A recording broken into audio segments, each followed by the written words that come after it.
The contest in El Gringo and Arica is just one of the most amazing contests ever. It's got everything to offer. It's a big left, it's a big right. Cold waters, barrels, there's ramps. The amount of energy and the crowd that just pushes you to go nuts. Just amazing vibe. It's going to be incredible.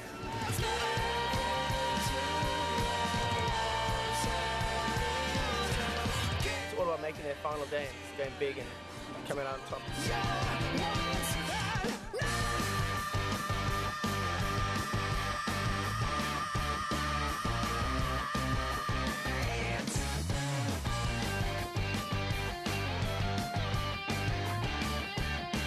I can't wait to be there.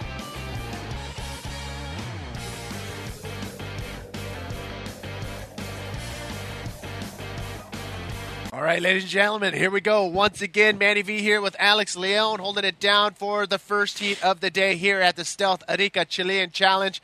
And again, this place is absolutely amazing. Over 300 days of waves here at this break, El Gringo on the Isla Alacran. Alex Leon, what's the update on what we have going on out there? Yeah, it looks, we saw yesterday, the swell did drop a little, so we didn't hold the event. But today, it's jumped up a little. It's looking in the 4 to 6 foot range. We are expecting it to go a little bigger for the next couple of days, but it's contestable. It's going to be pumping.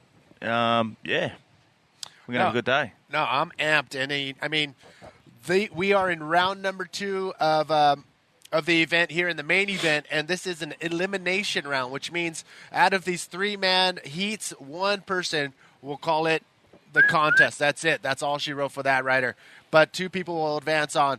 But the first heat of the day, absolutely goodness. We have 3 former world champions in that heat. And if you're just tuning in, welcome once again to the Stealth Arica Chilean Challenge, brought to you by BSC, Manny V, and Alex Leon. We're going to give you this first heat of the day, and we're going to be switching off commentators with some of the riders and maybe even some of the local talent that's in the house, too. So you guys stay tuned. We got some serious action going on all day long. So let's take a look at some of the riders that you're going to see right off the bat here at the Stealth Arica Chilean Challenge presented by BSC. So the first heat of the day, Jeff Hubbard in red, Uri Valadao in white, Guilherme Tamega in blue. 2 Brazilians versus a Hawaiian, and they've all been world champs. Yeah, I mean a combined several world titles in this heat surpass all of any heat that we've ever had with world champs in it. For sure.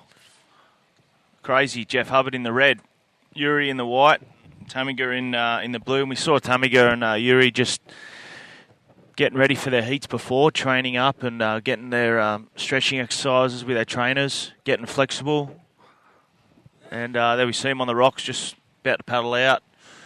And we're going to see some incredible surfing today because, I mean, most of these waves, it's in that size where it's hitting the reef good, so there's going to be a lot of ramps as they come out of the barrel. It's sort of shorter barrels today, but a lot of ramps. So can't wait to see these boys start flying through the air.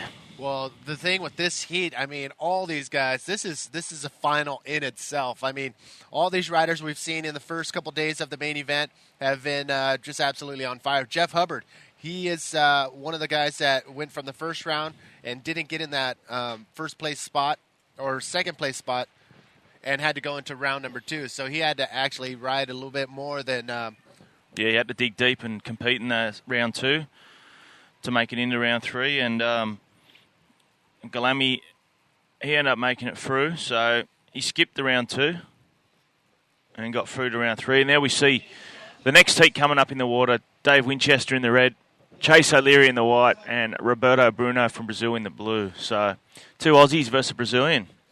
Roberto Bruno, he's one of those Brazilians that come in from under the radar and will take that first and second place spot away from you.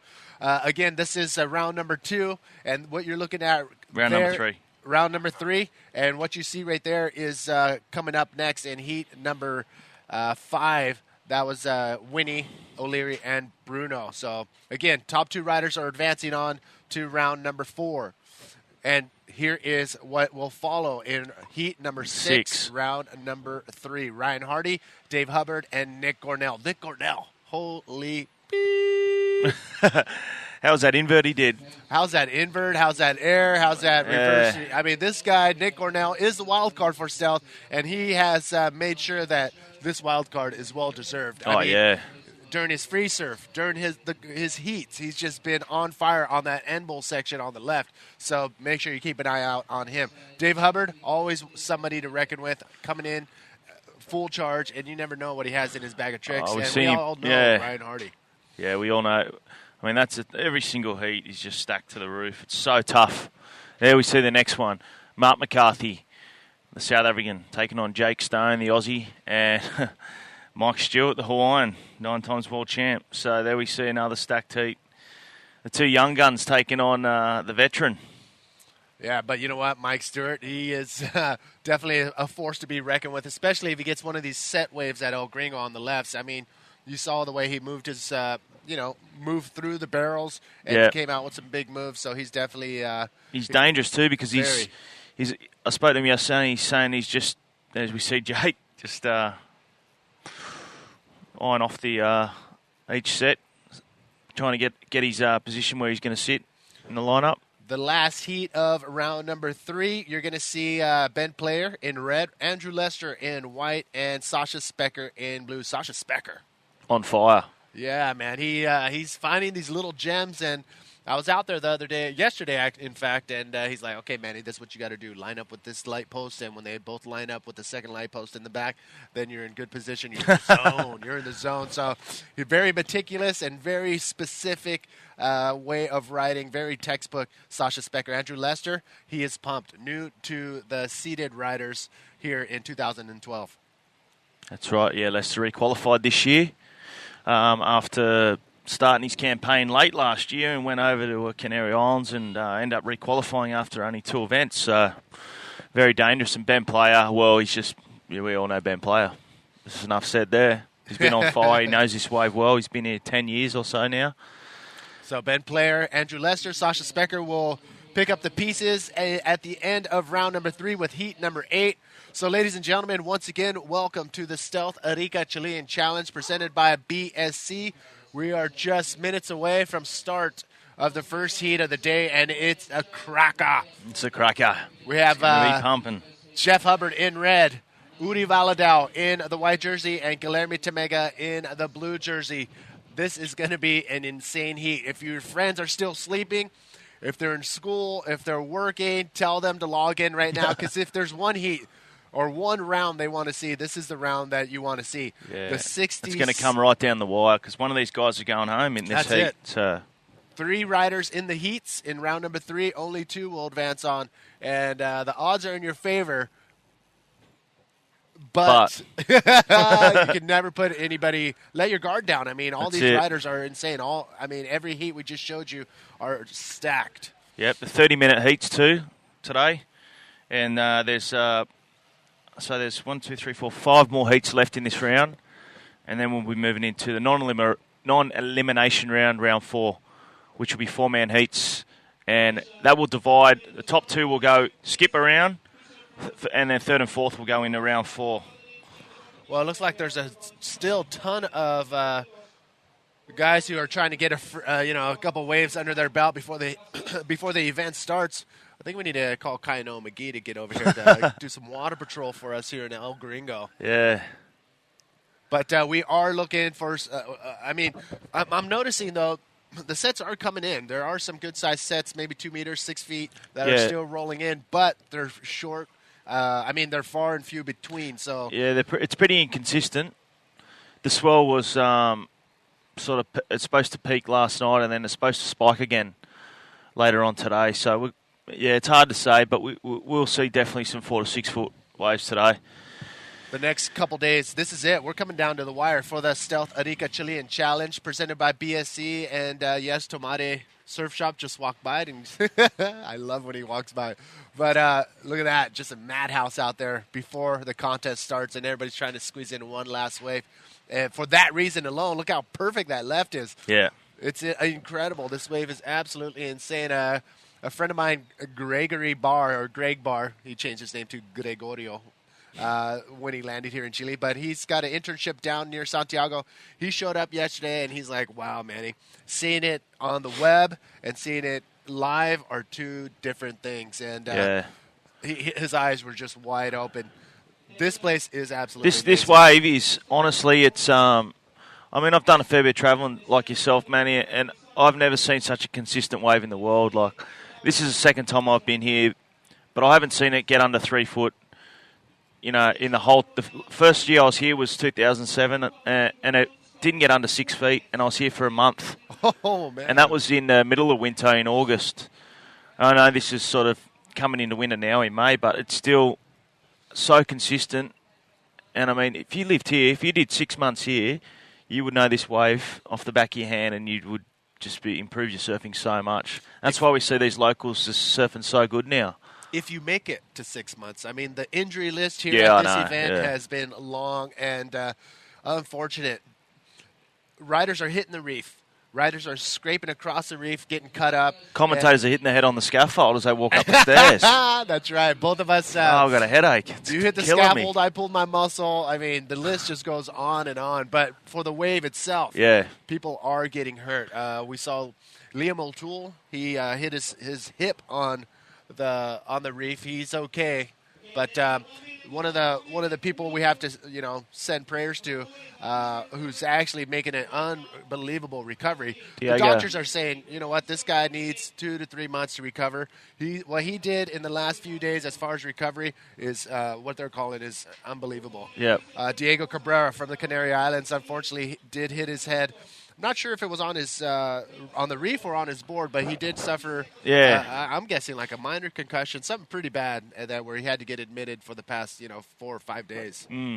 Yeah, there's talk actually that they might be releasing him in the next couple of days. So, yeah, good luck to Diego. Hopefully, he gets out soon. All right, we're just minutes away from the start of the first heat of round number 3 that we're going to throw to you. So we'll be back right after this.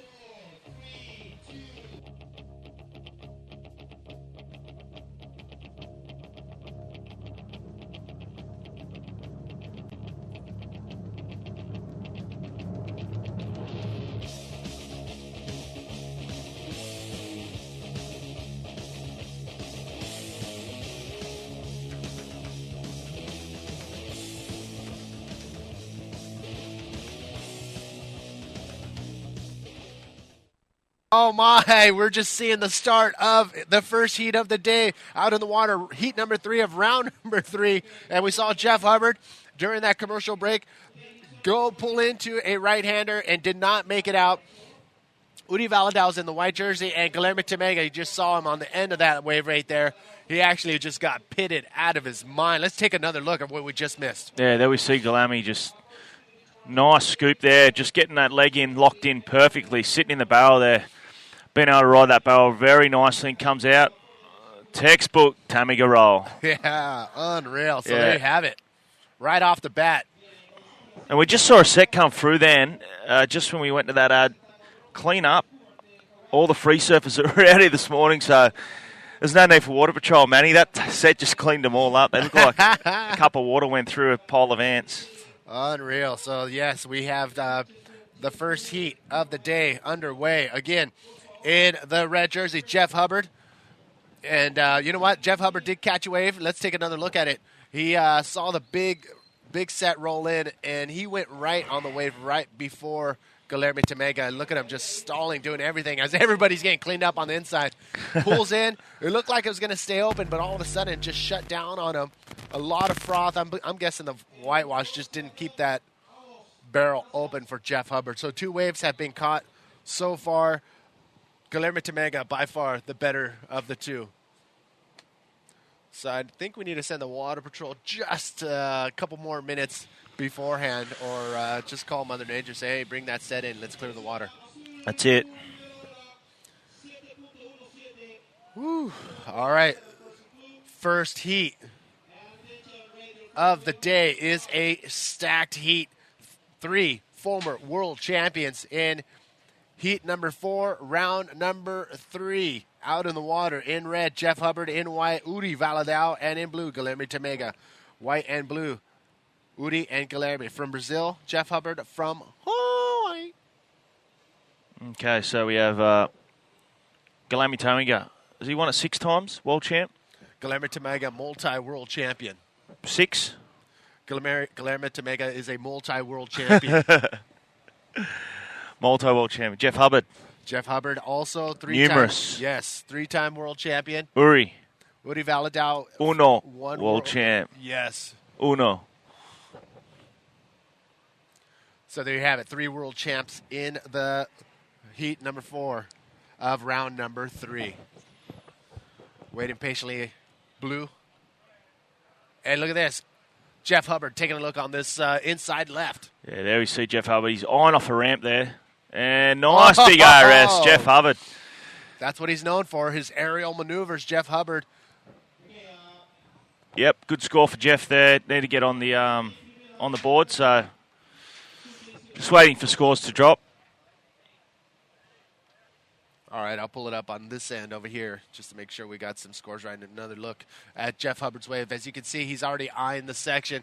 It's not going to really barrel so much, so he draws a high line straight to the bottom, then goes perfect timing. The projection he gets is unbelievable. Big ARS, an air roll spin, is what Jeff Hubbard did right there, and that was pretty much a textbook maneuver. If you want to learn how to do an ARS, just watch that little video highlight day in and day out. Jeff Hubbard, he comes to us from the island of Kauai in Hawaii, and he's been in your face with his aerial maneuvers, for the past 10 years. Easy. Yeah, this is going to be a stacked heat. It's going to come right down to the wire. I can feel it. We know that, Hub and Guilherme just pull things out of the wire with, 30 seconds to go, and same with Uri. So this is just going to be one not to miss. And, did you see the highlights clip, Manny, yesterday? Unreal. From the day before? Yes. Incredible. I have to thank Seamus Mackham for that nice editing.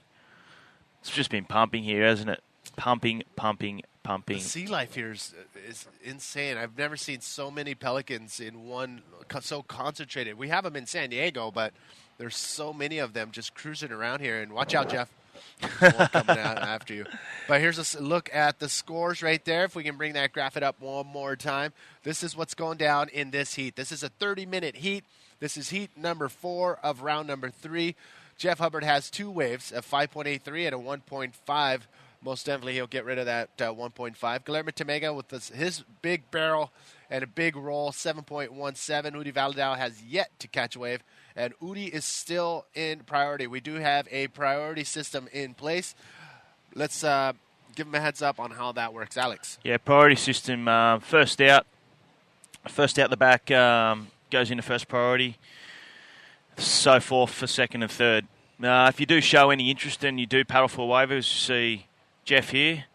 Okay, he's lost priority there. That's a perfect indication of an example of how this priority system works. Jeff was in priority, had a look at that one, showed a bit of interest. Now it's moved on to, I think it's in the white. Uri has, Yuri's now in priority. So with Guilherme in second, and there see Hub now has dropped back to third priority. Well, Hub, he knows he's in third priority, and he's not going to be competing with the 1 or 2 set waves that are rolling in. So he's going to be sitting on the inside of these guys, waiting to pick off some of the smaller waves that these 2 guys on the outside are not going to go for. So you're going to see him creeping around on the inside of these 2 guys, waiting for these solid little inside gems like the one you just saw. So right now it's up to Uri Valadao to figure out what he wants to do with that priority. Go on the wave or let it go by and have Guilherme and Jeff take a stab at the wave. So we just see the boys sitting patiently out there, and as you were saying about the seal off before, went and fed the seals yesterday, Manny. Oh, how was that? The things are huge. They're the biggest seals I've ever seen in my life. And they're just cruising in the harbor, right? Yeah. Big teeth on them. We're throwing them fish heads, like, huge fish heads, and they'll just swallow them whole. It's crazy. Well, they're huge, probably because everybody buys those fish heads and feeds them right there, so they don't really have to do anything. They're just they're just sitting there getting fat. That's how I feel like what I've been doing for the past 4 days. And I believe you guys went to the school yesterday for the huge school promo.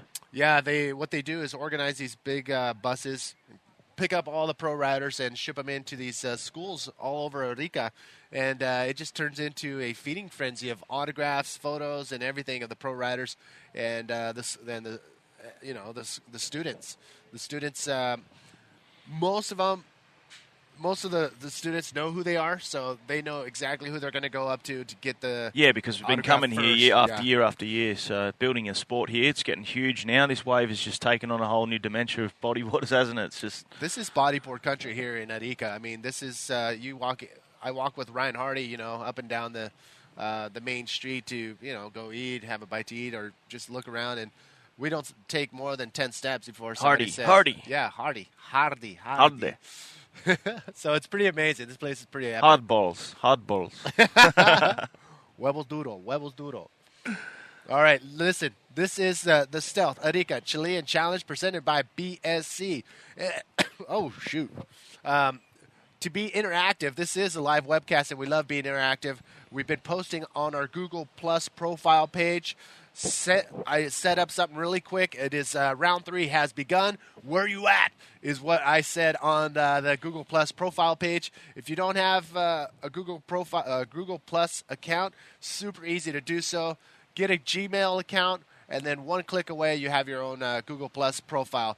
Head on over to the IBA World Tour PTY Ltd profile and let us know where you're tuning in from.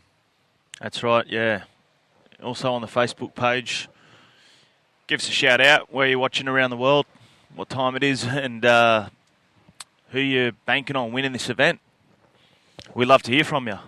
All right, so go to Facebook, who you going for, and on Google Plus, just tell us where you're tuning in from, and I guarantee you it's going to be a solid crew of the guys who've been tuning in every single day. All right, take a look. Jeff Hubbard taking a stab on this inside left. Yeah, inside little nugget here, just starting to wrap on the reef. See what Jeff can do. Whoa, textbook. Oh, my. That was so shallow, too. I wish we could pan that camera out when he landed because it was just dry reef almost where he landed. So, Jeff Hubbard, you see there, he was in third priority. So, he knows he had to have a look at this one because he wasn't going to lose out if he waited. See where Yuri and Galami, they're waiting for these sets. They're out the back.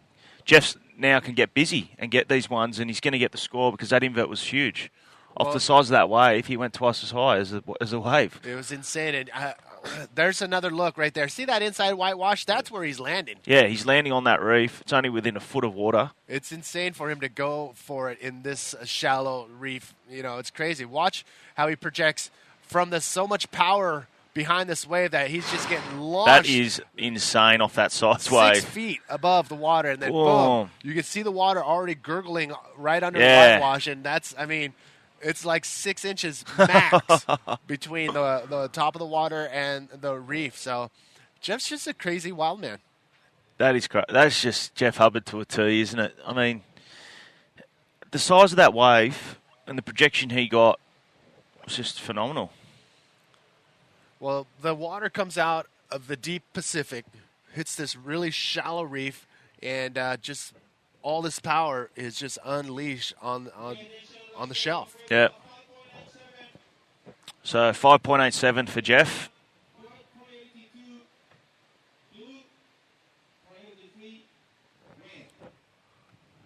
I think so. Yeah. Yuri's in first priority. Still waiting. There are some sets approaching, so I think the boys are going to get busy here as we see Yuri taking a look at this one. And opting to pull back. No, he didn't want to go it. So it looks like it's sort of bent off the reef a bit, but yeah, probably a good option as he sees this next one coming through, which is starting to stand up. Here we go. Now we're getting a bit of size starting to come through. This is what Uri Valadao has been waiting for all morning. And here he goes, slides under the pocket, gets into the barrel, and he comes out clean. He's not done yet. Goes for a roll right there. So nice, clean, long barrel for Uri Valadao in white, the Brazilian, former world champion. That's right. You need that score. Uri Valadao. And I'm sure all the Brazilians are watching this heat. With him and Galami in it, and in their time frame too. They're just woken up. They've had breakfast and they're watching this heat for sure. Uri Valadao, as you can see, his textbook riding right here, slides in under the lip and just holds onto that rail, finds out where what he has to do to maintain as much tube time, and then as soon as he comes out, looks for a roll maneuver right there and completes it perfectly. Uri Valadao with a solid wave. That was his first wave. Uri Valadao, again, former world champion. He is still has a ton of time to get another world championship under his belt. So you're going to see that happy face more in the future for sure. Look at it is Guillermo. Oh, he's deep. He's deep. Guillermo driving into the pit here. Gee, he comes. I think I just saw him in there. I thought I seen him just punch over that foam ball for a little bit. He did too. Look how far he travelled. Unreal. Oh, Tamiga. Oh, and we see Jeff Hubbard. He's in priority at the back, and there is another wave coming, and it looks solid. Let's see what Hub can do here. And he's not going to go. But wait a second, turning around really quick. It's White. Uri Valadao slides in as the wave is spitting right behind him, and he throws an ARS right in the end section right there. Uri Valadao. I'm getting losing my words right here because Uri Valadao, I didn't expect him to turn around. Look at all the Pelicans going crazy around Hub. I think they're jealous. They saw him do that invert, and they think it's another Pelican. They probably do. They're probably coming to save one of their own. They see the red. Maybe it's, I mean, Hub is flying, but look at this. Clogging in some tube time. Yeah, you see him on the brakes there, just knows he's got to hit this ramp as he comes out. He did take off on the side of that wave, so there we see nice RSF Uri. All right, once again, we do have a Google Plus profile spot where you can tell us where you're tuning in from. Shaggy is tuning in from Hawaii, 1:40 a.m. in Hawaii. So, Shaggy, unfortunately, I'm going to delete this post just so I can keep that other post at top and make it easy for us to scroll down. So, Shaggy is tuned in from Hawaii. And this is it. Heat number 4, round number 3, out in the water. Everybody's starting to tune in. If you haven't been watching, this is the Stealth Arica Chilean Challenge. So, we do have Australia. It's got to be, oh, man, what time is it out there? 11 p.m. or so tomorrow or something crazy? Yeah, no, it's actually it's Friday night. Friday night back in Australia, and it'd be around 10 o'clock. Look at the commentators. Competitors up there. Little heads popping up. Here we see some more sets approaching, and that's Yuri real deep. He's looking at the right. Yeah, he's looking at the right. We're going to see more rights today too, Manny, with the swell direction.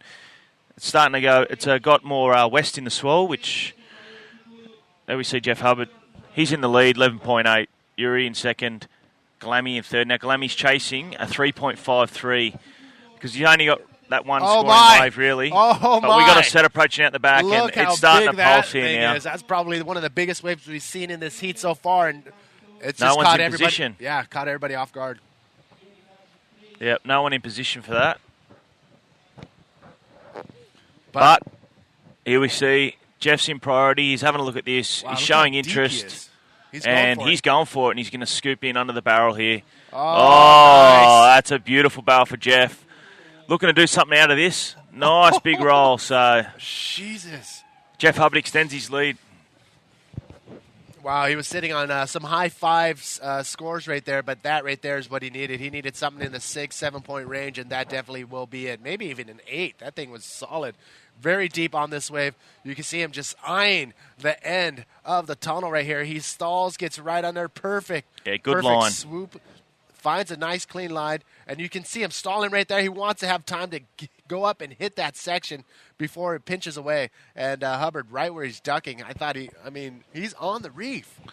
Now you got to watch him. He's starting to get away. So Galami and Uri, this is so dangerous for them because really Galami's got a good scoring first wave. He's only got a 2 for his second, so he's still looking for that second wave, which will put Yuri in a dangerous position, and Yuri, he's still looking to improve on his scores. But you see the way Jeff surfed this heat. He's used being in third priority at the bottom of the list. He's used that to enable him to get that nice smaller wave we saw him, but he did that huge invert. Okay, then that then that other set came, and it had Yuri and Glammy go, which put Jeff back into first. And then we see Yuri pulling in that right-hander. Can he come out of that? Oh! Punches a nice roll at the end. That was incredible. So Yuri just answers back with incredible right-hand pit. He's on the reef there. Look how dangerous that is in there. All right, here's a good look of what's going on that inside section on the right and on the left. He's on the reef right there. Look how much water's moving off the reef too. It's just dragging him straight up.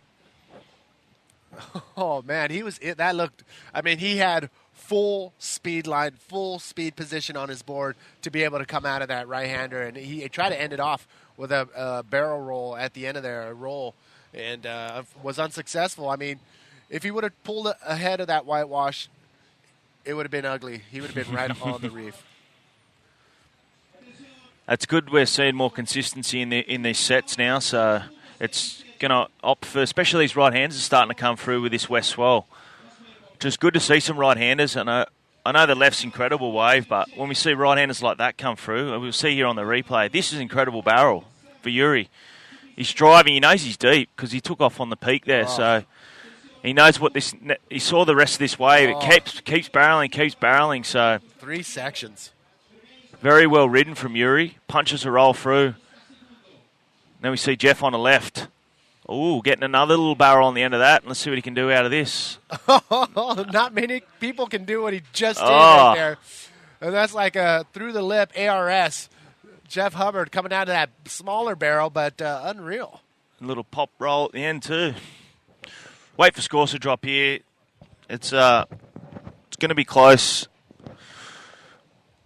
We see Jeff there just scooping, getting on the brakes there a little. Leg locking into it. Setting himself up. That's well ridden. Knows he's got to punch out of this. Most guys that do a roll there, Jeff Hubbard does an RS. But then he does his roll at the end.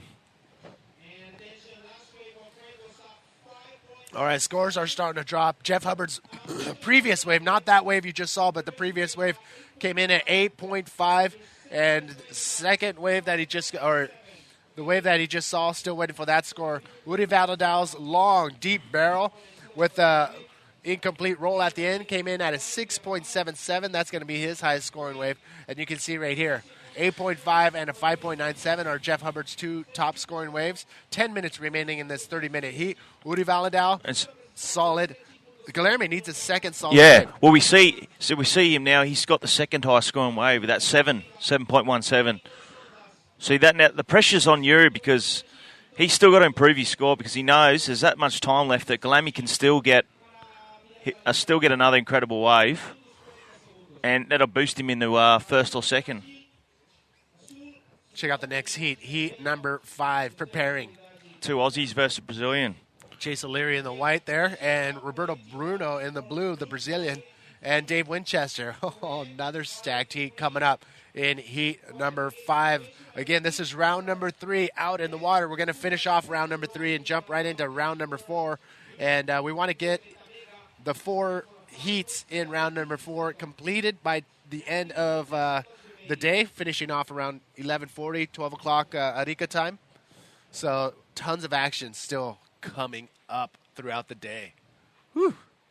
I mean, this has just been incredible heat off the bat, hasn't it? I mean, Jeff Hubbard, I thought, he's just moved out in front again. Then Yuri just backs it up with that right-hander. Just pulls him back in, says, "No, you're not getting away from me." And Guilherme's just so dangerous. He's sitting out there. He's in priority. So next set comes through. Guilherme's got his choice which wave he wants. But Guilherme can't be too cautious. I mean, he started off with that 7.17. And right off the bat, like at the horn, he was on his first wave. Unfortunately, he has yet, with 8 minutes remaining, to back that big score up with another high-scoring wave. The other 2 guys, they have 6.16, 6.77 for Woody Valadao. And Jeff Hubbard, he only has to build on a 6.97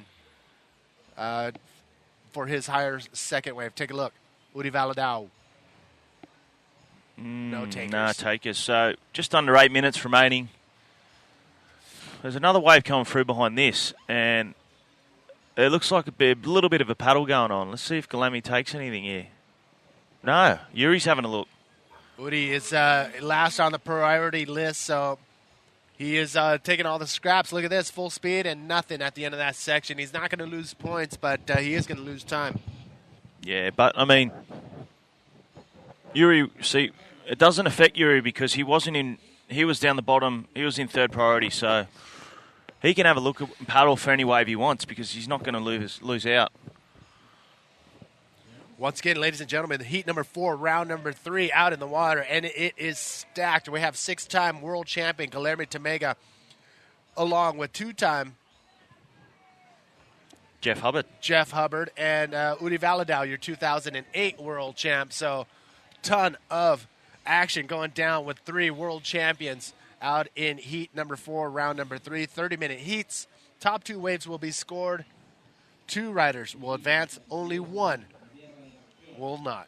Manny, I'm tired. That soccer match last night kept me up. Oh, that's right. There's a big soccer match, Chile versus Paraguay, I believe. And the town was going crazy. Yes, Chile 2-3 o'clock in the morning. Did win, and it was... Oh, it was a parade going on outside the window. We are in South America.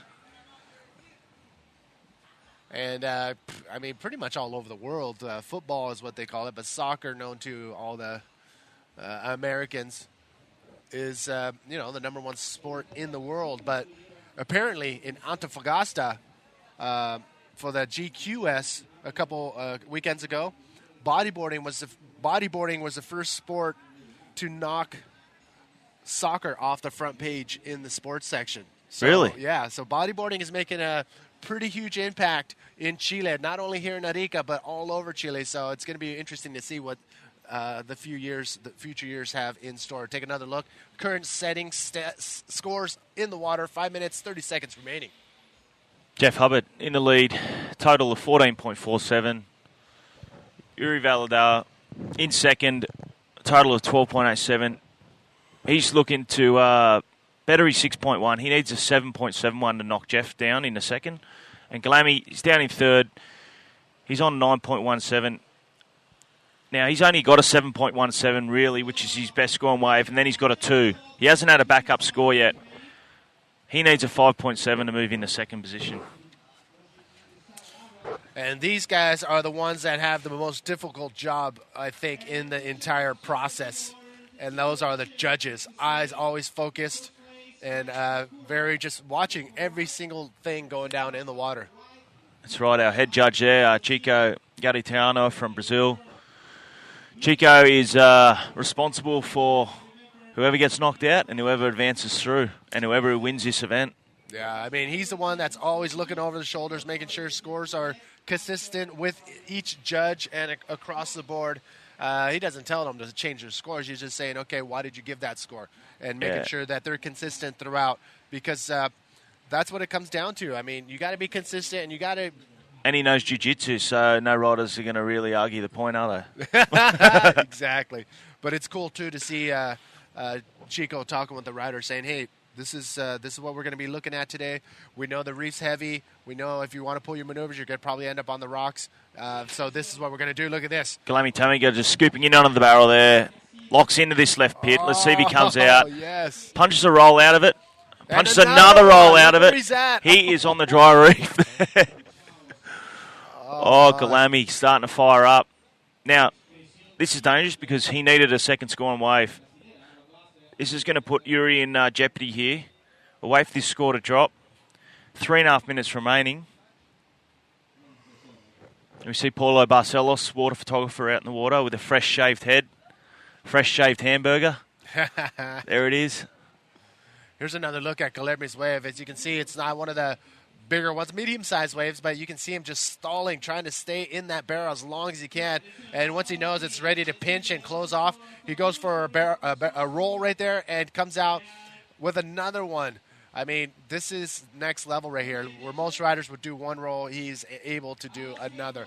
Guilherme Tamega, your 6-time world champion, currently out in the water, heat number 4 and round number 3. Now moved into second position with that score. 6.83 he got, which has pushed Yuri down into third. So Jeff Hubbard in the lead. Tamiga now in second position. And Uri down in third. So now Uri has to dig deep. Uri Valadao needing a 7.23 to get in that second place spot. Again, only 2 riders will be advancing on to round number 4. So Uri Valadao has 2 minutes and 30 seconds to play with right now. That's right. Now, 7.23 is kind of tough in these conditions to get. Especially we saw Jeff get an 8.5 at the start, and that was a set wave. That was probably a 6-foot pit he got and punched a roll out of it. So Uri has to dig deep here. He's got to be smart, and he has to analyse each wave before he paddles to see if it's going to give him the score. There. Jeff Hubbard, he's going to hit something here. He's just pulled through. Jeff Hubbard knew that Uri Valadao, all he needed was a 7.71 for the first place spot. And what Jeff Hubbard did, because he had priority out there, was blocked him from going that. Above Uri Valadao, he blocked him, which a block is because I have priority and you're looking at the wave. If I go on the wave, no matter where you are, you cannot go.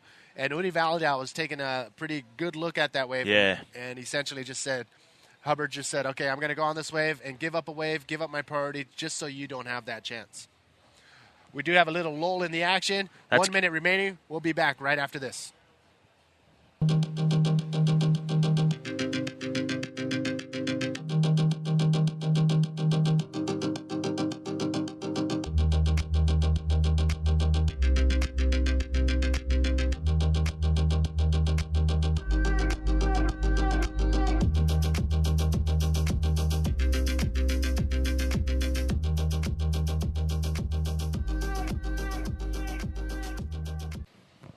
Alex Leon and Manny Vargas coming down to the wire right here with less than 2 minutes, less than a minute remaining in the first heat of the day. Heat number 4, round number 3. Where are we at, Alex Leon? Yeah, Jeff Hubbard in first, Glammy Tamiga in second, Uri Valadao in third, and he's got 20 seconds to get a wave here. He's scratching. I don't think it's going to happen for him. At this stage, 15 seconds remaining. Oh, no. It looks like it's all over. One of these riders had to go home. I mean, had to finish today. One of these previous world champs had to go home. Exactly. This heat was absolutely crazy. From the start, even though Mother Nature did not deliver the goods, look at it. 2 guys advancing on. Jeff Hubbard, Guilherme giving each other high fives. Jeff's getting out of there. He's pumped. A little Pat Colwell style there. Heartbreaker for Uri Valadao, but it has to be one. And same goes for this heat out in the water, starting the next heat. But here we go. These are the official results. There we see Jeff Hubbard winning that one on a 14.47. Guilherme with 14. And Uri, 12.87. Not far behind him, but unlucky Uri. The campaign is over for his Arica Challenge this year. He's stoked right there. Jeff Hubbard coming out of the keyhole right there. Not only going out in the water, but also coming in. It looks like we got action straight off the back. Chase O'Leary. Yes. Oh, nice. So nice forward spin out of the pocket there. So Chase O'Leary starting his heat off. That was a little good morning breakfast barrel burrito right there for Chase O'Leary. Here we see Chase on the replay. Kicking into this one. Setting up. Gets a little nice barrel here at the start. Locks in there. That's a nice tube for Chase. Just manages to fall punch out of that. And a good forward spin. So it's a good start for Chase. From Port Macquarie, from Australia, Chase O'Leary. 20 years of age, currently ranked 20 on the tour. And I'm sure the B-Wall and Lighthouse boys to be watching. Well, not a bad way to start off your morning and your heat with a deep barrel and a nice clean maneuver on the end there. Again, this is bodyboard country right here in Arica. I mean, Jeff just finished off that heat, and he's already getting hounded on the way to return his jersey. And it's going to happen throughout the entire event. I mean, Hubbard's no matter what day it is, he's always going to get stopped for autographs and photos. So, again, Jeff Hubbard and Guilherme Temega advancing on to round number 4. Unfortunately for Uri Valadao, that is the end of the competition here in the Stealth Arica Chilean Challenge presented by BSC. Jeff Hubbard with that 8.5 unreal solid barrel that he got earlier in his heat. And he's pumped. He's advancing on along with Guilherme Temega, round number 4.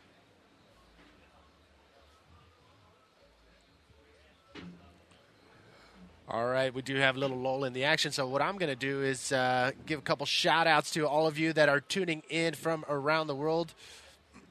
We do have a Google Plus profile up, and I did post something on there, round number 3. Where are you at? Jason Hollingworth is Port Macquarie tuning in. We know it's really late out there, and look at this, out the back. Dave Winchester in the red going left, and in white, Chase O'Leary going right. Whoa, big flip right there from Chase O'Leary, dropping the gauntlet as far as maneuvers in this heat right now, and Chase driving all the way across the reef right there with another roll. Chase O'Leary, unreal. I can hear all the crew back home in Australia just through the headphones.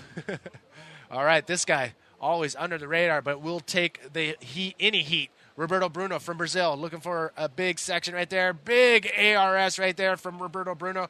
Not done yet. A nice extended roll right there. All of his buddies in the commentating, the competitors area, I can hear him cheering and clapping for Roberto Bruno. Chase O'Leary already clocking in 2 solid waves. Greg Hart, we know you're tuning in from Warrnambool, Australia. And let's take another look. We saw the split peak chase and Dave splitting that peak. It was Winnie on the left. Dave Winchester, as you can see, he's looking for that barrel. He finds the cover up very deep in that section.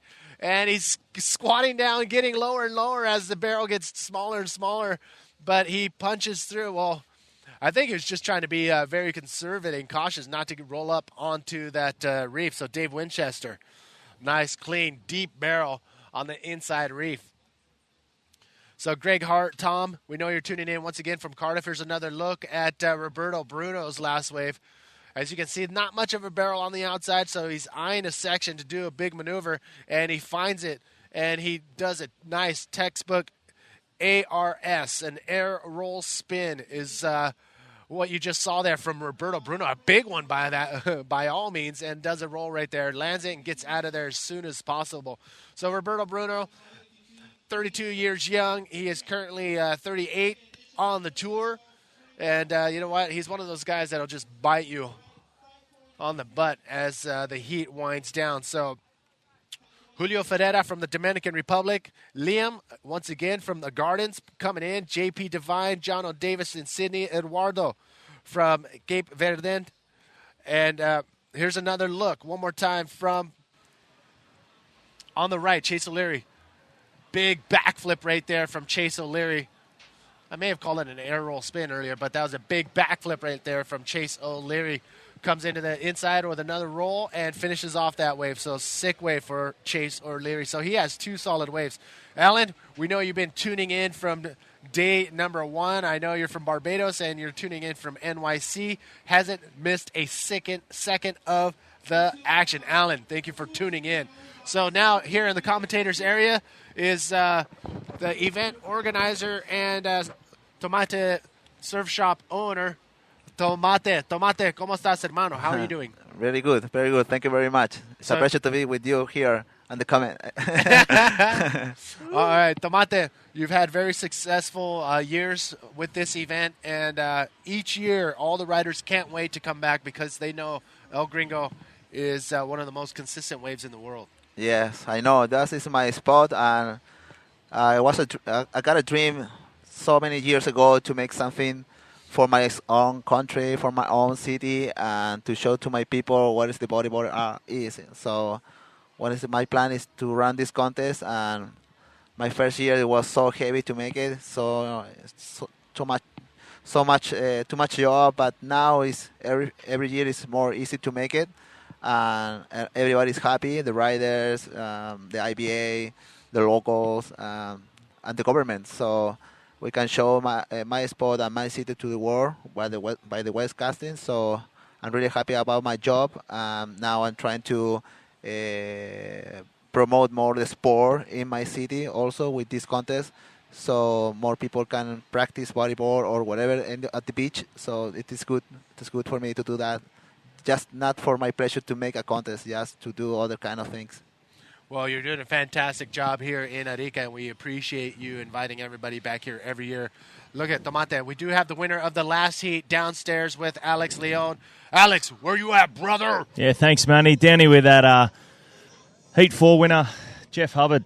Unbelievable, Jeff. How tight was that? Oh, it's so tough. Guillermo's just like, he won out here a couple times already, so you go up against him and you feel like you're in a final, and you throw a world champ like Yuri in there, and he's good in these waves. He's beat people out here before like Guillermo, so I knew it was just anyone's game, and so I was just felt like I made a tactical error in the beginning. I caught a real bad wave to the start, and I saw Guillermo get a bomb, and I was like, so I was like against the ropes the whole time, but I fought back pretty good, and then I let Yuri go in one, and I thought I made a mistake, and then it ended up being a real good call because he got like only a 4, and then the next wave I got was my 8-5, so it's a real good call. I was stoked I made it. It was tough, man. Any time you just like choose the wrong wave out here in these conditions when it's real slow, it's like game on, game over.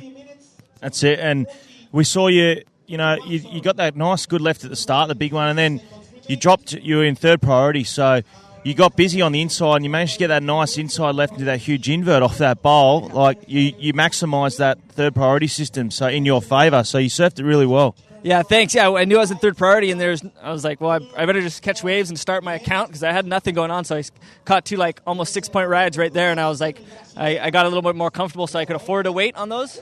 So it was a lot better. I was stoked. Yeah, and I mean, such a tough one. All you guys have won world titles before, you, Yuri, and Galami.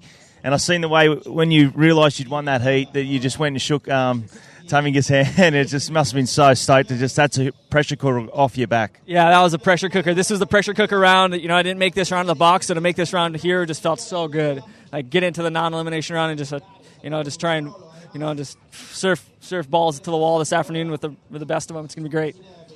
Cool. Well, there you go. Jeff Hubbard, our heat winner there, advancing through, along with Galami Tamiga as well.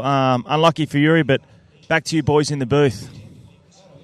Congratulations to Jeff Hubbard advancing on to round number 4. He and Guillermo Temega will advance on, and Uri Valadao will hang out and support his fellow Brazilians, I'm sure. Yeah. I like it. Just Jeff and Tamega, they stay at my home, so I'm so happy they can make it the hit. So, I'm so happy, stoked for them. Awesome. So they're staying at your house? Just Tamega now this year. Jeff, first year he stay at a hotel. Okay. He wants to practice more every morning, very very early, coming from the night. Hey, check it out, this.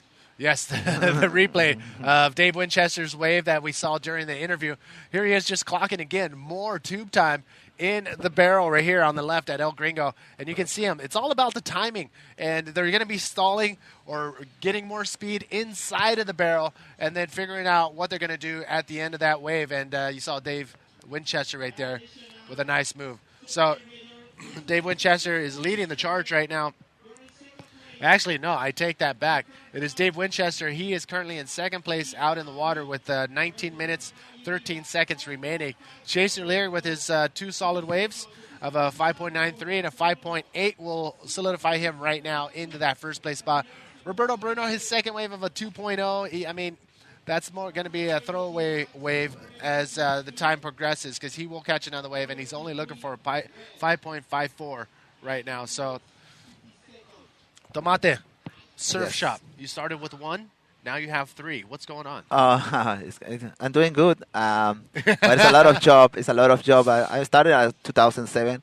You saw me in Hawaii, in Tahiti. I used to go there and shoot photos and videos. So I started doing my job over there, and then making some money. And then I invested in some volleyball products, and I started doing business. Here we go. Yes, Dave Winchester taking a look right here on the right-hander. Lot of speed. What's he going to do on this section? Bam! Yeah! Nice, clean invert right there. Totally just getting airborne right there on the right. Chase Leary answering back on the left. comes around the section and just slides under the lip right there just in time. And nice under the lip right there just in time. And nice right here. He's actually deeper than what you see there because the camera is looking into the barrel as he's riding in the barrel. Look at the reef just surging. Yes. You're very close to the reef over there, so it's very strange, very how you say dangerous place over there. Yeah. Have you ever hit the reef? Yes, plenty times. And there is a spot over there close to the called Tomate's place over there. Why do they call it Tomate's place? I've been there twice, like I almost die over there. Oh, no. So it's not good place. Yeah, the turtle place. So you don't want to be there? No, nobody has to be there. Oh. I wait. I don't want to see people now in that place when it's big. Every time these guys are taking off when it's big, I get nervous. So we do have Adam coming in from Cornwall, the UK. UK is tuned in every single day as well. Jake, always tuning in as well. Norbert in Aruba is tuned in. Sam, thanks for coming in again.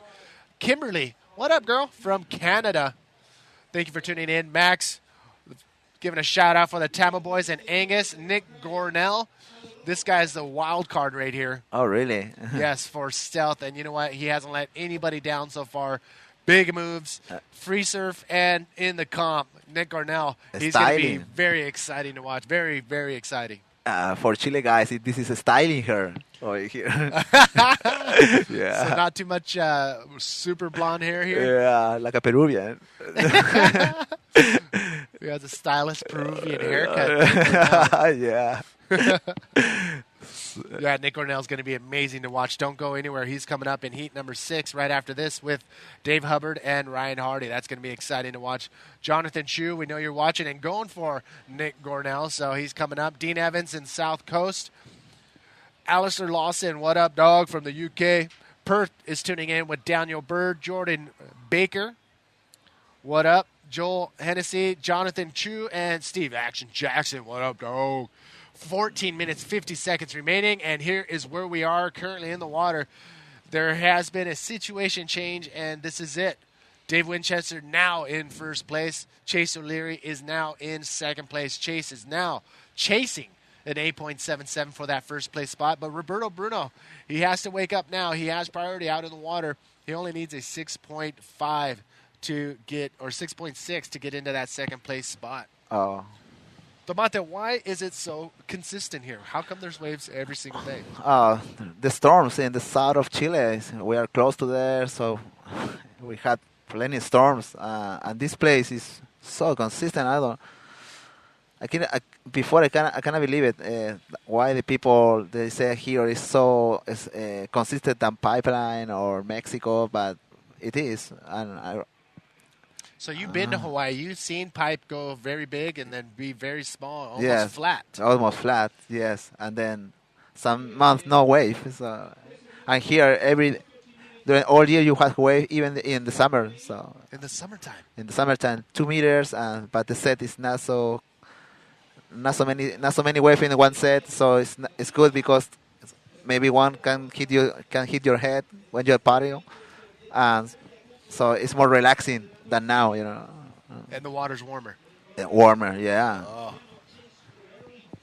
All right, ladies and gentlemen, once again, welcome to the Stealth Arica Chilean Challenge. Manny V here holding it down with Tomate for heat number 5 is currently out in the water. Dave Winchester in the lead, Chase O'Leary in second, and Roberto Bruno in third. Only 2 riders will advance on. This is an elimination round, round number 3. These are 30-minute heat.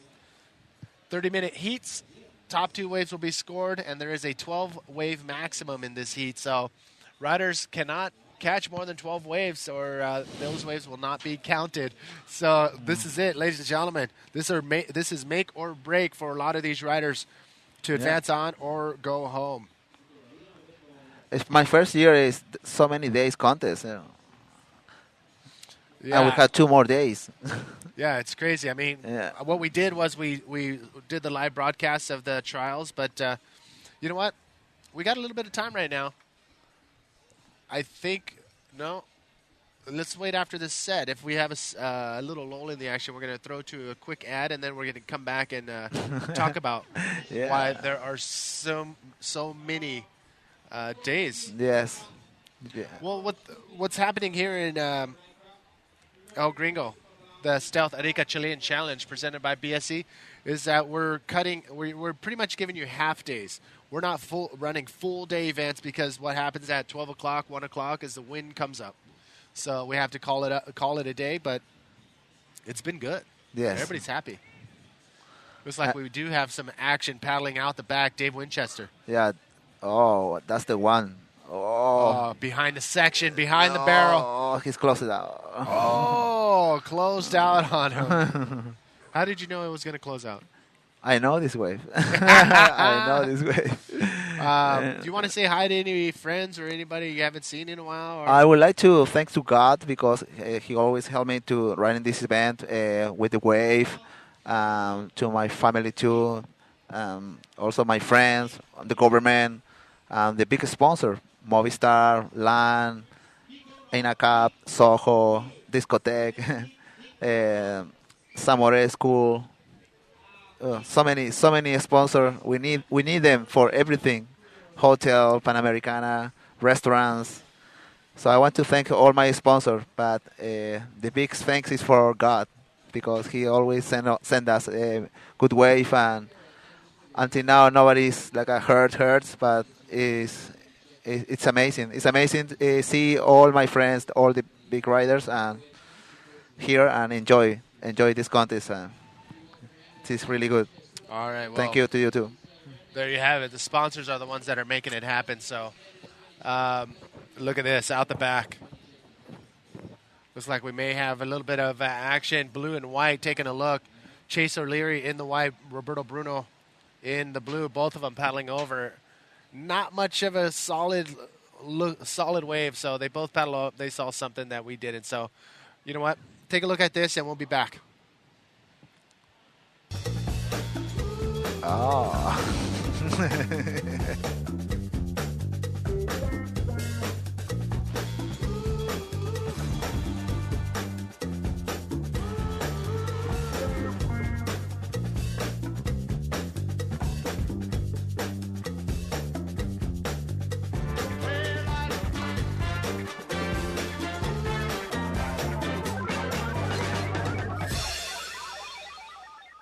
Wow, who made that ad for you? That thing's pretty nice. A lot of graphics. Yeah, that's a good friend from here, a local guy who's working with us in the camera too. So it's a very good guy. I like it. Yeah, maybe I can ask him to make me an ad too. Yeah, for sure. Yeah, for sure. Oh, man. Okay, so once again, welcome to the Stealth Arica Chilean Challenge brought to you by BSC. And we know it's really early in the morning for some of you and really late at night for others, and perfect timing for pretty much all of South America tuning in. And it's guys like this right here on your camera, Igor Sanchez from Isla Canarias. He's going to be recording the action going out in the water. And let me tell you, being a cameraman out here on the left is crazy as riding the wave. Look at this, Roberto Bruno, not much of a barrel, so he has his eyes set on his big section. Big roll. Oh, no. I thought he was going to get pounded on that, but he just very Check it tough. out, another white. White, Chase O'Leary out the back. Watch out, birds. Oh, he's not going to. Oh, no, a little choppy. Yeah. What's happening on some of these waves is that the boats are leaving the harbor kind of close to the wave, so it adds a little wake to the wave itself. Yeah. Dave Winchester. Yeah. Coming around the bottom, nice. He's going to hit it. Yes, he's going to hit it. Oh, yeah, so good. Big flip right there from Dave Winchester. And that is a complete, and he's now getting washed over near Tomates. Yeah, he's close to me. Close to my spot. No. Look at him just ducking right, because Yeah, right there. That play is not good. That play is not good. If he was just inside a little bit more, that would have been ugly. Yeah, ugly. So what happened to you on your wave? I got a barrel and didn't make it, and then behind me like a four wave close out in front of me. So take me every wave move to that spot, and then I was tired. It was too big, the set for me, and then I was tired. I was like mostly sleeping on on the rocks. No. Yeah. Well, Roberto Bruno is not sleeping after this big maneuver. Just sets his eyes on a big move, and it was a roll. And watch this impact right there. Just boom, a facial kisses the lip right there, or kisses the water, and he's able to maintain and ride that out. But how much flexibility does your body need to pull that off? Yeah, for sure. And then you know what? After I almost sleeping off the rocks, I saw a friend like screaming, "Tomate, get out of there! Get out of there!" And I just say I cannot move. Oh, no. Well, moving on this wave right here, full speed is Dave Winchester, bouncing his way through the section, and big backflip right there from Dave Winchester, and he pulls it off. And soon as he pulls it off, he gets out of there because, it gets very shallow as soon as these guys complete these moves. And you don't want to be in Tomate land with no energy. No, it's not recommended. So what ended up happening? Did you roll up onto the reef? No, I saw him. I couldn't move. I didn't feel anything about my body, and I just said, I cannot move. So he was running straight to me, and then he take me and put him on his back, and then start running, and he saved me. Wow. Did you give him a Tomate surf shot for him? Yeah, I didn't have it at that time. Okay. I didn't have it. Oh yeah, those girls are from Land Airlines. Yeah, They know that's a how big to promote properly. sponsor. They know how to promote Lawn Airlines because they've been pretty much the hit on the beach. Yeah, they're having fun with the riders too. What do you mean? Because I always say, "Hey, are you boring?" Like they say, no, good rider, good looking, good looking. All right, let's just take a look at the current heats right now. Out in the water, 5 minutes remaining in this heat, round number 5. So Dave Winchester still holding on to his first place spot, but look at that situation change. Chase O'Leary now drops to third place. He is in the search of 6.15. Roberto Bruno now in second place. Again, Roberto Bruno, he likes to strike at the very end of his heats. Yes. And you know what? He's not going for those long, deep barrels as the rest of the guys. He's just keeping his eye out for a big maneuver at the end of the bully section. Yeah. And that big roll was awarded a 6.4. Just a clean, drawn-out line, bottom turn, and then a big roll extended, and he was able to pull it off in the critical part of the wave. Yes. David Hubbard. Oh, yeah. In the white jersey, getting ready. Ryan Hardy in red and Nick Gornell in blue coming up next. Paulo Barcelos, the cameraman right there, says, you know what, take this board. I'm not having fun with it. I'm having better luck just swimming out there without the board. So we're going to see Paulo Barcelos head back out there. The keyhole, this little area right here where it's very deep, is the place where you can go paddle out. Yes. And you can see the current pulling you out, too. Yeah. So it's not wide, but it helped. It helped to come in and come out. So You said helps. Helps. Yeah. Because it's not always safe. Yeah. I went out yesterday, and just coming in that little area on a smaller day was nerve-wracking. Just imagine when it's big. Oh. Yeah, you cannot see that one. Oh. I would probably paddle all the way down to the next city to get out of the water. Yeah. All right, I'm joking. Hey, sometimes we can see some wet swells. It's coming for the next day, I think, on Sunday. And what does the west swell do to this wave? It's like you can get better at the beginning, but then sometimes close out. So that's good to make big maneuvers. And the left and the right sometimes gets like a backdoor. So hopefully nice. get that like that. All right, so west swell is on the horizon for the next couple days, and which is awesome because we only have 2 more days of competition remaining. Saturday, tomorrow, and Sunday is when we're going to finish off the event with the final rounds. And on the final day, you're going to see, the final heats, the semifinals, quarterfinals, and the final. So, again, make sure you're tuning in Saturday and Sunday. That's where it's all going to go down. But none of the riders will get there unless they pass today. Round number 3 is an elimination round. And Dallas Singer, he's going to be – actually, I don't think he made it out of his heat. Let me take a look down here.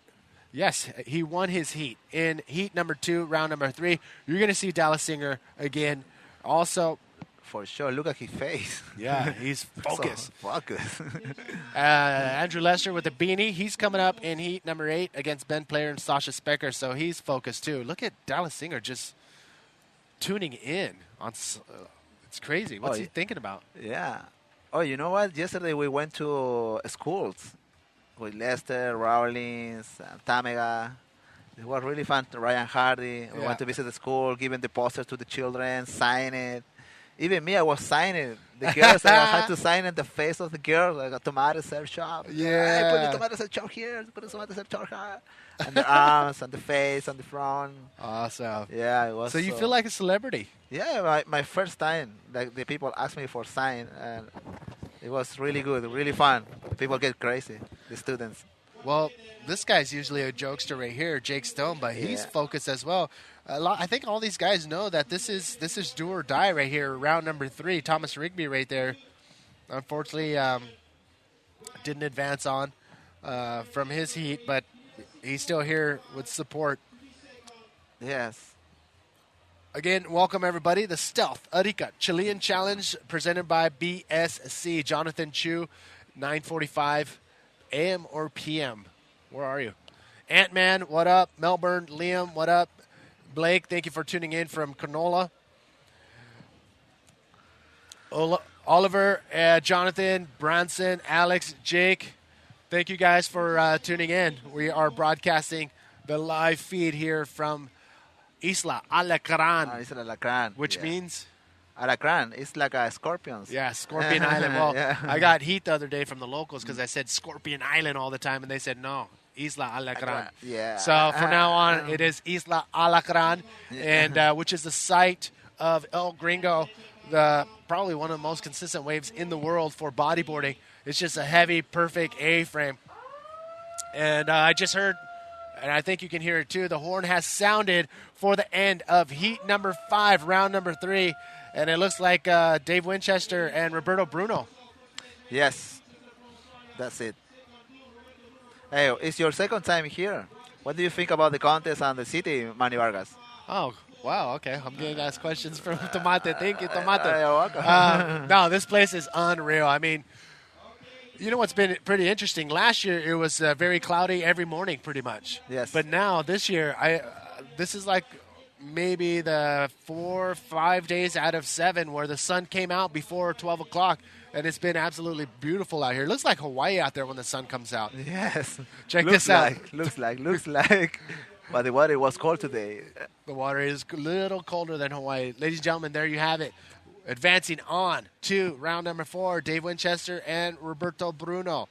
Chase O'Leary getting knocked out of that second place spot right at the end there. Nick Cornell, this guy is definitely one to watch. Oh. My. Who is going to do a lip maneuver at that particular section? Just him. Oh, check it out, Dave. All right, Dave Hubbard, yes. Coming around the section right there, has his eyes set too with a big answering back with a big air, and to top it off, a nice big roll. Oh, nice wave exchange right there going on in heat number 6, round number 3. Woo! I think in Hawaii it's very, very late, early, yeah? Yes. Oh, it is. I think somebody tuned in at 1:40. It was Shaggy, who should have been here, but unfortunately could not be here. Shaggy tuned in at the very beginning of the day, and I think it's about 2 a.m. in the morning. And I did get word Tanner McDaniel and his mom have been up every single night watching action like that. Nick Cornell in a very heavy section right there. Tanner McDaniel, one of the guys who's putting the, I don't know what they've decided on calling that maneuver, the gainer flip or the leaping giant. I don't know, but there's a new maneuver that Tanner McDaniel and all the boys are putting on the map. But look at this move right here. It's just a big, big move right here coming up from Dave Hubbard. Look how much air he has between his board and the landing. That is giant right there. And he maintains, lands, holds on, and look at the impact, pulls it off. He's not done yet, able to regain his rail, and then boom, a roll right there. Yeah. Wow, unbelievable. Unbelievable, yeah. I love this. That's the thing I love to show to my people, yeah? Yeah, Dave Hubbard, he is one of those guys who's just fierce in the water, but once he hits land, he's a pretty cool guy. But Looks like a Chad Barber. Chad Barber would be proud. So Ryan Hardy has yet to catch a wave out in this heat, but wow, 2 big aerial maneuvers, a heavy section from Nick Cornell and a big air from Dave Hubbard. Dave Winchester, he's pumped. Yeah. Yeah, nice. So Dave Winchester, he was in the final last year against Guilherme Temega, and he knew he was facing a possessed rider when he faced off in the final. Look at this, Ryan Hardy. Ryan Hardy, wow, maneuvering his board to stay in that pocket, and ends with a roll right there. Very clean, very textbook Ryan Hardy right there. Yeah, he's very, very, very friendly with the city. He was the first guy who came here with Damon King and Jeff and participated in our first international contest in 2004 and won the contest too against Jeff Hubbard. And it was like a 5-meter wave, the huge, very huge contest. Wow, Ryan Hardy. As you can see, look at him maneuvering his board, pushing it ahead, pushing it back, pushing it, so he can maintain his speed and control his speed. He's using his body as well. He's spreading his legs for it to slow down and bring it together to speed up. So Ryan Hardy, again, he's been here from day number 1, and he loves it. I mean, he loves coming to Arica, and he loves to just take it all in. Yeah, he's learning Spanish too, so he loves to come, and he loves to play soccer with the locals. Yes. Yeah, always Australia against Chile. That's right. When is that game going to go down this year? In front of the hotel, the new on the sand. On the. Oh yeah, they got new fields over there. Yeah, we new field. Look at this, Nick Cornell. Keep your eyes on your screen. Oh, looked like he just got clipped from the lip. Oh man, just a guillotine coming down on Nick Cornell, and just he was just too close to the shock wave. What happens is when the wave comes over and lands, and the lip lands on the flat surface, it actually generates another wave inside of the barrel that goes up the face of the wave into the barrel, and that's what I think got him. Let's take another look if we can slow it down right here. Just see the lip right there. It's hitting, and he's just too close to the lip when it hits the surface of the water, and that little shock wave is what they call it, knocked him off his board. So just a little too close to the shock wave. And, yeah, Manny, I like your technical words. Well, I know because there's some guys watching right now. Not all the people watching are the Ryan Hardys, the Jeff Hubbards. If I was watching this and I was getting into it, I would want to know why stuff was happening. And I'm trying. Yeah, thank you. It's good. I hope I just don't give too much secrets away. Yeah.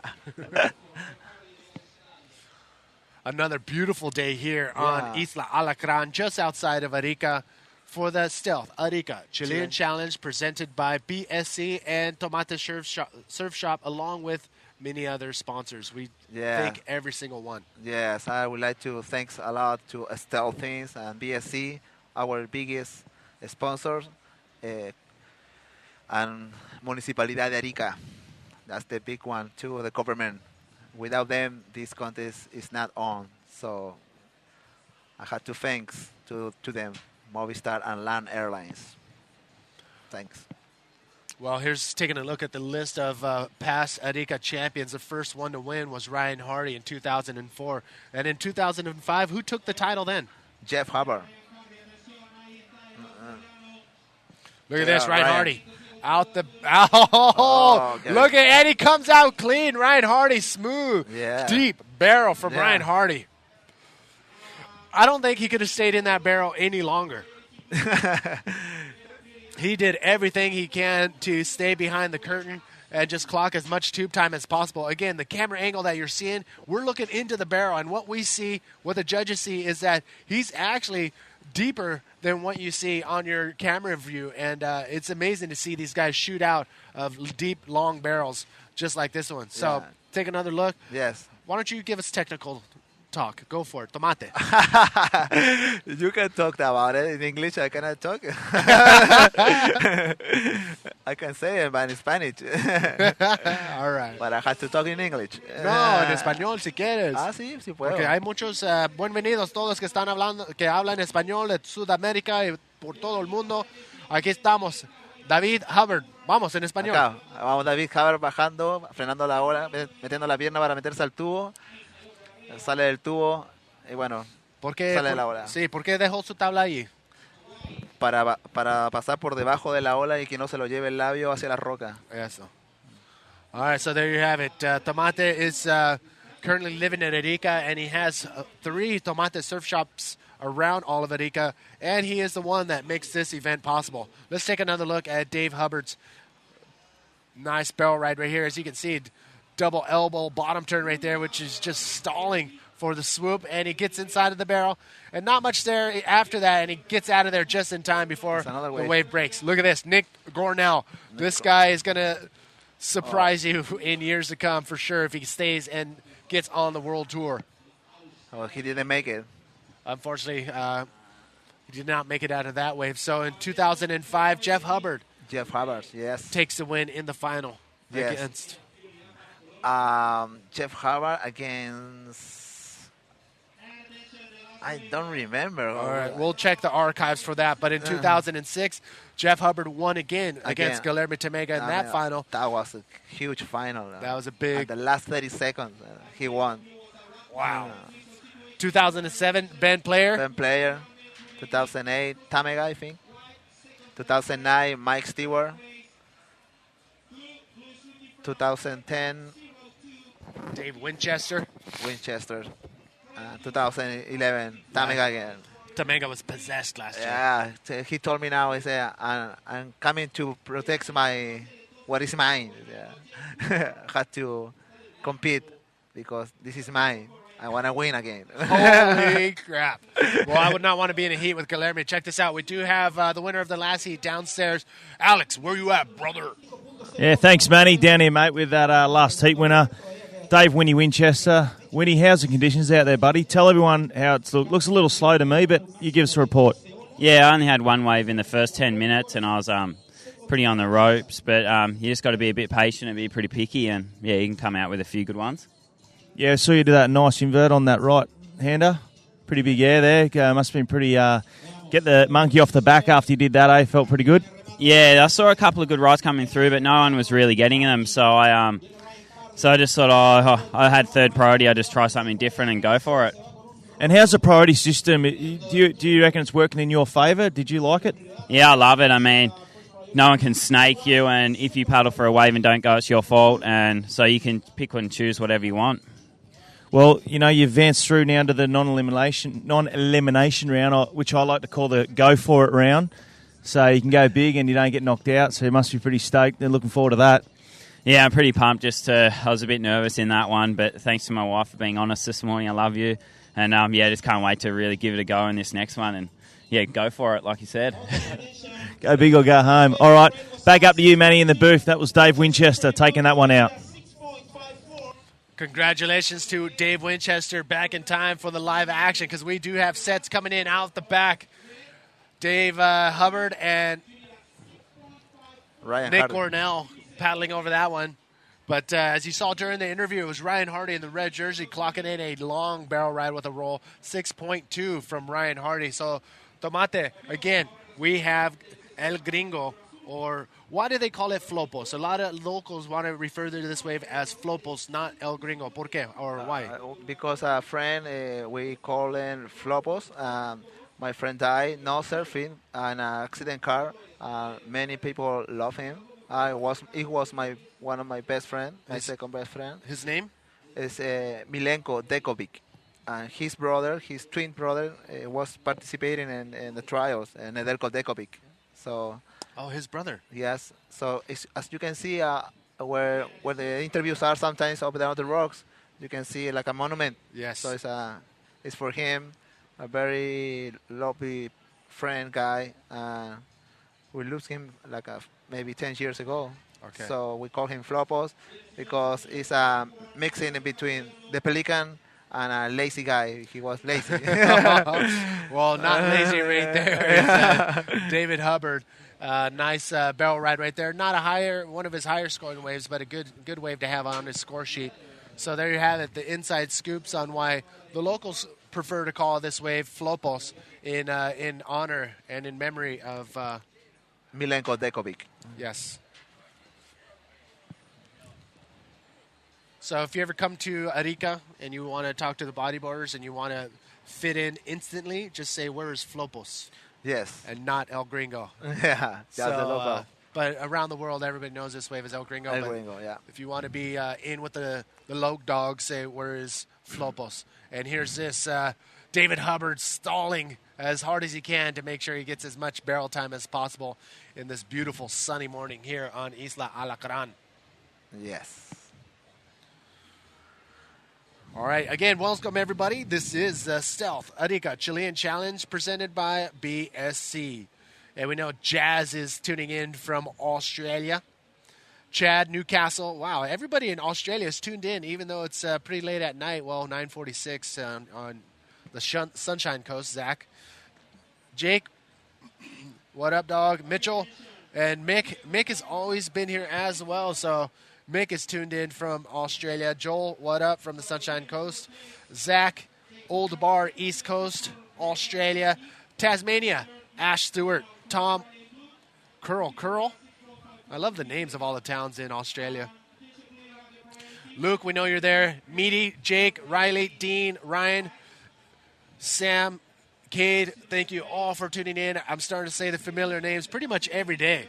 So Every day, yeah. I'm going to say, because these guys have been tuning in every single day, and we appreciate your loyalty to the IBA World Tour. I mean, if I was home, I'd be watching. That's a given. Even if I was working, I'd have an extra little window over here with the video as I'm doing my work.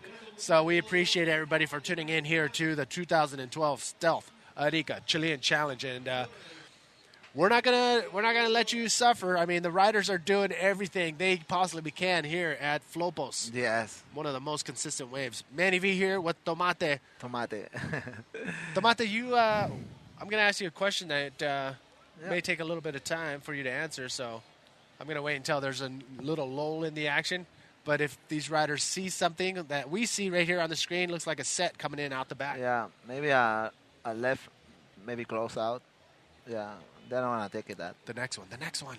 The next one, maybe. Ben Player. Yeah, I've been playing. Oh, that's the chiropractic local guy. Oh, really? Yeah. I think I need to see him. We call him Pantro. Why? Pantro, Thundercat, remember? Oh, The other guy is Pantro. he does look like a Thundercat. Yeah, the chiropractic guy. Can I go see him? I hurt my back yesterday. Yeah, he's really good. One of the best in Arica. Okay. And he came and like to help me with chiropractic for the riders. How much will he charge me? No, he's not gonna charge you now. Okay. No. Just says Tomate's friend. Okay. Perfect. All right. You know what? Let's take a little break and we'll be back right after this. Okay.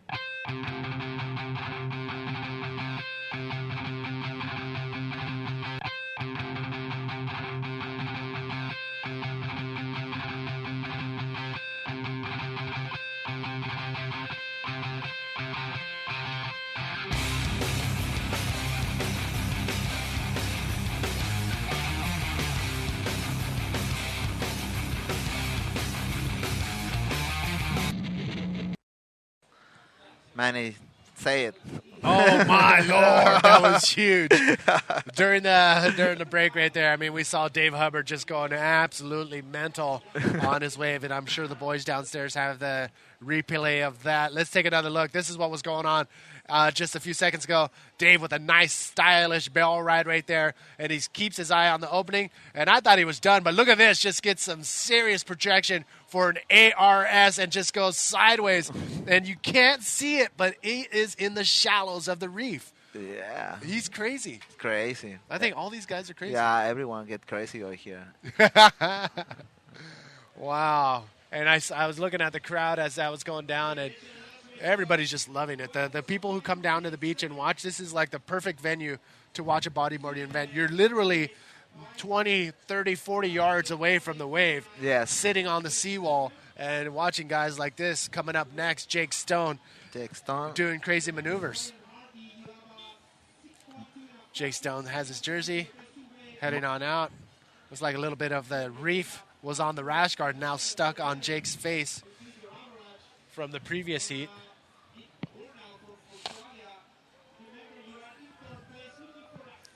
Wow, Jake Stone making his way down to the water. And we're waiting for those scores to drop. Currently out in the water in this heat, 12 minutes remaining. Dave Hubbard in first place. Ryan Hardy in second. Nick Gornell in third. So we're going to wait for the wave exchange to come down the pipeline before we give you the next update.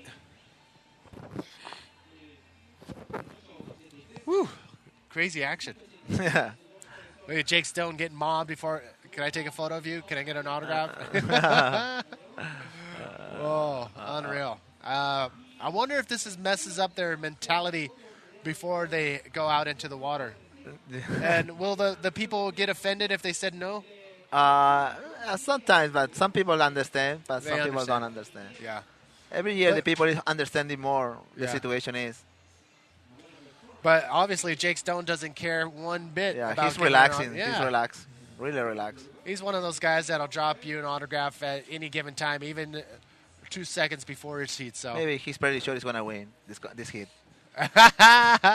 we will see. He's going to face off Mark McCarthy and Mike Stewart coming up next. Oh, that's Asia, interesting hit. Makeup. We know you're watching, and I'll make sure all the boys are giving their good luck from you. Jared from Cronulla, Jake from Byron Bay, Benjamin in Clegy, Keegan, what up from Port Macquarie, Ricardo San Paulo, San Miguel in the Azores, Charlie Port, Simon from Orange Grove, Vico, and the Shaper Gato from Peniche, Portugal. Portugal. Again, once again, this is the 2012 Stealth Arica Chilean Challenge presented by BSC. Dave Hubbard taking a look and decides not to go. Graham in Perth. Clinton, what up, dog? Throwing it down for the Safas. Sean, what up? Charlie, Liam, Jordan, George coming out of Perth too. Everybody's starting to wake up in Perth, it seems like. All the Groms on the sunny coast are tuned in. Matthew. And Shane from Corimban. It's between Coolangatta and the town starts with an M in Australia. Yeah.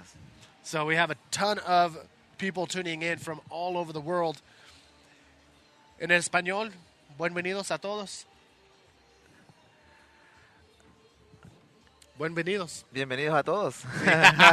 No, quiero dar la bienvenida a toda mi gente, a toda la gente que está mirándonos en vivo por internet, aquí en nuestro campeonato Arica Chilean Challenge. Y dar las gracias a mis auspiciadores, a Stealth, a BSS, a la Municipalidad de Arica, Movistar, LAN. Y esperar que mucha gente más esté conectando durante el día y estos días que vienen, porque ya el sábado y domingo estaríamos terminando con este gran evento y aprovecharlo al máximo y bueno, y apoyar a nuestro rider chileno tanto en Correa, que ya se viene. Y eso. ¿Qué más, Manny Vargas? Ahí está, dijiste todo. Gracias, hermanito. Woo. All right, ladies and gentlemen, we are tuning in right here in round number 3. Heat number 6 currently out in the water, and that is the situation. 8 minutes and 40 seconds remaining. Dave Hubbard is in a pretty solid lead. Ryan Hardy in search of an 8.51 for that first place spot. But Nick Gornell, he still has a chance. Top 2 riders will advance on. Nick Gornell, 6.54 is what he's looking for to knock out Ryan Hardy from that second place advancement spot. Oh, no. I think these comments are coming up really deep now. We're at 128 comments from everybody coming in on that post on our Google Plus profile. So I'll get at him as soon as I can, but look at this. Coming up next in the red jersey, Mark McCarthy. In white, Jake Stone. And the legend, the living legend, the master, the bodyboarder of bodyboarders, Mike Stewart in the blue jersey. He has been around from day number one. He, along with Tom Morey, the inventor of the bodyboard, and back in 1971. How old is Mike now?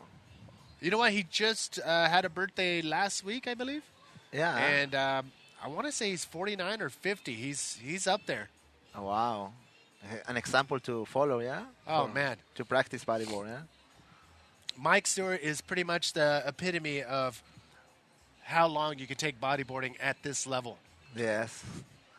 It's just a matter of how bad you want it or how connected you are with the ocean. And obviously Mike Stewart has a connection with the ocean that a lot of people only wish to have.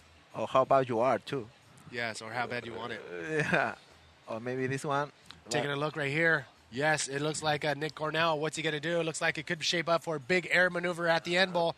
Oh. It's still a nice clean roll, and look at the water just surging up on the reef. But Nick Cornell kind of lost a little bit of speed on that bounce, a little bit of the boat wake coming in on that wave. Let's take another look. Nick Cornell, as you can see, bottom turns, a little bumpy, and punches through the lip. So nice clean maneuver right there for Nick Cornell. Yeah, that's like a little bit west. So it's a little bit faster, but you have time to hit it, but close out. So on the west swells, you can get a shorter barrel or longer barrel, and then a big move? No, long barrel, if it's a good one. But it's better get the barrel and then out and hit the wave. So you had more point, for sure, for the judge. Ricardo Silva, North Beach, Nazaré, Portugal. Thank you. Benjamin Maxime is not watching, but he's listening because he's at work right now. So he's just listening on his secret computer that's in his desk. So, Maxime, bonjour, mon ami. We will do our best to give you the live feed here. Reese, what up? Ricardo. Chris Fraser. Woo. He's working. I cannot listen. He's supposed to be working, but he's watching the contest. Yes. Chris Fraser, you only have to say your name once. And it's Cronola, not Colnola. So work on your spelling, buddy. Glenn Thurston, what up, buddy? So I'm guessing Nick Cornell's nickname is Bubba. I've seen that thrown out a few times. So Nick Bubba Cornell currently out in the water chasing a 6.54 for that second place advancing spot. And this is a do or die elimination round number 3. Hey, check it out. What's up? Dean Nadanson, Western China, here, floating for Flobo Wave. Yeah. China. Yeah, that is... Tomacha's losing it right now because Dash is tuning in from Western China, frothing for Flopo waves. Cornwall, Laura. Hey, Laura. How's it going, girl? Go Bunny. Buenas from Miami. Go Bunny. What kind of name is that? I don't know. Is that a boy or a girl? Oh, check it out that wave. All right, here we go. Live action out the back. Dave Hutter slides down that face of the wave. Whoa, nice clean spin right there. Able to get under the lip, into the pocket. Woo, good wave for Dave Hubbard. Nick Cornell. No! Aaron drops back into that section. Oh, my. Bubba is what the boys call him back home. That's another one. Right. Ryan Hardy, what can he do on this wave? Slides under the pocket right there. Nice clean barrel. Yeah, barrel. Hey, how the people in Chile can send messages like this one? Okay, but the people in Chile or anywhere around the world, they have to get a Gmail account. Okay. And then they have to click on to make a profile. Tiene que tener, para escribir mensajes, la gente tiene que inscribirse con una cuenta de Gmail y después tiene que tener un profile de Google Plus. Un profile de Google Plus. Ya. Es muy fácil. Donde está tu nombre, clique ahí y ahí sale. Ahí está. Para la gente de Chile, si quiere mandar mensajes. There's another look at Dave Hubbard's nice spin under the pocket and then gets in under the lip, able to force a roll right there. but a clean wave right there. So Tomate is going to explain in Spanish how everybody from South America or anybody who doesn't understand how we were given shout-outs, here's how you can do it. Tomate will explain in Spanish during Nick Cornell's wave. After the replay. Oh, tries to go for a spin off the top, and there's airdrops straight into the pocket. Look how wide that thing is, and that's right on the reef. So, wait a second, could be some more action off the back. Make it. So sad he didn't make it. You actually sounded very genuine when you said so sad.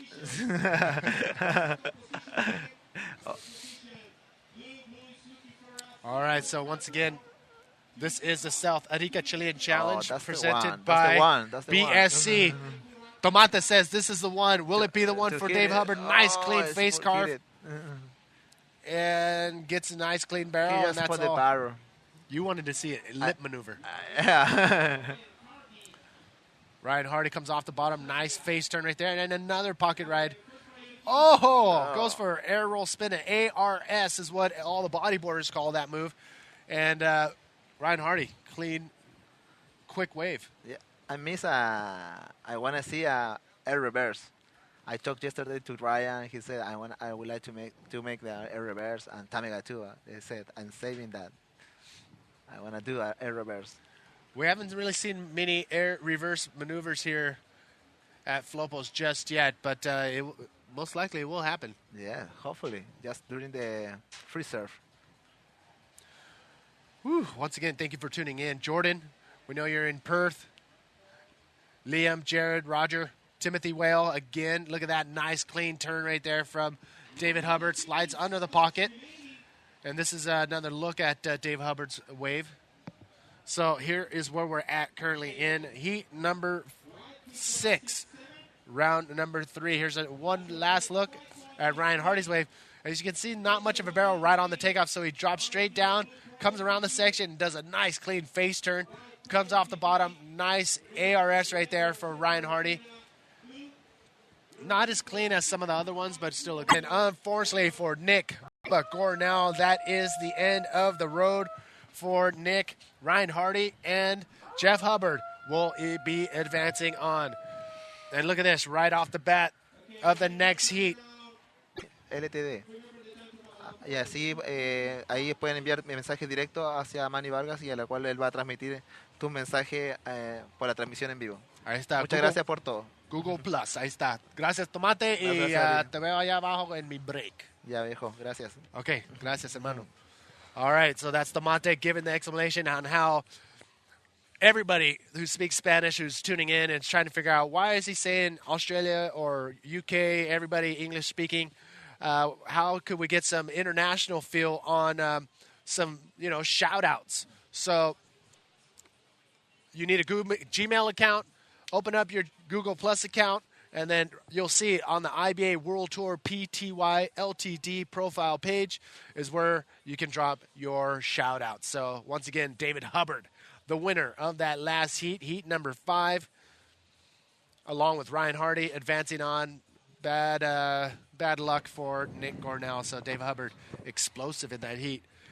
Did you watch that heat, Eric? I did. Yeah, it was very explosive. It was crazy. We've seen Eric.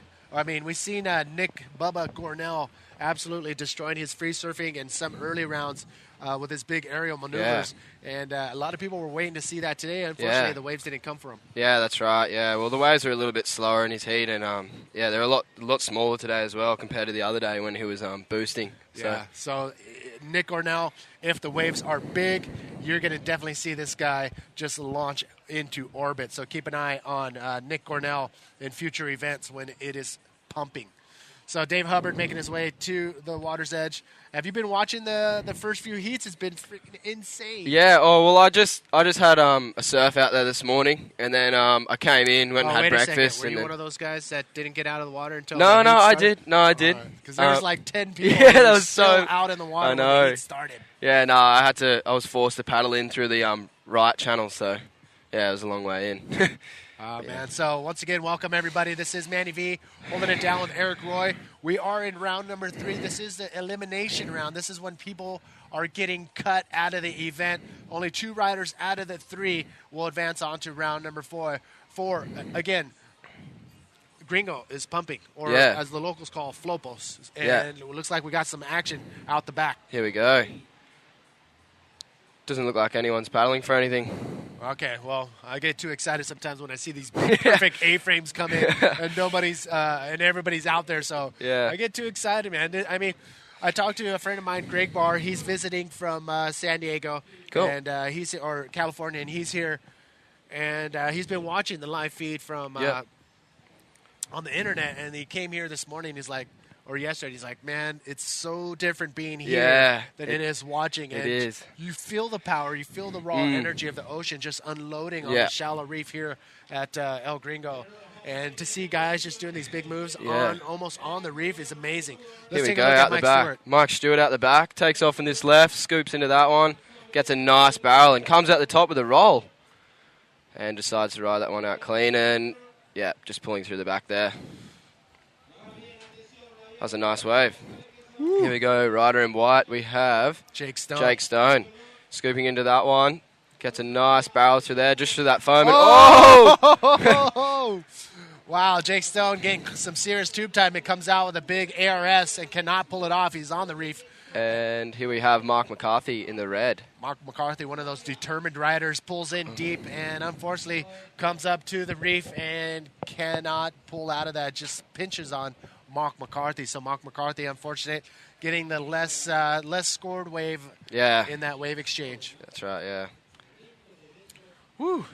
The sun is out. I've said it before. It looks like Hawaii, but with a Chilean flair to it. Mike Stewart, here he is once again. As you can see him spreading his legs out, stalling, controlling his speed. This wave has so much power. If you just come off the bottom, you'll have a ton of speed. But you saw Mike Stewart control it and slow down to get a barrel, and he went in, did a roll, kind of forced that roll as he was coming out of that wave. But you know what? Solid score on the screen for Mike Stewart's first wave. Let's take another look at Jake Stone. Here's a replay of Jake Stone. So, as you can see, he's just racing through that barrel there, and looks like he's already looking at that bowl, and then, boom, does a big backflip out of that, and just lands, over-rotates, and, just doesn't come out of that one. Jake Stone, he is definitely a force to be reckoned with out in these waves. And he's one of those guys that very creative. I mean, we've seen a move on... Is it Vimeo or YouTube? I've seen that, the stone flip. Yeah, the stone flip. I'm pretty sure it's on YouTube. But I shouldn't be saying that other company. Oops, I put my foot in my mouth on that one, didn't I? Yeah. But Stone is one of those creative and innovative riders, and everybody wants to see that move. Are we going to see it here? It's really up to Jake Stone and Mother Nature if she delivers that wave. So scores are dropping. So, in third place, we have Mark McCarthy in the red. He only scored a 1.83 for that one. In second place, we have Jake Stone getting a 5.43 for his wave. And Mike Stewart in the blue in first place. Oh, and here we have Mike Stewart out the back again. Mike Stewart, Mark McCarthy splitting that peak. And, Mike Stewart talking some serious time. Nice, clean roll right there on the inside. Pulls it off and gets out of it. Whoa, he's still on the wave. He is on the reef. Mike Stewart is actually on the reef and just gets pushed into the keyhole. This guy is crazy.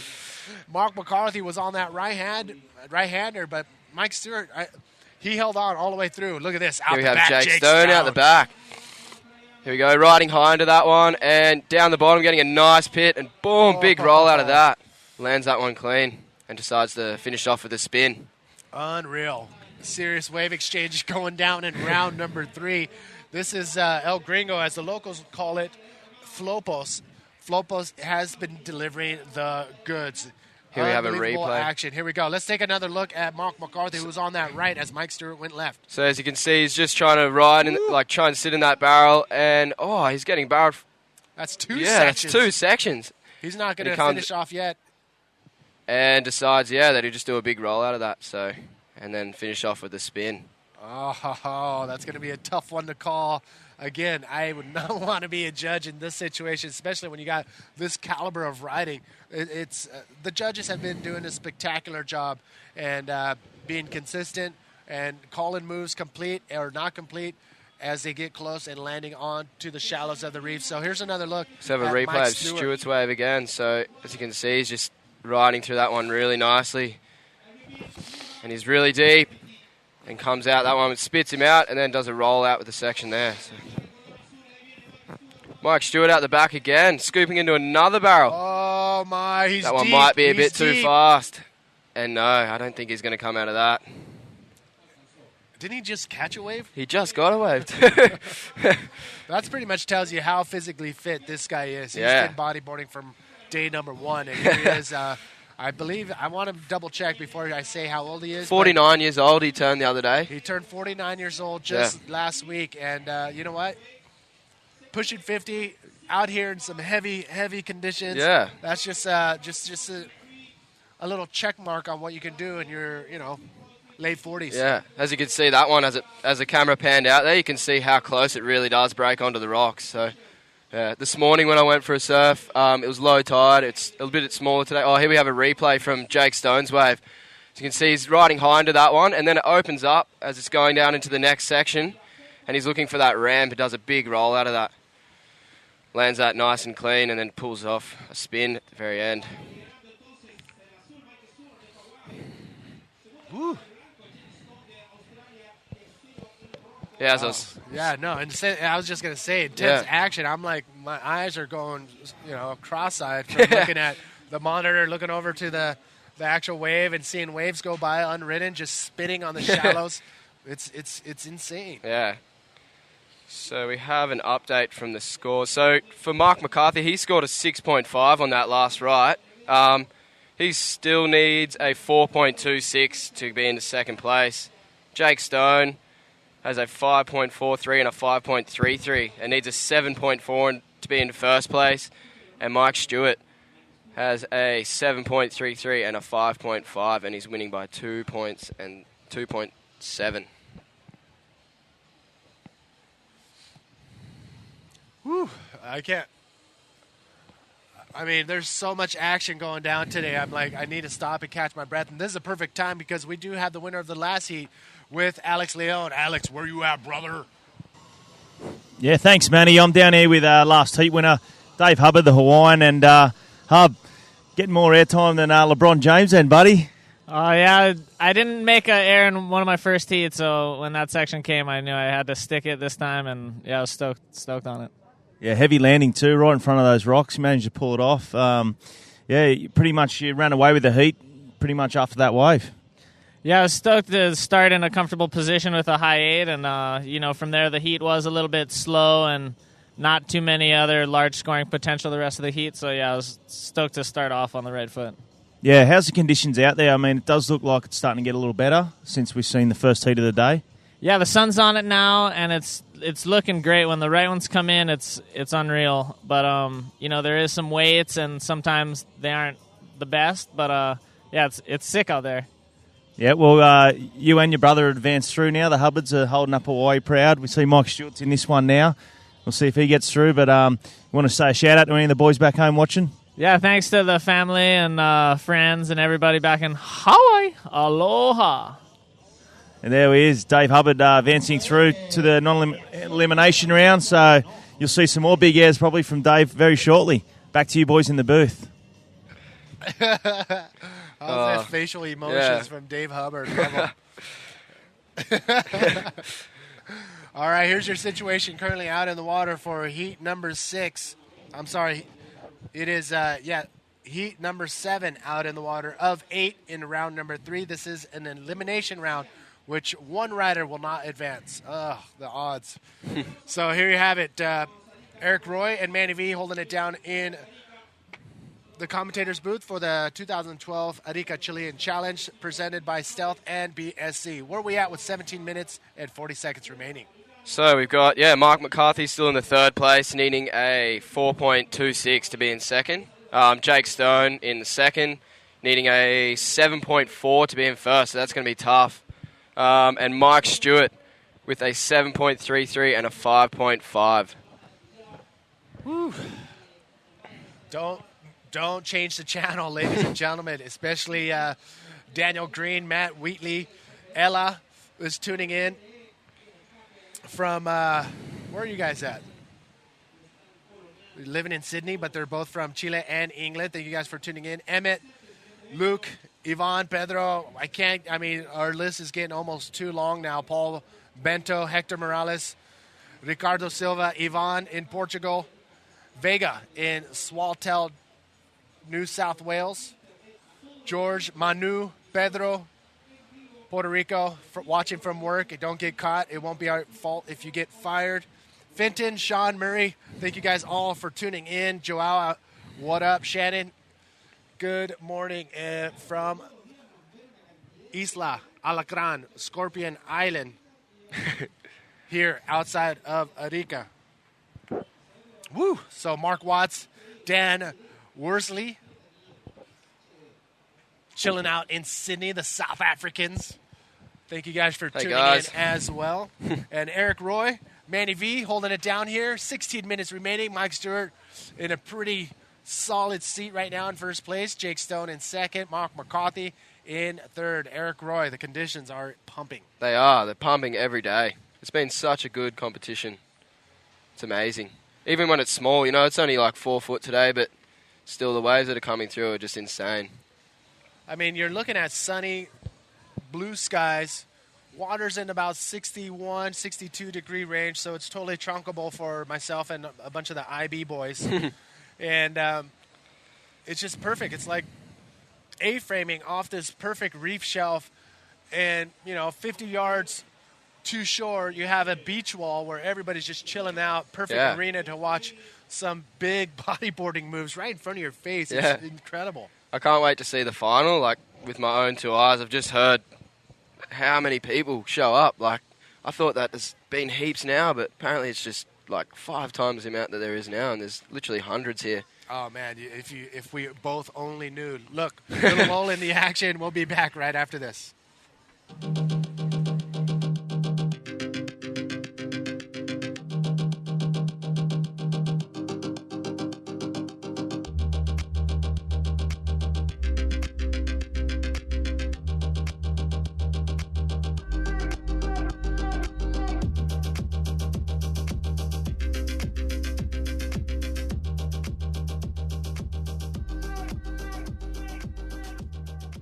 Welcome back, everybody. Manny V here with Eric Roy in the commentator's booth. We're bringing you the live feed here from Isla Alacran, Scorpion Island, here outside of Arica for the 2012 Stealth Arica Chilean Challenge presented by BSC, our boys in Australia, holding down the bodyboard shop that pretty much has everything in stock. If whatever you need bodyboarding-wise, everything. Mick and the BSC crew will have it for you.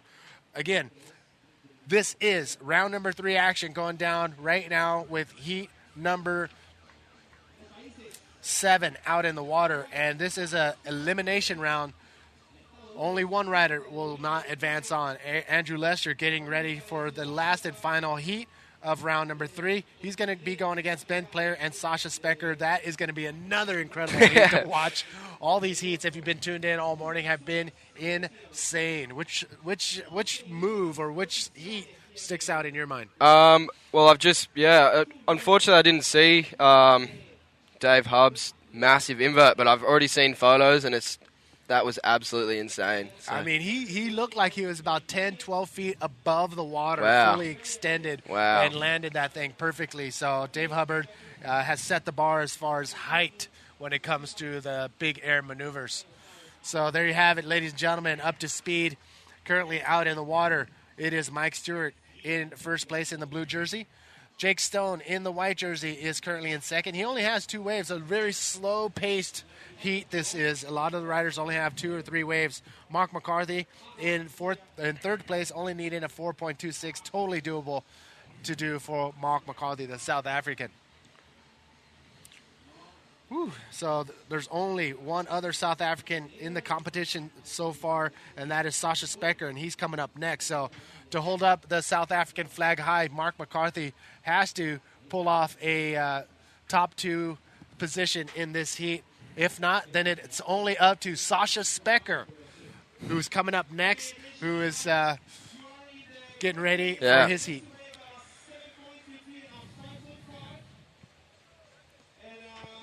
It's a bit slow out there at the moment, but Mark's got a good strategy. At least he's waiting for that one that if he waits for a bomb, he can get a way higher score than a 4.26. So, well, you made a good run in the trials. Describe for the people who've never been here before. What is this wave like? It's pretty. If you haven't surfed before, it's really intimidating. It does break really close to the rocks. Usually, if you are getting barreled, the last thing you're thinking about is the bowl. You kind of just want to get out there and get out of it, and it's just a really hard wave to read. Well, not only are you asking to see it, but a lot of viewers from all over the world want to see it. Let's take another look on how high Dave Hubbard really is was on that big invert. So here's another look at that wave of Dave Hubbard's. If you just look at it from the beginning, he had his eyes set on a big air. And if we can pause it right there, look at the full extension of Dave Hubbard right there. He eases easily 12 feet above the water and just lands it perfectly. He lands so clean. And he kicks his way out of there and pulls off a roll before he gets out of that wave. So here we have Mark McCarthy in the red. Unbelievable. Back to the live action. Mark McCarthy slides under the pocket, punches through the lip for a nice clean roll. That was a nice barrel. I reckon he's done it. Yeah, Mark is only looking for a 4.26 to take away that second. Here we have Jake Stone out the back. Backdooring into this nice barrel, and he's deep. He come out? No, he doesn't. We talked about Nick Gornell pulling into the barrel and being really close to the lip as it came over him, and that was too close for comfort as the shock wave. What happens is when the lip comes and barrels over, the lip will penetrate the water surface and actually create another wave that goes back into the barrel, and that's called a shock wave. If you're too close to that shock wave, it's strong enough to knock you off the board because you have 2 forces now that you have to deal with, and you're not ready for that, and that's what looks like it happened to Jake Stone. Yeah. There we have Dave Hubb. Just cruising after his heat. Yeah, he talked about that air maneuver in his as post-interview, post-heat interview, and he said, you know what, I didn't pull one off like that earlier. I wanted to make sure I did it this time.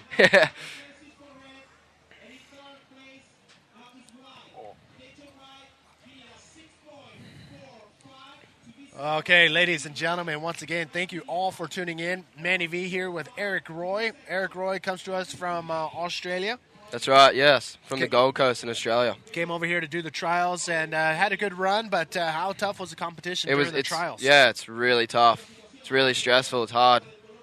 Well, we got to give shout-outs to the trialist winner, Brahim Idosh from Morocco, who's just been a force to be reckoned with in the past few events. And we're going to see a lot more of Brahim and hopefully see a lot more of Eric Roy, because you put your name out there and showed people that you can ride some big, heavy waves. Thanks. And that's what the IBA World Tour has been known to have. The venues have been in heavy situations. Yeah. I mean, heavy surf with heavy situations, and only the best of the best can handle it. And that's why they are, your seated riders. Yeah. And you proved yourself out there. So hopefully see you again at some different events. Definitely will be there, yeah.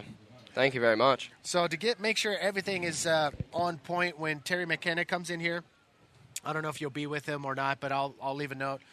People watching, as you're looking at their current situation out in the water, Jake Stone needing a 6.45 to get in that second place spot to take away from Mark McCarthy. I will have Terry McKenna explain what it takes to be a part of an IBA World Tour event, whether it's through the trials or how to get seated. So I will make sure Terry gives us that info. So Jake Stone getting knocked back to third position with 7 minutes, 50 seconds remaining. Mark McCarthy's last wave of a 5.37 was enough to do so. Mike Stewart, he has, he can't let his guard down just yet because Mark McCarthy and Jake Stone are still within striking distance. Jake Stone, a 7.4, and Mark McCarthy, a 6.34 to knock Mike Stewart out of that first place position. So you got knocked out in the trials. You've been getting some waves before the comp. And what else have you been doing? Seeing the sights? Yeah, I've been trying to, just see as many things as I can.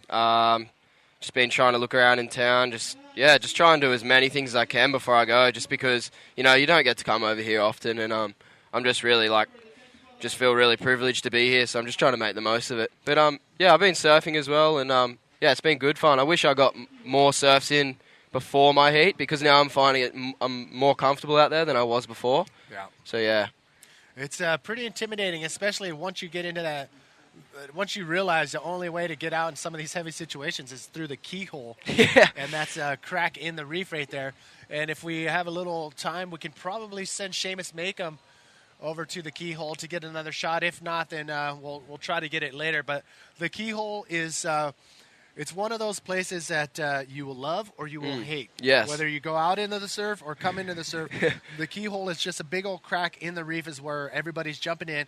It's a really deep area, but it's only maybe 2 meters wide. Yeah, 6 feet wide. And on either side, it's just covered in Rocks. Barnacles Yeah. and mussel. And it's just looking at it. It's like going through some crazy, medieval gauntlet. Yeah. And if you hit either side, you're going to get cut or ruin your wetsuit, ruin your board. Yeah. And coming in through that area is just as gnarly. I mean, It is, yeah. It's hard to locate. Jake Stone sniffing on this one. He pulls off. So. Yeah, it's a when it's smaller, you'll find there's more rocks sticking out, and when it's bigger, you don't really want to be in there, just because it's hard to get out. If you get pushed across into the side, it can be really dangerous. So you got to watch out when you're in there. I totally mistimed it or mislocated it yesterday. I came in and I thought I was in the keyhole.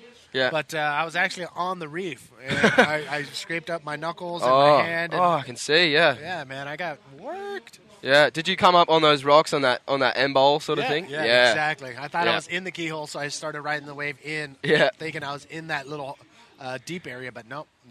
There's no luck there. Probably safer on that end rather than the other end where Tomaga did that massive roll last year. So yeah, they call that Tomate Reef or the turtle head over there. But that isn't the thing with the keyhole is it sucks you out with the current, and it on the big days it just puts you in the position where you don't want to be when you're duck diving these big waves. So we'll try to get another shot at the keyhole as when we get Seamus over there. Look at, you know what? Let's take a quick little break so I can sip on this coffee. We'll be back right after this. Sweet.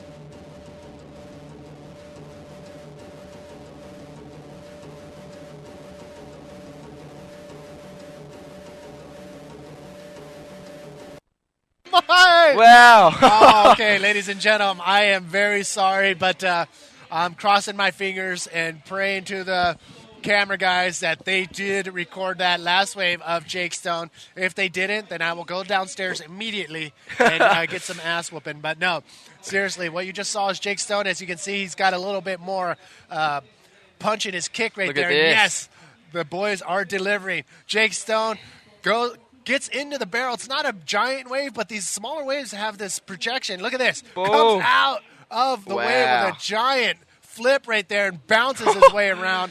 That is unreal. Wow. Jake Stone with a gigantic flip maneuver. That was massive. He is pumped. He has to be stoked. Woo! And you know what? The judges are judging accordingly. That was accordingly. That wave right there with a nice clean barrel with a gigantic maneuver at the end of that wave and performing it and pulling it off perfectly. 8.83 is what Jake Stone got from there. Again, he shot straight up in that first place spot, knocking down Mike Stewart to second. Mark McCarthy now has an uphill battle of a 6.34 for that second place spot. How insane was? Can we see that again? That was crazy. Unreal. Woo! So there is a situation change on your screen. Jake Stone catapulting straight up into first place with that 8.83. Mike Stewart drops to second. Mark McCarthy now in the hunt for a 6.34 just to get into that advancement mark. Here we have Talk a us through replay it. again. So, yeah, as you can see, it's a little one, but he's just gets straight in that barrel and just looking for that bowl. And as he comes out, just does a massive backflip. Look at that, and just bounces around perfectly. Wow. Oh, man, that was huge. Dave Winchester's in the commentator's booth. He's coming up next with Terry McKenna. But Winnie's just keeping his eyes on the monitor as Jake Stone just, if this TV monitor we're watching was 3D, I would actually, it would come out in your face. Mark McCarthy looking for a 6.34. Is this wave going to be it? Tight little barrel on the inside. Goes for a roll on the reef. Oh, you can tell he's trying to do everything he can now. I think he probably would have had a better luck waiting on the outside in this last minute and a half. Look at that. He's on the reef, kicking into the keyhole now. He's in the deep part. But 1 minute, 30 seconds remaining for a 6.34 wave is what Mark McCarthy needs. He's at the bottom of the priority totem pole, so now he's in like a very tough situation. Yeah, and there's sets coming through here as well. So if he would have just waited, might have done him better. So, and here we have Mike Stewart on the right. So, so he's just racing. Looks like he's looking. Oh, so he gets a barrel and looks like he's looking for that bowl and does a nice little invert. Finish that one off. Yeah, Mike Stewart's trying to build on a 5.5 second. Jake Stone on the right again, and just pulls through the back there. Woo!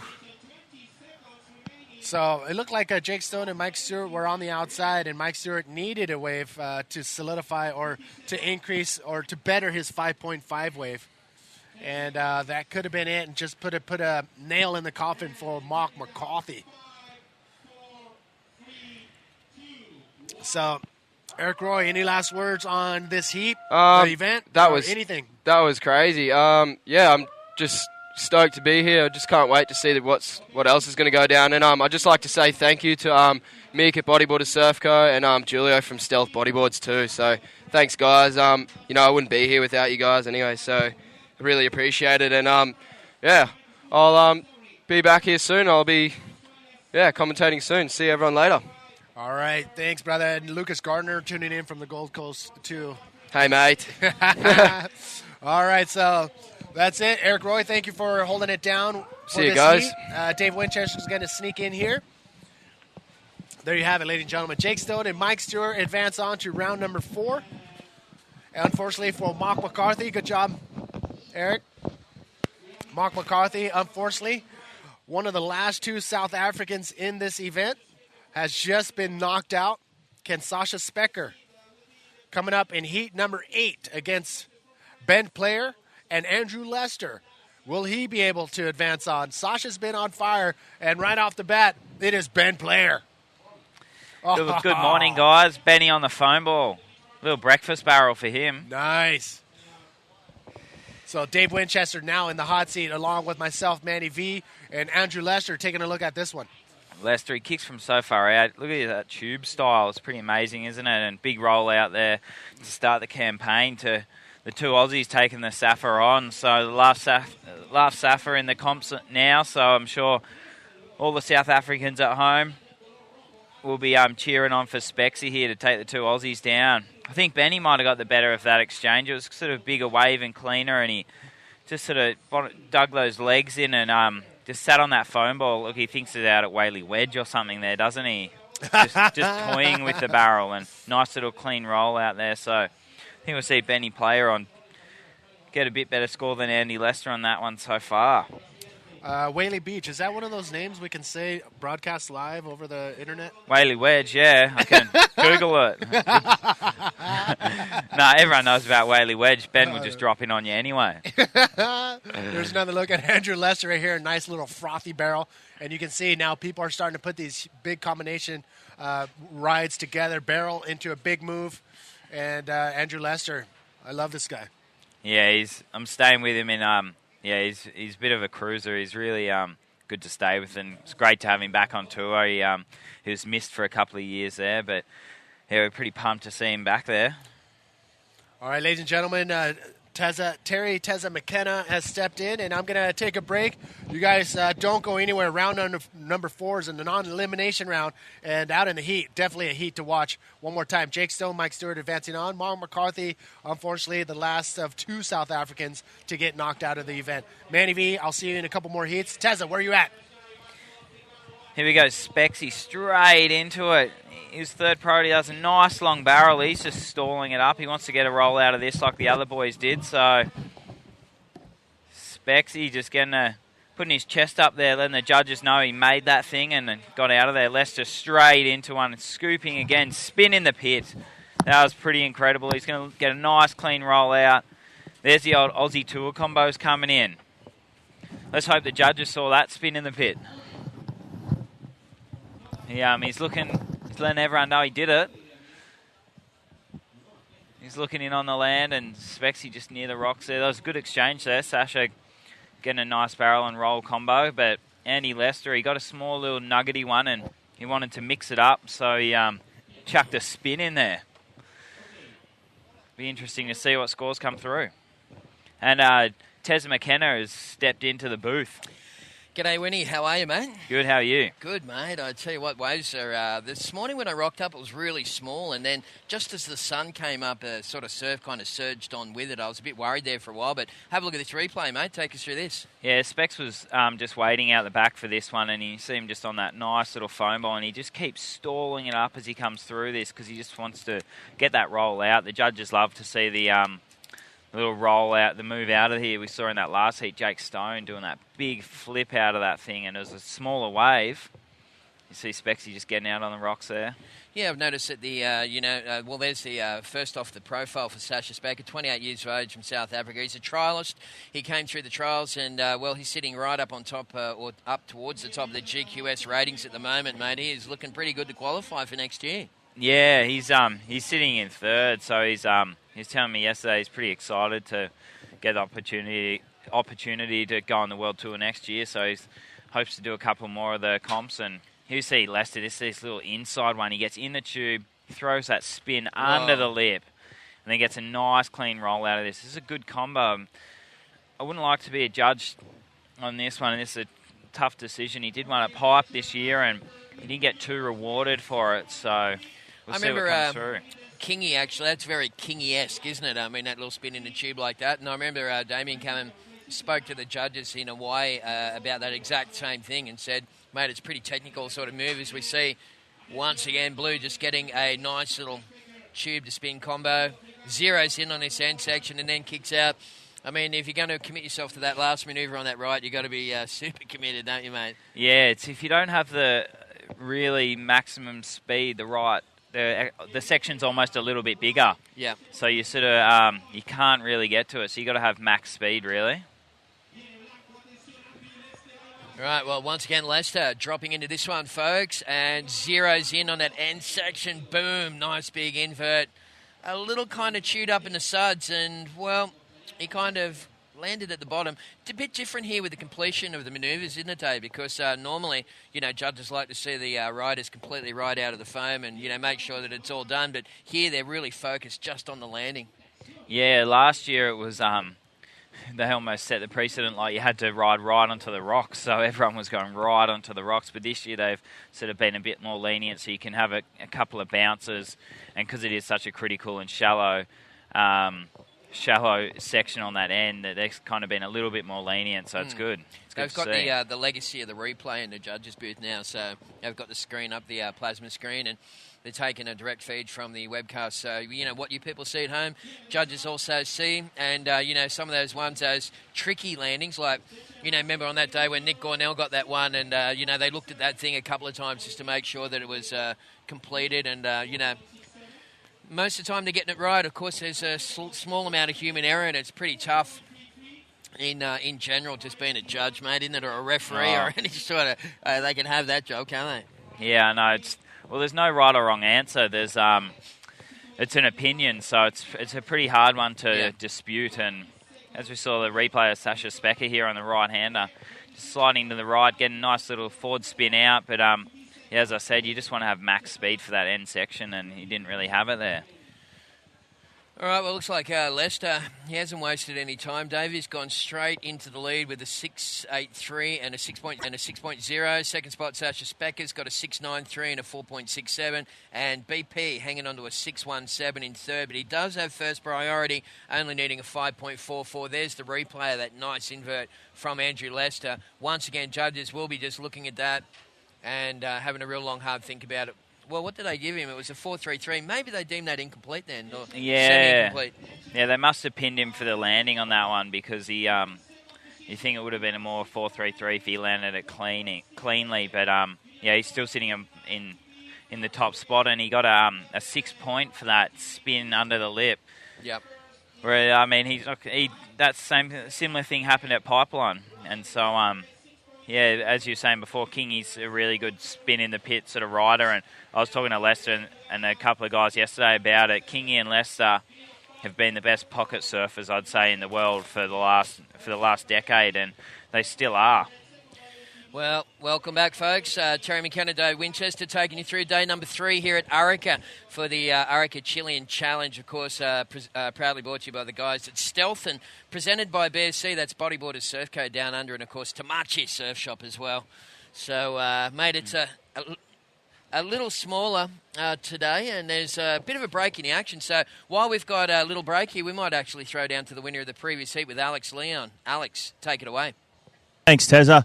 Down to that heat winner, Jake Stone from Australia. Jake, well done, buddy. Thanks, Leo. Yeah, no, I had a good heat. I was stoked. I had a terrible heat. I'm not going to lie anymore.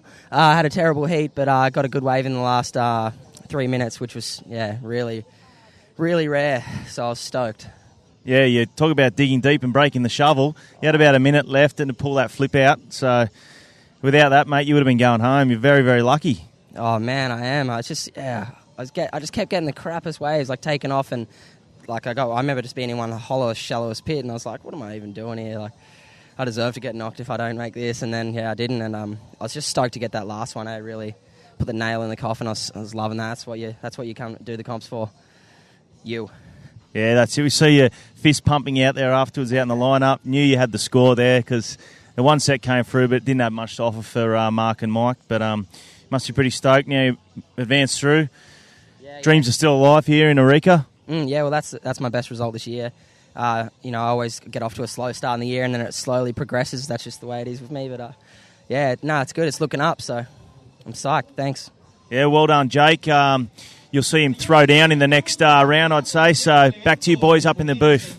All right, thank you very much. Alex Leon doing a fantastic job as we're in day number 3 here at Arica. And as we were saying, conditions are a little smaller. You've been out there today, Dave. How was it? Yeah, my heat was pretty slow, but as we have seen in this heat, there's just been constant waves. I mean, Leicester got 3 waves within the first sort of 5-6 minutes. And but now we see a little lull. You just sort of... I don't know. Jake asked me before his heat, he goes, do you think I just wait and be patient? I was like, you got to wait, but don't be too patient because they might not come. Yeah, that's right. It's important to get rhythm in heats too. Sometimes you can wait so long that you kind of fall out of rhythm with the ocean. It's pretty important to feel the beat, get into it, feel that rhythm. But I hope you're enjoying the action, folks. It is day number 3 live from Arica. We've got 2 more days of competition remaining after this. But today, Dave, we're going to try and push through and finish these non-elimination heats. There's a lot of blue sky around, mate, and that's a good and bad thing. It's good for the spectators, but it's bad for us because it means the onshore can come early. Yeah, it was a really stiff offshore this morning, and I've been finding that when there's a stiff offshore, it kind of goes quickly. It goes really hard for a bit, and then it just goes. It's sort of when you really light mornings, it just hangs around. The cloud hangs around. It just stays longer. But this non-elimination round will be pretty fun, and I'm pretty pumped to get in the water and have a good heat. Yeah, cool. Well, we got after today, folks, we've got 2 more 4-hour days. So that's 7:30 starts, 11:30 finishes. Wind traditionally comes up here around lunchtime, around about 12. Sometimes, if you're lucky, as Dave said, maybe around 1 o'clock if it's cloudy. But with those offshores in the morning, Dave, seems like it kind of blows the cloud away, and that brings in onshore wind just a little earlier. Yeah, it starts to heat up a little bit too soon for our liking, but yeah, I'm sure we'll get a few. And, the conditions is really light right now and clean, so not too many more heats to go. What about Brazil, mate? We're going, of course, off to Itacoatiara is the next one. Have you been there before? I've never been there, no. Never been to Brazil? I've been to Brazil once, just to Rio, but I've never been to this beach, and I can't wait. It sounds amazing. I've seen photos and wedgie waves, and so I'm pretty pumped to get there. Yeah, it looks unreal. Absolutely insane. So big shout out to Giuliano and all the guys watching. Of course, they're pulling together the event, running around behind the scenes at the moment. It takes a lot of effort to pull together one of these things, that's for sure. Okay, well, there's the situation. Andrew Lester in the lead, 6.83 and a 6.0. Specs is sitting in second. Doesn't need too much of a score to take the lead. And BP's been pretty quiet, but, mate, it's at this level, it's all about wave selection, really, isn't it? Yeah, you got that one off the bat, and I'd say he'd be in first priority right now. So you see the guys looking at these inside ones. Lester must be third priority if he's sort of having a sniff at that little one. But Ben Player just waiting it out, and he's got a 6.17. He knows he needs a 5.44 to jump in a second. So he's just going to try and post a big score. All right, well, coming up next, of course, we go into the first of our non-elimination rounds. PLC is going to take on Magno Passos, Dallas Singer and Mitch Rawlins. This is, like you said, Dave, a good opportunity, this showcase round, to just go out there and put on a show, really. I mean, there's still the benefit, though, of it coming first or second, because you do get to skip around. So, whilst there's a little less pressure with the non-elimination, you still want to take it pretty seriously. Yeah, you definitely do, because if you win, you'll get a day off tomorrow, because you'll skip 2 heats. So, and you end up with a minimum of an equal fifth. So, although you can't get knocked out, it's almost like if you really, really want to win this heat. Yeah. So, a huge advantage if you do. All right, well, that will be coming up shortly, folks. That will be the next one on the program. And straight after that, of course, we'll have Amaury Laverne, Denton Correa, the last of the Chilean guys will be there, Jeff Hubbard and GT. What's your thoughts on Denton Correa and Alan Munoz, the local guys here? Pretty good, huh? Yeah, I mean, I haven't. I've seen the Denton guy a bit, but I've mostly seen Alan and been impressed by his surfing. I mean, he just is incredible. Yeah. I mean, if he had more opportunity to pursue it a bit more and maybe a bit more money came his way, it'd be pretty amazing to see on the qualifying tour, because I dare say he could make it. Yeah, well, I think next year we're going to have an incredible, Chilean leg. We're going to have, of course, Antofagasta, Arturo Soto, who's actually filming us at the moment. That's the promoter from Antofagasta. He's going to be putting on another big contest, and we've got a contest that looks like shaping up for a Kike.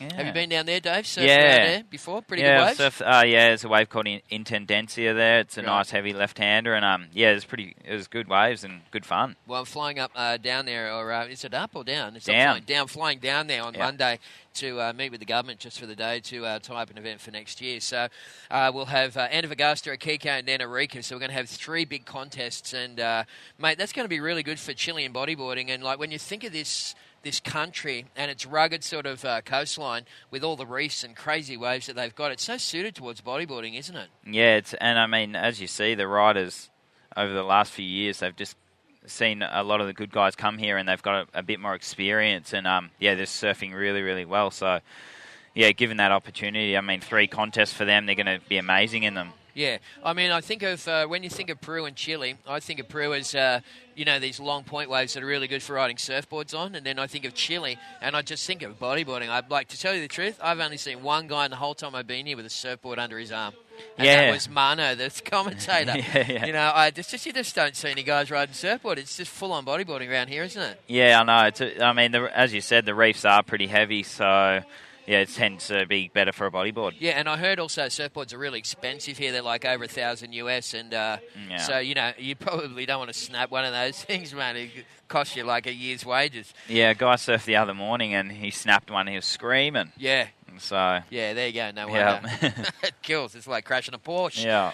All right, well, as we said, the non-elimination round coming up next, Pierre-Louis Costes, Magno Passos, Dallas Singer, and Mitch Rawlins. That heat the other day with King, Rawlins, and Singer was a real cracker to watch, and Dallas looks so comfortable out here. It's just like a kind of a bigger version of Boxy, really, isn't it? Yeah, he's just one of those guys that once he gets on a roll, he just keeps getting on it, and so he's really good in those left barrels and doing big inverts and flips and whatnot. So, yeah, he's really hard to beat.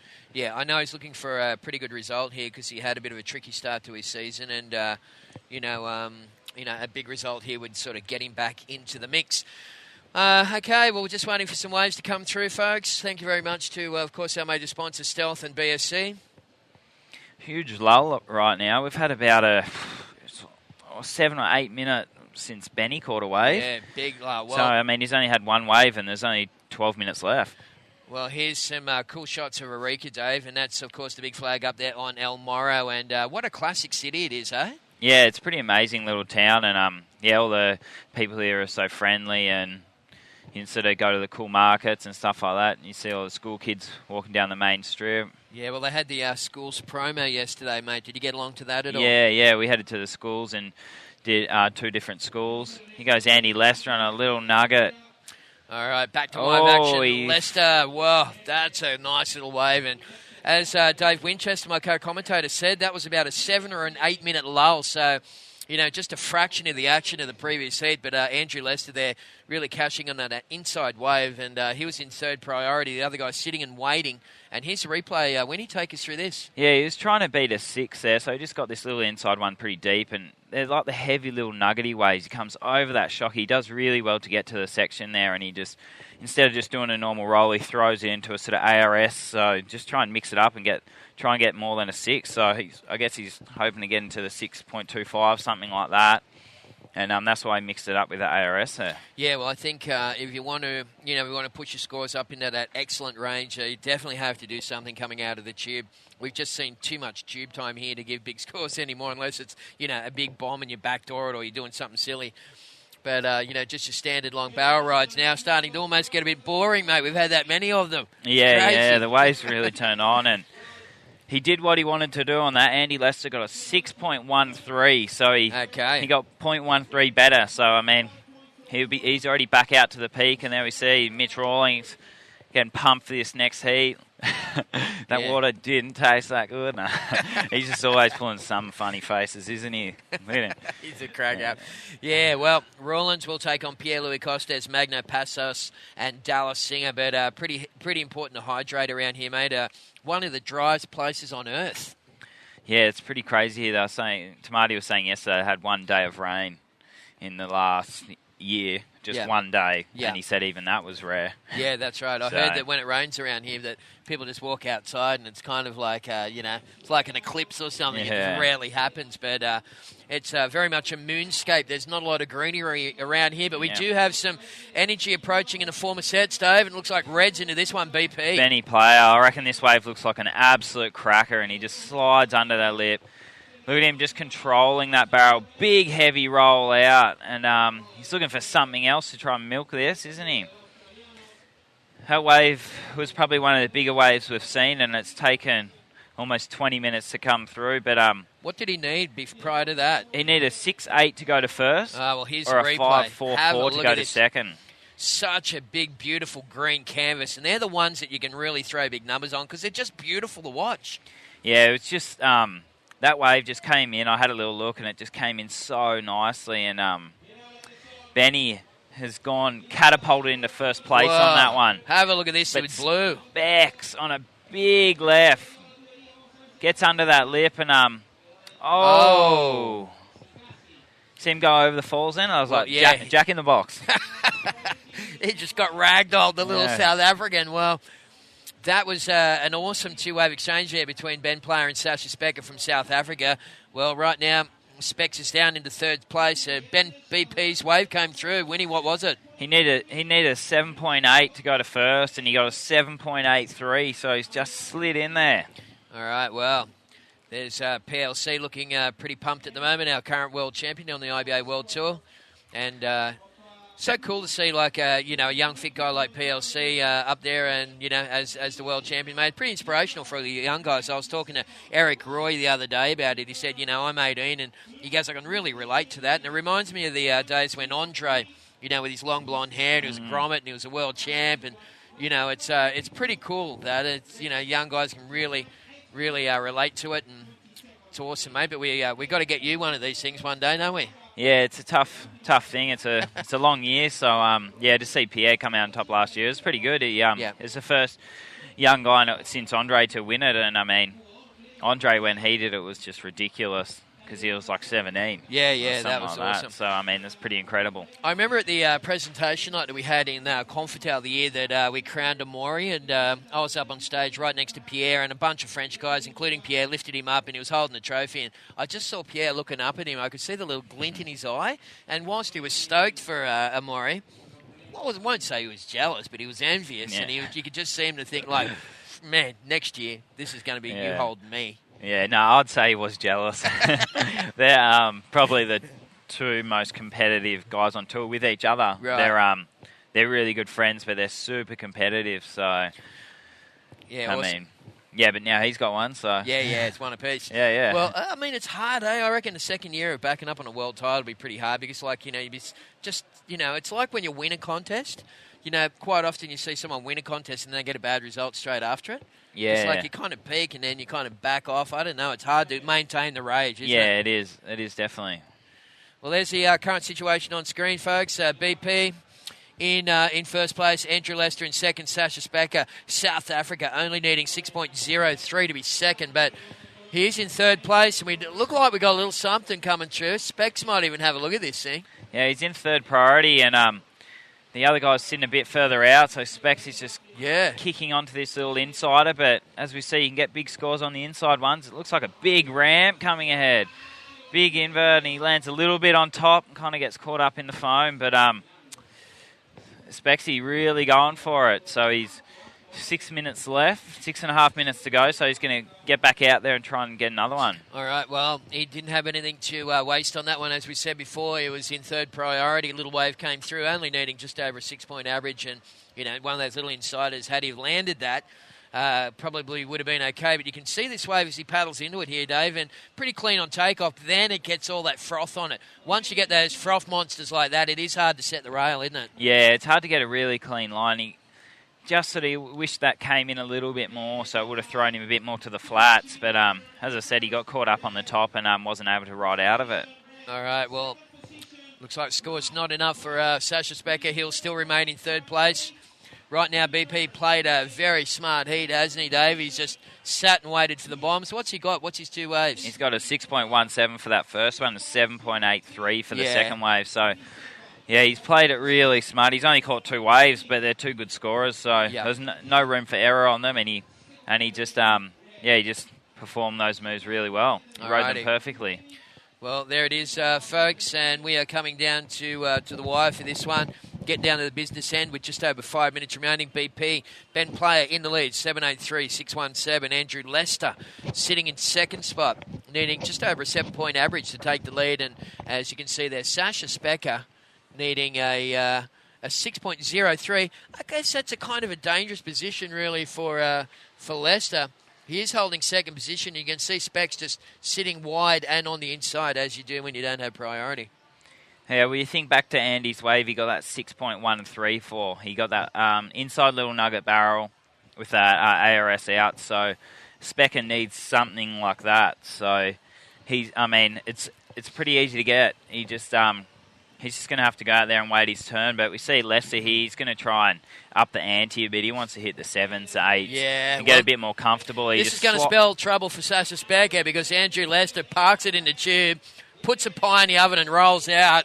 Wow, solid stuff there from that man, Andrew Lester. And, mate, for my liking, he's been one of the best competitive bodyboarders of all time, really. He's just so good in really small, really big waves. Whatever it is, he's usually makes the right decisions at the right time, doesn't he? Yeah, he's a seasoned vet, isn't he? He's one of the riders who you thought would have got the world title, but he hasn't.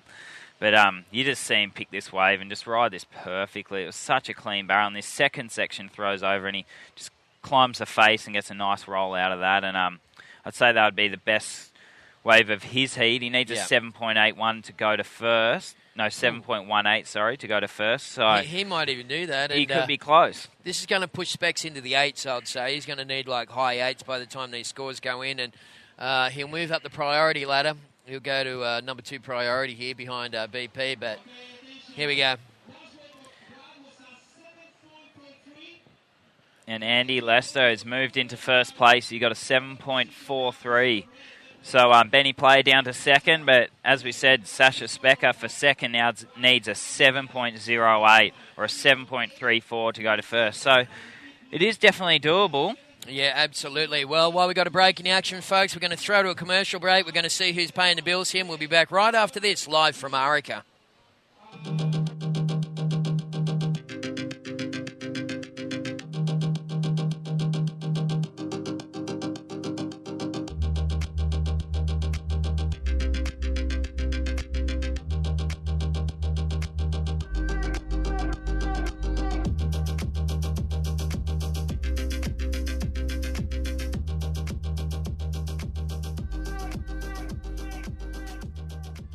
Well, thank you very much to Mick Parkhill, all the gang, BSC. They are probably sitting back somewhere in some kind of BSC exclusive lounge with the white leather chairs. Mick could have like a cocktail with one of those little umbrellas in it. Yeah, just watching it. So,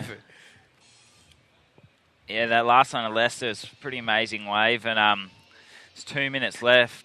Specker needing a low 7 to sort of jump into second place. All right, well, it's not completely out of the question, so the gate's still open a little bit for Sasha Specker, but the problem at the moment is consistency of the waves, really. I mean, with just a couple of minutes remaining, he's going to have to hope that he's got Hugh on his side. Have a look at that shot with the birds going through, Dave. They're a real feature here at Arica, aren't they? Yeah, there's heaps of sort of birds and pelicans, heaps of wildlife. There's a lot of seals in the harbour and that. They're pretty funny to look at.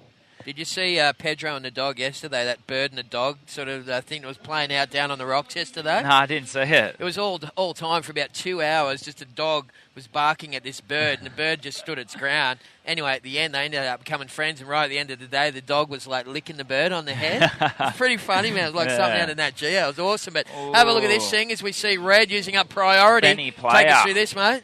He's opted to go right this time, and it looks like he's going to get a big, clean bowl here. Oh, it just doesn't come in. He does big cutty to airdrop. So Benny's not going to be too annoyed at that. It looked like it was going to be a really good right-hander, but it just didn't come in enough. So he's still in second, and looks like there's a couple of waves coming, but about 50 seconds to go, and Specker is in second. Second priority? No, he's first priority now, yeah. So, kind of a weird wave selection there for Ben, but I think he's pretty safe and sound. I mean, that wave clearly won't go into the top two. Won't be a keeper for Ben Player, but he's through this heat. And Sasha Specker, what's he need again, mate?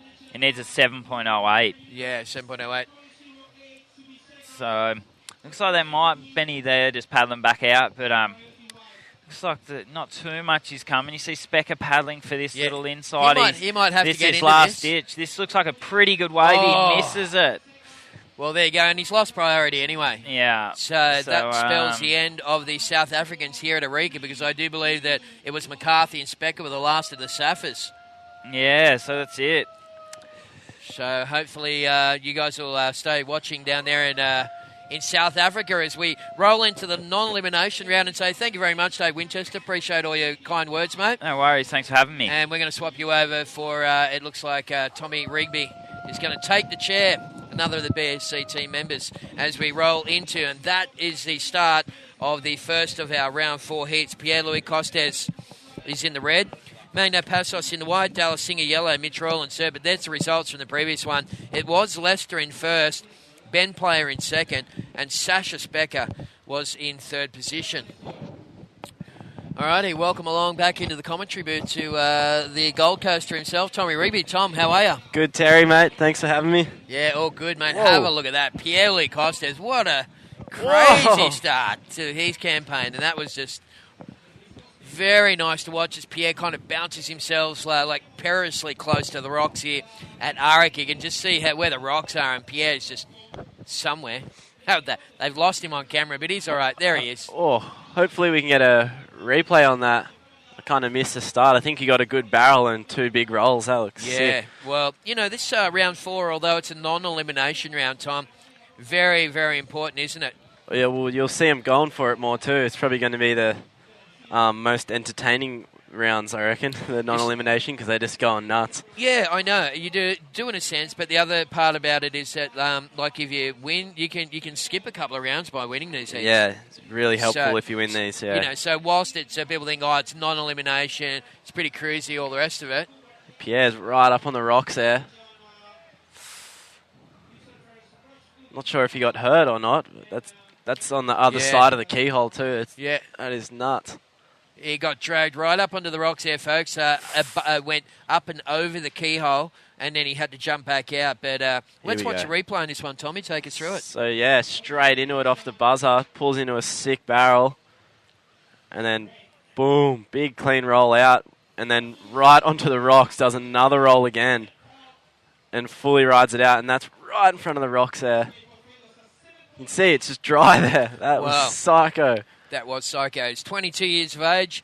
Hopefully he'll live to see 23. He's currently ranked 10 on the World Tour. And, of course, he's a very proud Frenchman. That is our 2011 IBA World Champion, Pierre-Louis Costes. And he's a good-looking kid and very marketable. Mitch Rollins in blue, up and riding on the right. Going flying along. If he can hit this. Boom! That was sick. Woo! All right, well, nice big air reverse, and we haven't seen too many of those, Tommy, but it always gets a crowd going, one of those, doesn't it? It's one of the first I've seen landed. Do you see how fast he was going then? He was still an 80 in a 60 zone. Jesus, yeah. That Mitch always seems to be going faster than everyone, I reckon. Yeah, well, you know what also helps here is cold water, hey, because your board's so stiff, it's just like a plank. It's just like, you can really just motor. But take us through this replay of Mitch Rawlings on his first wave. You can see here he just wants a ramp. So he's come up high and then kicking down. And watch him lean into this bottom turn. He's just flying there. And then whack. Sick air reverse. Lands clean straight in front of it. So he'll be... That's sick. I haven't seen a good air reverse this whole comp, really. So he won. He was in first place at the box, and he's 29 years of age. He's number 3. Right. This is first wave here for yellow Dallas Singer. Dallas pulling into the pit and rolling out. A little spin out the end. And in the white singlet, looks like we got our Brazilian Magno Passos is up as well. Magno Passos getting a ramp on the left here. Boom! Big backflip. Oh, just kind of... board slipping out from under him as he turned around right at the end there. So, not sure if that'll be a make. We got a full-on paddle battle here between Dallas and Magno. Yeah, you got to love the old paddle battle. Oh, this is crazy. Very important to try and get priorities. We see the replay for yellow Dallas Singer. Well, it just looks like boxing on roids, doesn't it? Yeah. Nice scoop into that one. Roll and spin. Super comfortable on that one. And right behind him, of course, Magno Passos got himself a bit of a wave as well. You are watching heat number 1, round number 4, live from the 2012 Arica Chilean Challenge. And coming up in heat number 2 of this round, we'll see Amaury Laverne, Danton Correa, Jeff Hubbard, and also Jeff Hubbard. This is the replay of Magno Passos, and you can see Magno coming off the bottom. Look at him, he's just got his eye on the prize. Yeah. And there it is. That's very nice indeed. And I tell you what, those photographers probably a little too close for my liking. Yeah, they were close then, eh? Yeah, I think I might just try and get a word to Chico Garantano to get the beach commentator to move those guys a little out into the channel because, you know, that sort of, when they're right in your face like that, although they're getting a good photo, can maybe sort of screw with your timing a little bit, can't they, photographers? Definitely. I mean, I always worry about the water photographers. I know myself, if there's one in the water, you can sometimes change your line just because they're there. They're in your vision, they're in your vision. Thing. But there's BP. He's always a big fan around here. They're absolutely mad on their bodyboarding here in Arica, in fact, in Chile altogether, and right throughout South America, in fact, bodyboarding is equal, if not even more popular than, pro surfing. And you can see some of the crew there just getting a couple of pics. They'll be on all the Facebook pages around the world in the next couple of hours as all the kiddies do their stuff. And Ben Player has had a good campaign here today. He can go and have his siesta and rest himself for what will be another big day of competition Who tomorrow. got through that last heat? In that first one, it was... that last heat was Ben Player and Andrew Lester, so Sasha Specker out of the contest. Along with Mark McCarthy, we've got no more South Africans left here in Arica. All the Saffers taken down. Yeah, I thought, you know what, I really saw Jared Houston surfing unreal leading up into this contest here, and I'm kind of surprised that Jared hasn't won one of these things yet. Yeah, he's got such good skills, and it's crazy. But what it is, I guess, you can have the talent, but your head's got to be really in the right place, doesn't it? sure. To try and win one of these things. We got Dallas Singer in the yellow, taking off on a nice left here. Oh, big ramp. Oh. Just getting a little into the barrel again. Kind of just getting caught in the lip as he hit out that. The end. Yeah, nice. But still a nice invert nonetheless, and a little barrel at the end too. So. All right, well, he needs a good result, Dallas. He's got his 2012 campaign off to a tricky start in both pipeline and the box. Let's take the replay on Dallas Singer, and you can see him just setting it up, just drawing that nice big line. There it is, bam, through the lip on an invert, lands back in the pocket, gets that cheeky little cover up on the end section, and if you just watch there, right at the end, he actually did pop out. If we go back to live vision. PLC in the red on a nice left here. Boom! Big roll. Oh, getting slapped by the lip as he came out of that roll, but there's his second score. I dare say his first score would have been pretty big. Yeah, is that first one locked in, Tom? The first of PLC? 7.1. Yeah, there you go, 7.1. Here's the replay of PLC's last wave. As Tommy Rigby, my co-commentator, said, big move right in the pocket with the bird flying by. And have a look at that. Wow. Just getting a bitch slap by Arica right across the back of the head. Didn't phase him, though. He just held on tight. All right, well, scores are starting to load into the Ride V2 scoring system, and results are as follows. Looks like Dallas Singer with a two-wave combination of 6.37 and 6.33. Been very consistent at the start of this one. PLC's got a 7.1 and a 5.27 sitting in second spot. Mitch Rawlins opened up with a 6.97, and Magnos a little bit quiet for the Brazilian in the first of our heats for round number 4. Pretty surprised Mitch's Aeroverse only got a 6.97. It's a pretty risky move to do, like compared to some of the other moves, and no one's really done any yet. So I saw that in real life, it looked really exciting. When I watched the replay, I did realise that he got a little caught on the lip. He couldn't get the pop off it. Here we go, splitting the peak. We're going to stick with White. Oh, pulls through, and then Mitch on the left with a huge backflip. That was massive. Cameraman just getting there in time. That was sick. That was good work by Ren and the boys doing the webcast. Yeah. And we'll probably go back into the hard drive now and try and drag up the replay for that one. And in fact, here it is right now. So you can see both White and Blue splitting the peak. Magno went right, but he didn't do much. We're going to stay with this camera at this time with Mitch Rawlins and Tommy. Look at him flying into this section. Huge bowl, just straight up and over. Massive backflip. That is had to put the landing gears down and just smash on the landing, and turns around straight away. Then the little spin for the extra 0.5. Yeah, well, that is that's going to help his cause. Right before that wave, he was sitting in third place, and you can imagine that some pretty good numbers are going to drop for that thing when it comes through.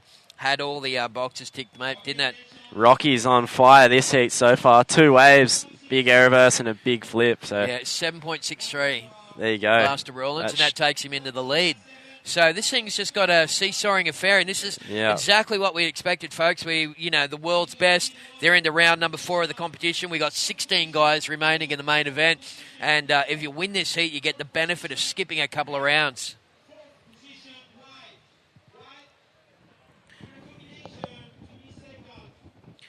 Okay, while there's a break in action, we're going to cross down to Alex Leon, who's talking with Andrew Lester, winner of the previous heat. Take it away, Alex. Yeah, thanks, Tezza. Down here, that last heat winner and good friend of mine who I've been waiting for him to come up here, Andrew Lester. Andy, congratulations. Yeah, thanks, Leo. I've been waiting to get up here myself, so it took me a few heats, but I'm stoked to be here. It's good. You surfed that heat pretty well. You sat out there, you played the game right. It was a little slow I saw there was probably 10 minutes, there wasn't waves at all in that whole heat. Yeah, I've been watching the earlier heats, and it's been really consistent. So I didn't want to be chasing the score during the heat. So I got a couple of 6s at the start, and I was leading the heat, and then that big lull came. So I was in a pretty good position. And then the other 2 riders got a wave. Ben went into the lead, and Sasha had a chance, but didn't make the wave. So then I had priority and got a good 7. So yeah, it worked out well for me, and I'm stoked.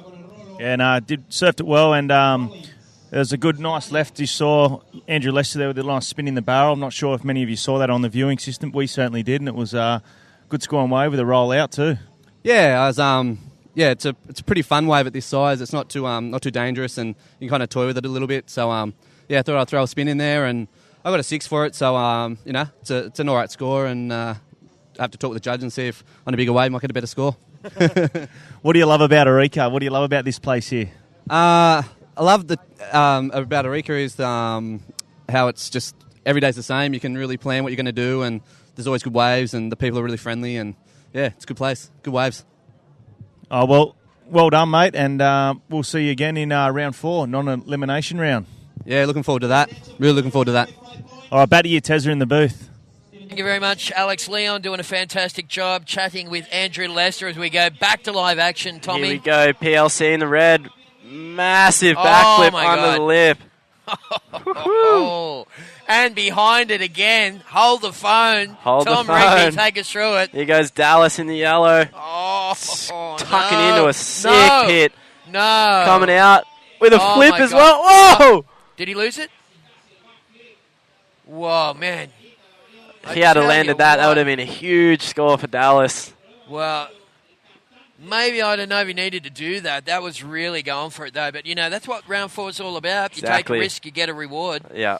But we're going to try and bring back the replay on those 2 waves for both PLC in the red and Dallas Singer in the yellow. Crazy 2-wave combination live from Arica, folks, as we get into the first of the heats for round number 4. And Tom Rigby, take us through this one. This is an earlier wave of Mitch, just had 4th priority, so he snuck into a little insider.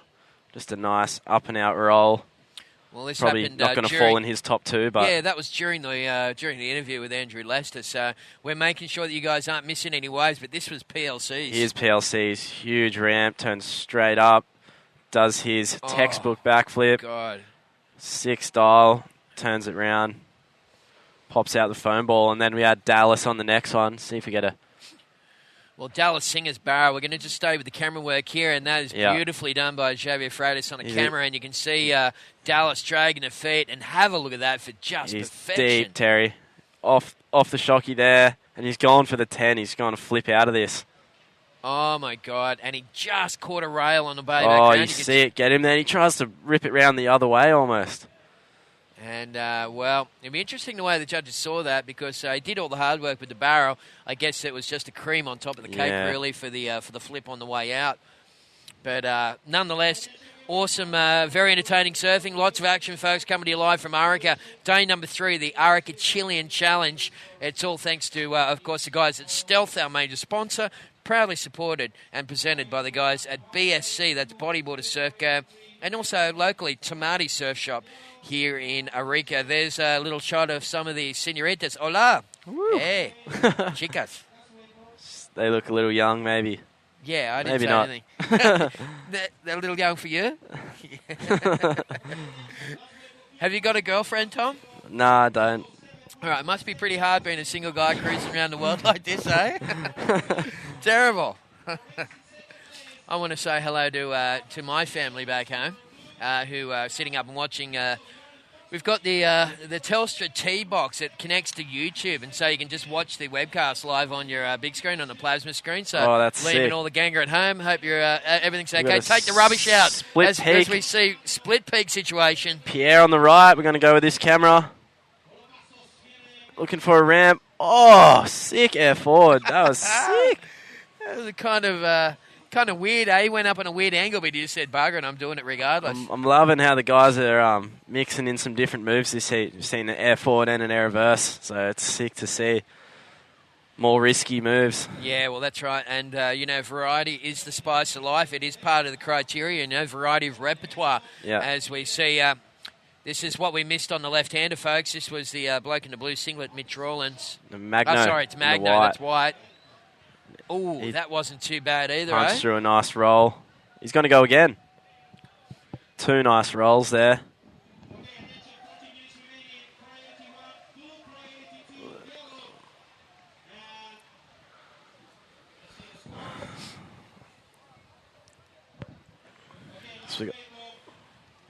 So we got Rollins and Dallas in priority.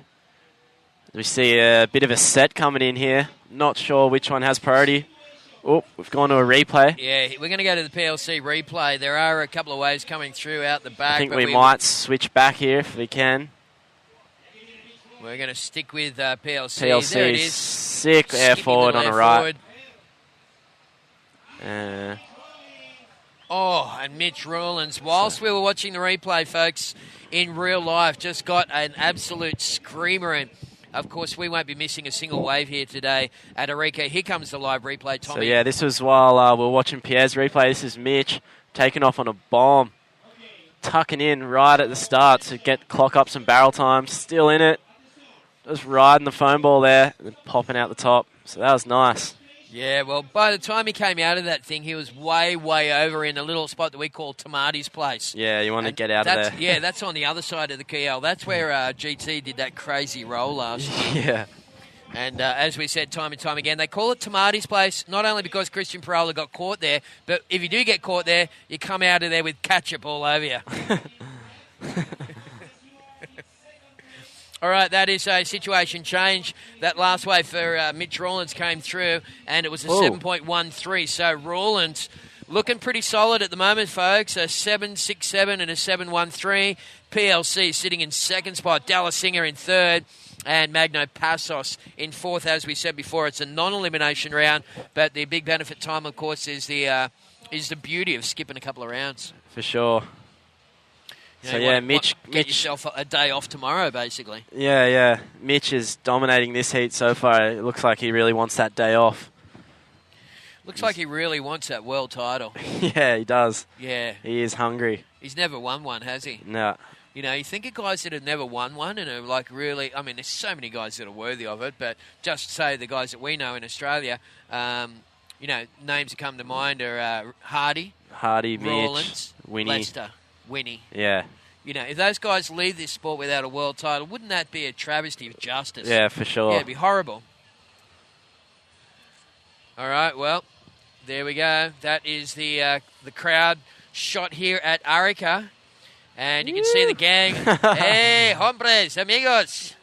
Throwing up Look some at them. sharkers. They are just mad on their bodyboarding. And we look at the vibe here. We might have a local guy in the next heat. I heard the crowd cheering. Yeah, it is. It's Danton Correa. Actually, when we went quiet a little moment ago, Tom, that's what it was for. I just had to get up and lean over the rail and see, like, what's all this commotion about? Yeah. And what it was Danton Correa, and you would not believe it, mate. The guy's probably got bruises all over him from the back slaps. Oh, yeah. It's crazy. They were just going nuts for him. And he's the last of the Chileans in the top 16. And, it's going to be very, very interesting to watch, folks. But right now, it's heat number 1, round number 4. Mitch Rawlins in the lead. Pierre-Louis Costes second. Dallas Singer third. Magno Passos is in fourth place. There's about 10.5 minutes remaining, so plenty of time to go. And, coming up next, Amaury Laverne. Danton Correa, the Chilean, as we just said, Jeff Hubbard, and GT. Oh, my God. Whoa. What a horrible heat to be stuck in. That is crazy. Yeah, totally. It's not going to be easy for Danton, but he's been ripping as well, so he's got that local knowledge. Yeah, man. It's going to be interesting to see who comes out on top of that one. Yeah, he's got the home turf advantage. Amaury will be in red. Danton Correa will be in the white. You can see Jeff Hubbard in yellow, standing up there with the bright orange wetty. And GT, of course, just chilling as well in the blue. Notice it. Yeah. Who is it in the black lycra right in the right-hand corner? That's the dog. Playing with the bird yesterday. He's just a local pup here at Arica. But, I was going to say Jeff's orange wetty, man. The wetsuits are starting to... The coloured wetties are coming back in, huh? Oh, yeah, they're coming back. For sure. I like it. I like it, mate, because I came from that 80s, the crazy wetsuit time, you know. They're all fluoro wetties and stuff. It was pretty cool, and they've just been so boring for so many years, for like 10 years. But anyway, it's not to worry. It's good to see.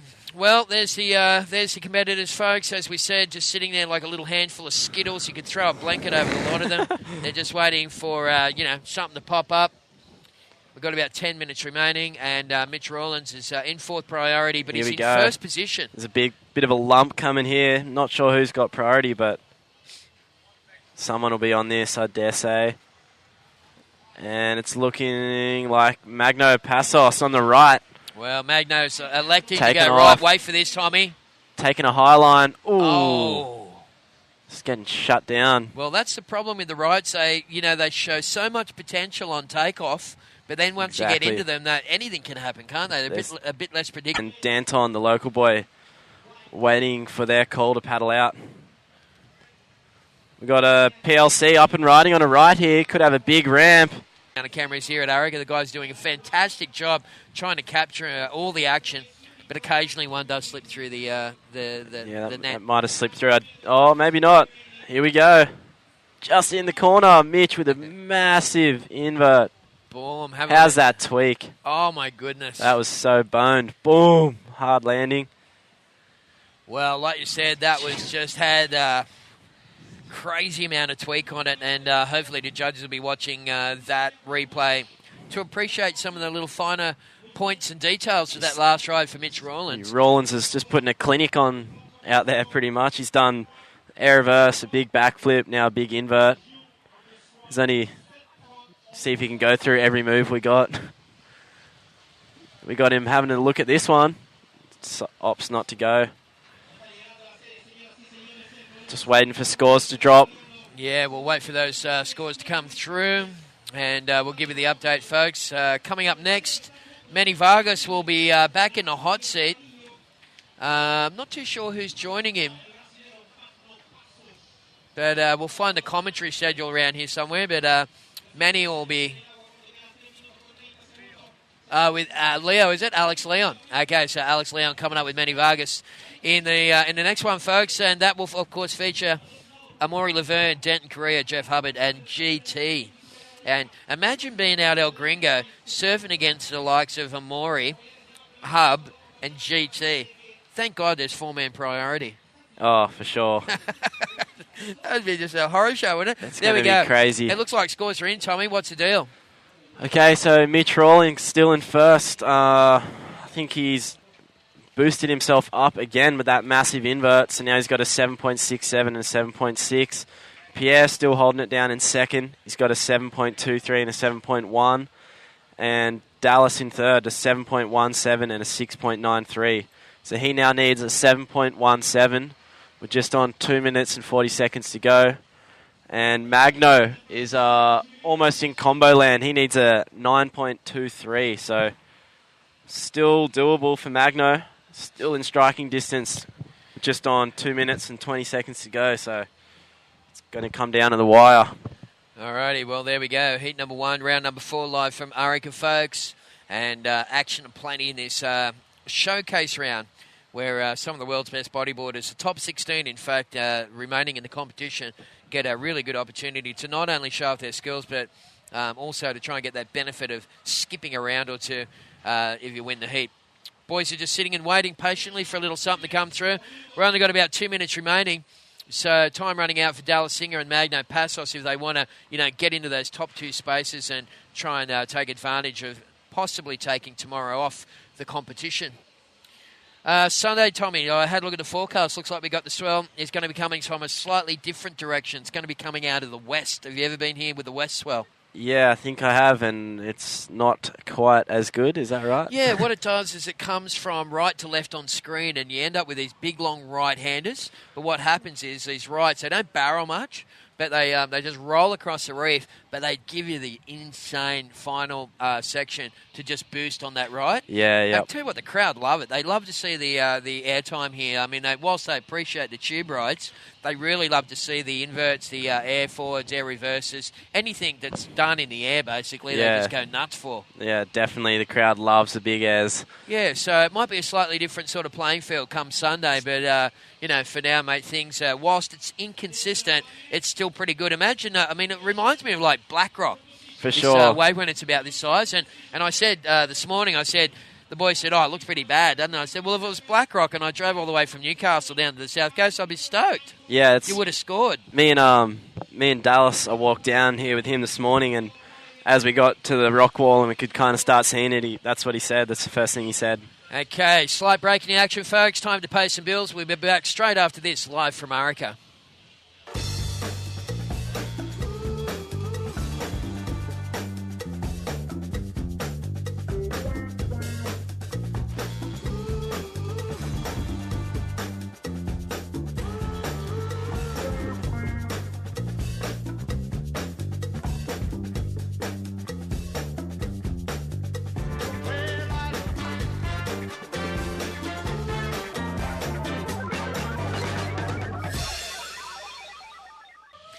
All right, well, you can hear the siren in the background, folks. That is the end of heat number 1, round number 4, live from Arica as the announcer, Mano.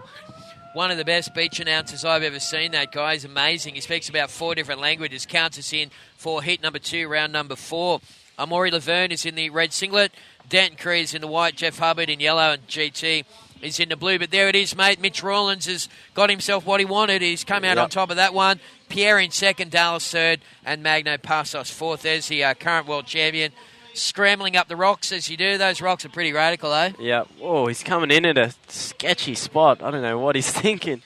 That's twice he's been on the rocks in that heat. But yeah, he's getting. He looks all right. So he's all right. He's pretty tough, as are all the guys at this level. Okay, I'm going to slip out of the commentary booth. You stay here with Manny Vargas for a bit. Tommy, thanks, mate. And no worries. Hope you're enjoying the action, folks. We'll try and get through right to the end of this round number 4. So 3 more heats remaining. Hang in there, folks. Thanks. Ciao.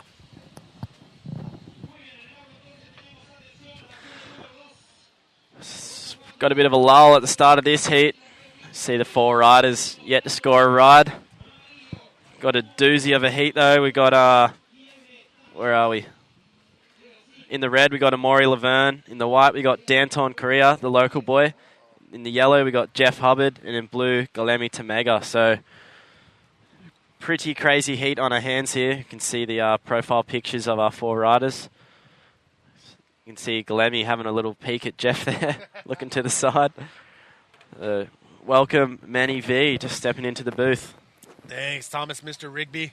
Yeah, this heat is going to be stacked, and round 4 is a non-elimination round, and which it doesn't mean these guys are going to be holding back, because they do want to, bypass the heat and get, that much closer to the final. So don't expect Amaury, Dayton, Jeff, or Guilherme to hold back by any means. They'll be going for it. Yeah, how's Tamega? Taking a look over at Jeff, laughing. That's funny. These are great profile pictures, and it's good to have the crew together and situated. So, you know what? Unfortunately, I missed those last 2 heats. I did kind of mess up my back yesterday, and I went to go see the chiropractor on hand, Christian, who's absolutely working wonders on some of the guys down there. I saw that. That looked nice when I was walking on my way here. So, what'd I miss? Pretty sick heat with Rollins and Pierre getting first and second. Mitch was boosting. Oh, I'm looking at the scores right now. 6 7s, and all of his scores were huge, so he was probably dominating that heat, I reckon. Big air reverse, big invert, big flip. So I want to know. Fire. I want to know, how hard is it for you to be sitting here wishing? I'm sure you're wishing you were still in the comp. It's pretty tough. We got Galemi in blue taking off on this one on the left. Keep your eyes on the screen, ladies and gentlemen. Guilherme's pulling in. He's not done yet. He doesn't see any rocks at all, but there was not much there for him to do. Starting to get worried then. He was trimming along for a while. We got Jeff Hubbard looking on the right. Could be a big ramp here. Keep an eye on the screen. Oh, nice, clean, big roll right there. He just landed like a cat then, just bounced out of that like it was nothing. Lot of pressure on your body. When you come, when you land these things, do you feel any pain when you land from big moves like that out here? Sometimes, yeah. Sometimes you get lucky and sometimes you don't, I reckon. Here we got Amaury Laverne on the left. Oh, this is live. Big flip through the lip. How's his flexibility able to maintain and pull off that maneuver? That was insane. He's got a sore leg too, so see him. Oh, he's holding his mouth. Oh. You can just see him. He might have hit his face on his plug on that landing there. That was a pretty hard landing. Oh, my Lord. That hurts, Manny, when you hit your face on your board on flips. That is annoying. So you can see him there shaking his head. We're going to have 3 replays back to back to back, and starting off with Guilherme Tamega. All he got on this one was actually... Oh, hold on. We got the local... Oh! Oh, no. Oh, no. Dayton Correa, the only Chilean still in the event. Just bottom turning a little bit wide. We got live action here. This is Tamega in blue, taking off on another left, looking for the ramp. Boom. Big ARS. Oh, just getting caught on that one. Wow, we saw a lot of riders getting unglued right now. Are the conditions changing, or what's going on? Not drastically. I think it's pretty similar conditions. It's just one of those things. Sometimes you can land them, sometimes you can't. Yep.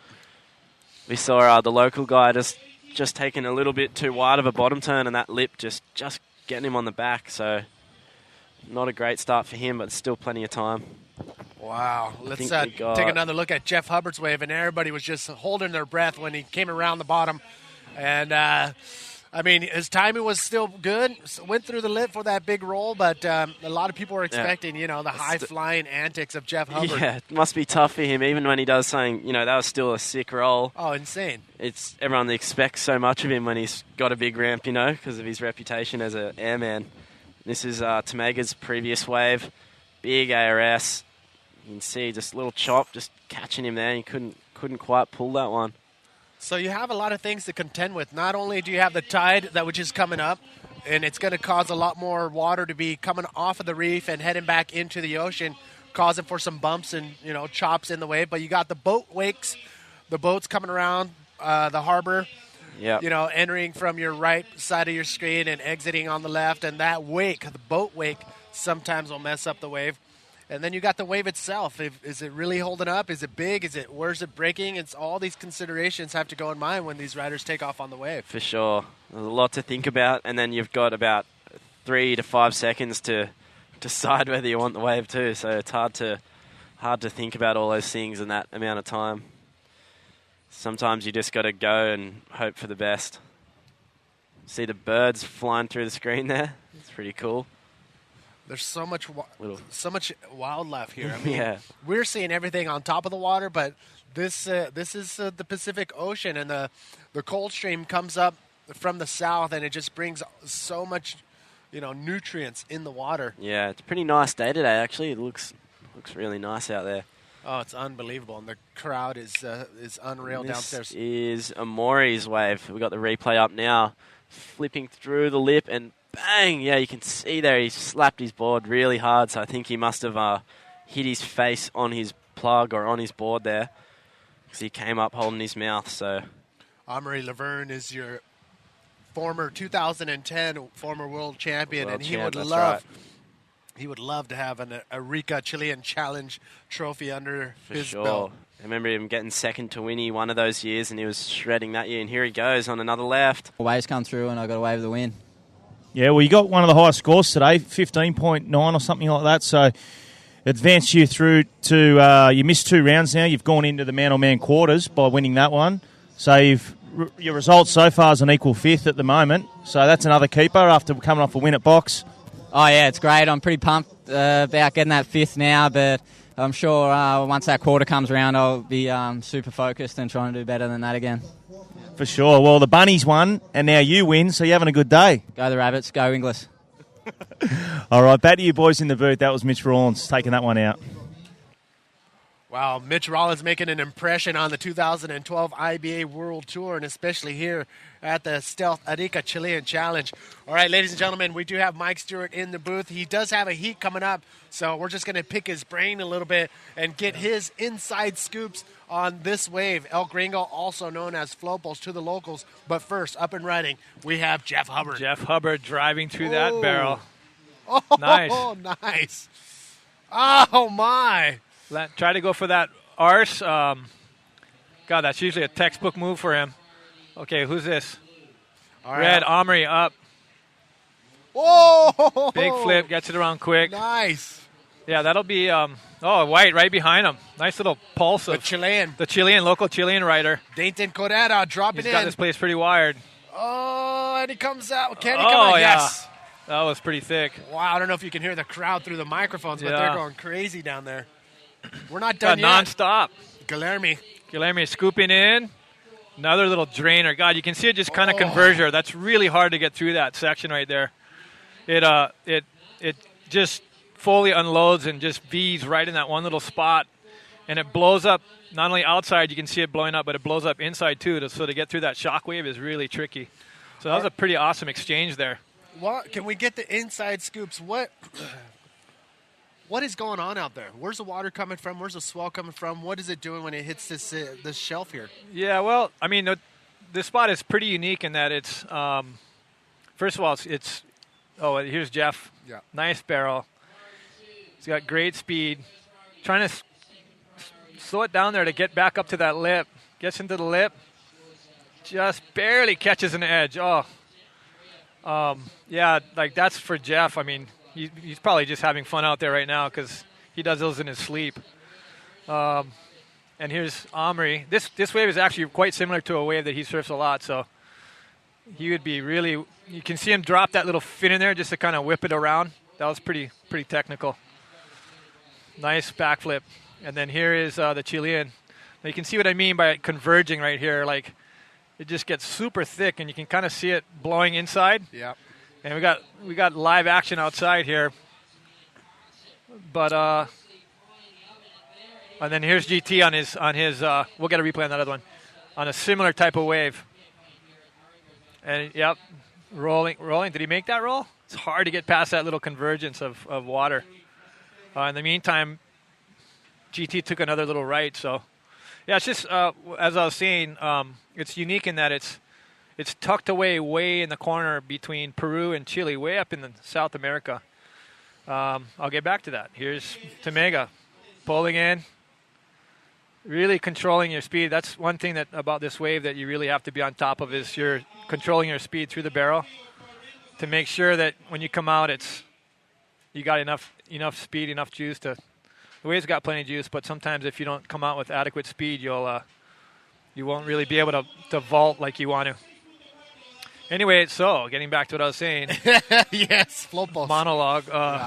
Yeah, so there is an absolute massive fetch that catches this spot from all the way below Australia.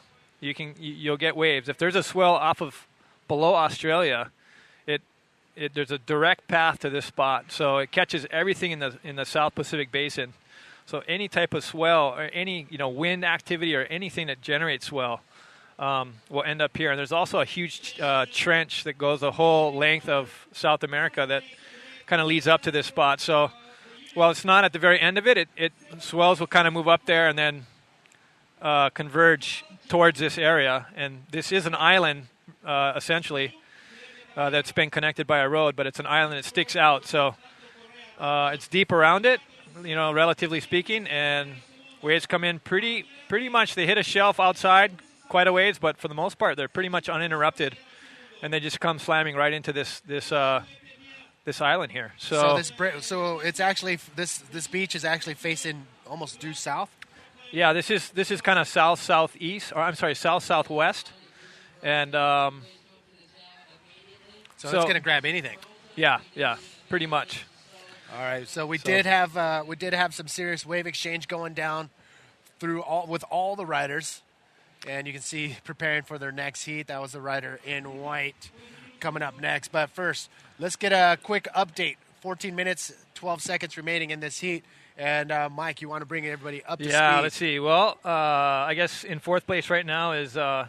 Danten Correa from Chile. He's got a 6.4 and a 1, so he really needs 6.4 is actually pretty good. I mean, that'll be a keeper, so he just needs one more. Well, live action, Jeff Hubbard just pulled priority off of GT. He's going to go big here. Oh, there it is. Nice. Oh, sick.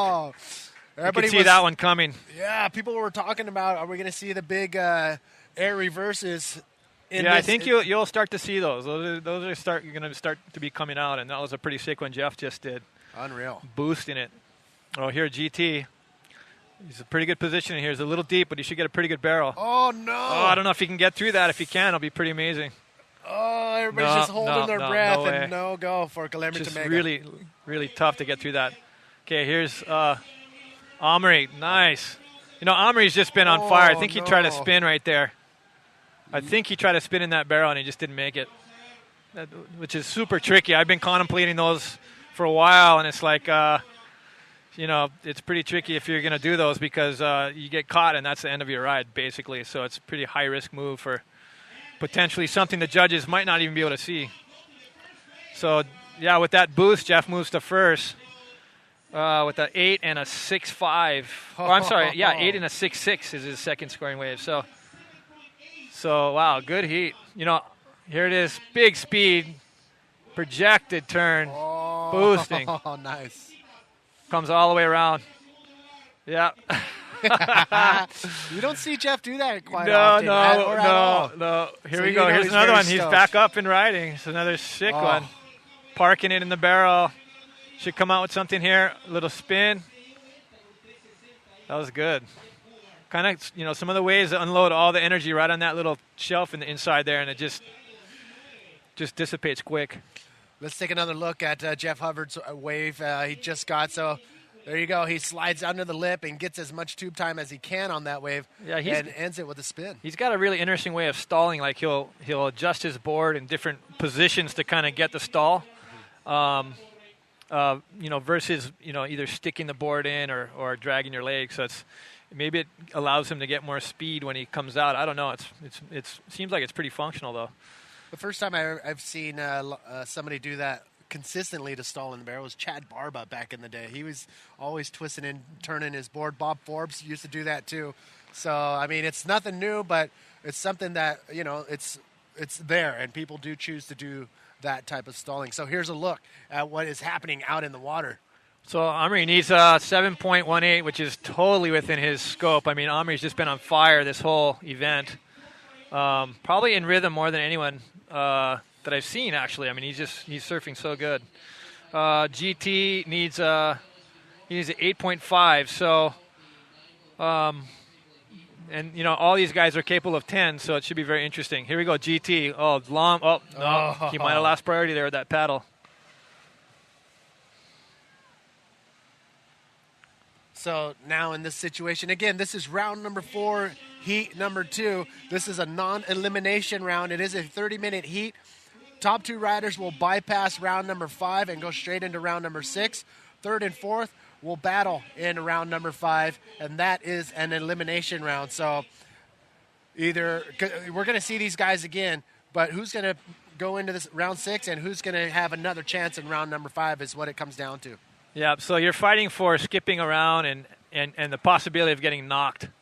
Well, that was an interesting tactical move by Jeff. Yeah, he'll make the most of this wave, though. He's got some speed here, a little section. No, decides needs to get back out and defend his position. So there's quite a bit of tactical positioning and strategy. Yeah, it's you know, you got to be a tactician out there. So which means you have to know the rules. I mean, if you're going to be competing at this level, you better know that handbook, that rule book, you know, from cover to cover.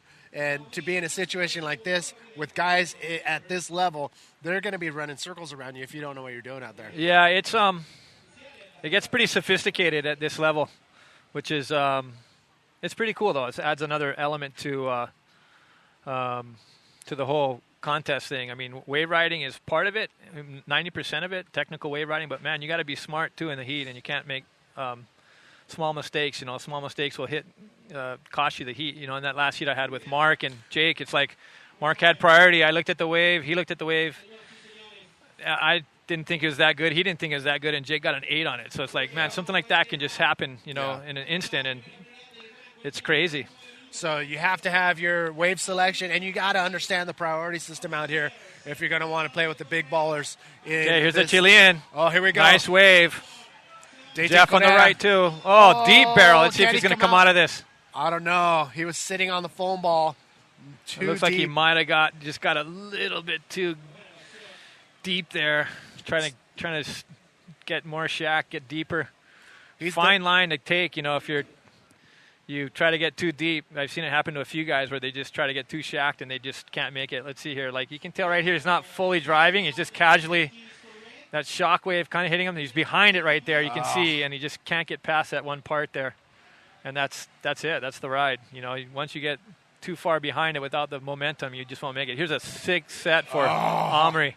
Omri can do. Going to park it in the barrel. Let's see. Nice driving through that. Looked like he might have done something there. He rolled through that. It was hard to see from here, but looked like he might have tried to roll. And here's GT up and riding. Wow, I see kind of a big flip here or something. Nice spit in the barrel. Nice roll. Oh, wow. That was a nice exchange of waves. Well, Tamega was sitting currently in third place, and he was searching a 7.8 to get into that second place spot. Was that enough? We will see. That'll be close. You know, that was a good spin, and he got pretty good height coming out of the roll. All right, looks like the replay is trying to start up right there. There it is. Oh, no. All right, but yeah, Guillermo Tamega was looking for 7.8 to get into that second place that'll spot. be close. Scores are dropping. Oh, we're still waiting for those scores to drop, but this is an intense Wow, look at heat. this. This is there's a lot of waves in this heat. There's some action. Look at that. Even the guys are passing up waves that you would otherwise go on. Look at this nice spin in the barrel. Oh, nice. Gets around nice and then goes right into his roll. Good projection. He's notorious for those big looping rolls. And cuts out. That was a well-surfed wave. All right, Mike, we know you got to get ready for a heat that's coming up. You are coming up in heat number 4. We are currently in heat number 2. So any last words before we get Thomas Rigby back in here? Just stoked to be here. Waves are fun. I hope everyone is enjoying the action, and thanks, everyone. All right, you got it. Thanks, Mike Stewart. Okay, ciao. Good luck in your heat. Mike Stewart's going to get ready. He's going to be facing off in heat number 4 against Jake Stone, Andrew Lester, and Ben Player. And that's going to be intense. But first, out in the water, 6 minutes remaining. Denton Correa is looking for a 7.5 to get into that second place spot. Guillermo Tamega, he is in third place. He is in third place right now, and he is in search of a 6.81 to get into that second place spot. Jeff Hubbard and Omri Laverne currently sitting pretty comfortably right now in first and second, but both of them cannot let their guard down because all these guys. And look at this, Thomas Rigby, big sets coming in out the back. All the guys are out there, and the priority system is in place. Let's see who's going to be the first taker. I think we got Jeff Hubbard. Jeff Hubbard lining it up. Here he goes, taking off on a bomb left. He's going to tuck in early into the pit. Yes. He's deep. Oh, my. He comes out with a spin right before Tomate land. Woo. And we got the local boy on the right. Taking a look at the right here. Going a little foamy on him. Oh, no. Not doing much for him there. Dayton Correa is the wild card. He comes to us from the National Chilean Tour, and that's how he was he rated number 1, and he got that wild card. Well-deserved. And look at Jeff Hubbard. That was sick. Just a nice deep barrel. You see him just punch through the doggy door there. Boom, out the front. And spinning, getting kind of caught up on that spin, and look how shallow it starts getting. I'm really surprised. Well, Jeff Hubbard, another look at where he is currently rated right now. And Jeff Hubbard, very meticulous. He's known as the airman all over the world. You see him on the wave, you expect him to get at least 2 to 3 meters above the wave. Look at this, Omri Laverne. Here we go, live action of Omri Laverne on a nice left, sick barrel, and he's going to flip out of that. My. Oh, and wow. a roll. And a roll. There you go. This heat is really starting to fire up. See Tamega's wave before I came in. There was a spin in the barrel and a roll out. So they're really starting to shred. Woo. Unreal. Let's take another look at Omri Laverne. As you can see, he's already eyeing up the barrel. Slides perfectly to get slotted and comes out with an air roll spin. An ARS is what it is known in the bodyboarding world, and ends that way with a roll. Beautiful wave right there for Omri Laverne, your 2010 former world champion. He would love to have another world championship belt. For sure. He rode that really well. Still got another wave coming in here. Starting to get a little more consistent by the seams of it. And it looks like they might let that one go. A little bit peaky. See that onshore is starting to blow a little harder each heat. So hopefully it can hold off till the end of this round. Yeah, that's when we're going to sign off. At the end of round number 4 is when we're going to call it quits for here. today's action. And look at this, out GT. the back. Oh, the big, deep cavern of a barrel. And he has time to actually pull a roll out of there. Woo! Oh, no. Dayton Correa out the back, the Chilean. The local crowd's Nice, going clean wild. turn. Oh! And he's going to come out. Oh, and he comes out. That's what the locals. Oh man, I wish we had those sound guys that that telescoping radar thing on the sidelines. I wish we had one of those on the downstairs on the seawall because the crowd absolutely erupts when the local guy in white, Dayton Correra. Really getting behind the local boy. That was a pretty good exchange there for both riders. See Galemi's first one. Look at him just tucking under the lip there. That was sick. Stalling on the foam ball. He's then already yanks in for a nice roll through the lip. I mean, if you're going to want to make it out of these heats, you're going to not only want to clock in serious tube time, but you also want to end it with something. Look at, he went over on that one. He went over the falls at the end too. Oh, my. So, ladies and gentlemen, heat number 2. Again, round number 4 is not an elimination round. Everybody, you will see again. Here's another look at Dayton Correra. So this is the local guy. The crowd was going crazy, and you see him bounce on the foam ball there. Just holds on tight. Pops out clean. So, waiting for scores to drop for those two. In the meantime, we got Jeff Hubbard on the right. Oh, could be a big ramp here. Boom! Oh, there's a massive flip into the barrel. What? Look at that, man. That He's was giving a insane. peace sign. He's stoked on that. Dayton Correra on the second wave after that. And a roll. Well, there's only about a minute and a half remaining for this heat. Jeff Hubbard is pumped. Yeah, he's psyched. That was sick. That was insane. The wave from our view didn't look like it was really going to stand up, but he was able to pull off an amazing ride right there. Jeff Hubbard is very, very pumped. Huge ARS and then bounced into the barrel and then made that. So that was sick. Oh, let's take another look. So you can see him eyeing off the section, just waiting for the right time, and then just drives in. Boom! Big clean ARS. That was huge, and he lands perfectly in the pocket, able to get another couple seconds in the barrel. Full tube, and giving everybody the freaking double horns right there. Yeah, he's psyched. Unbelievable right there. Jeff Hubbard's last wave, an 8.9 for that massive flip right there from Jeff Hubbard. That will put him into first position. You haven't seen that on your screen yet. Boom, there it is. Thinks that's the biggest score I've seen today. 8.9 is what Jeff Hubbard got on that wave right there. Guillermo Tamega drops back down to second. Crazy. Amaury Laverne and Dayton now on the hunt with less than a minute to go. We got GT wanting to answer back here. Oh no. Amaury Laverne and Dayton Correra. Oh, no. Those two guys will have to go face off once again in round number 5. Amaury Laverne and Jeff Hubbard, they're going to bypass round number 5, and go straight to round number 6. Yep. One step closer to the finals. So there you go, Jeff in the last minute or so. Now he's skipped 2 rounds with that big flip, boosting him into first, so that's going to be helpful for him. He's guaranteed a 5th now. Here's another look by at winning your that scores. heat. Oh, my. Insane action. If you're just tuning in, this is the 2012 Stealth Arica Chilean Challenge presented by BSC. Manny V here with Thomas Rigby holding it down in the commentators area. And we have a couple more heats left in today's competition, in today's action. And then we're going to pop over to tomorrow to see more action, rounds 5 and 6. So, yeah, it's coming down to the wire now. We see Mitch has already won his first heat. He's progressed into the quarters. And same with Jeff Hubbard. Here we go. Next heat, we got Dave Winchester in the red, ranking 3rd at the moment. Roberto Bruno, the Brazilian, ranking 23rd. Dave Hubbard, see he's standing tall with a beard there, ranking 7. And then the Australian Ryan Hardy, hardballs, ranking 17th. So it's another insane heat to watch. It seems like the swell is starting to creep in and more action.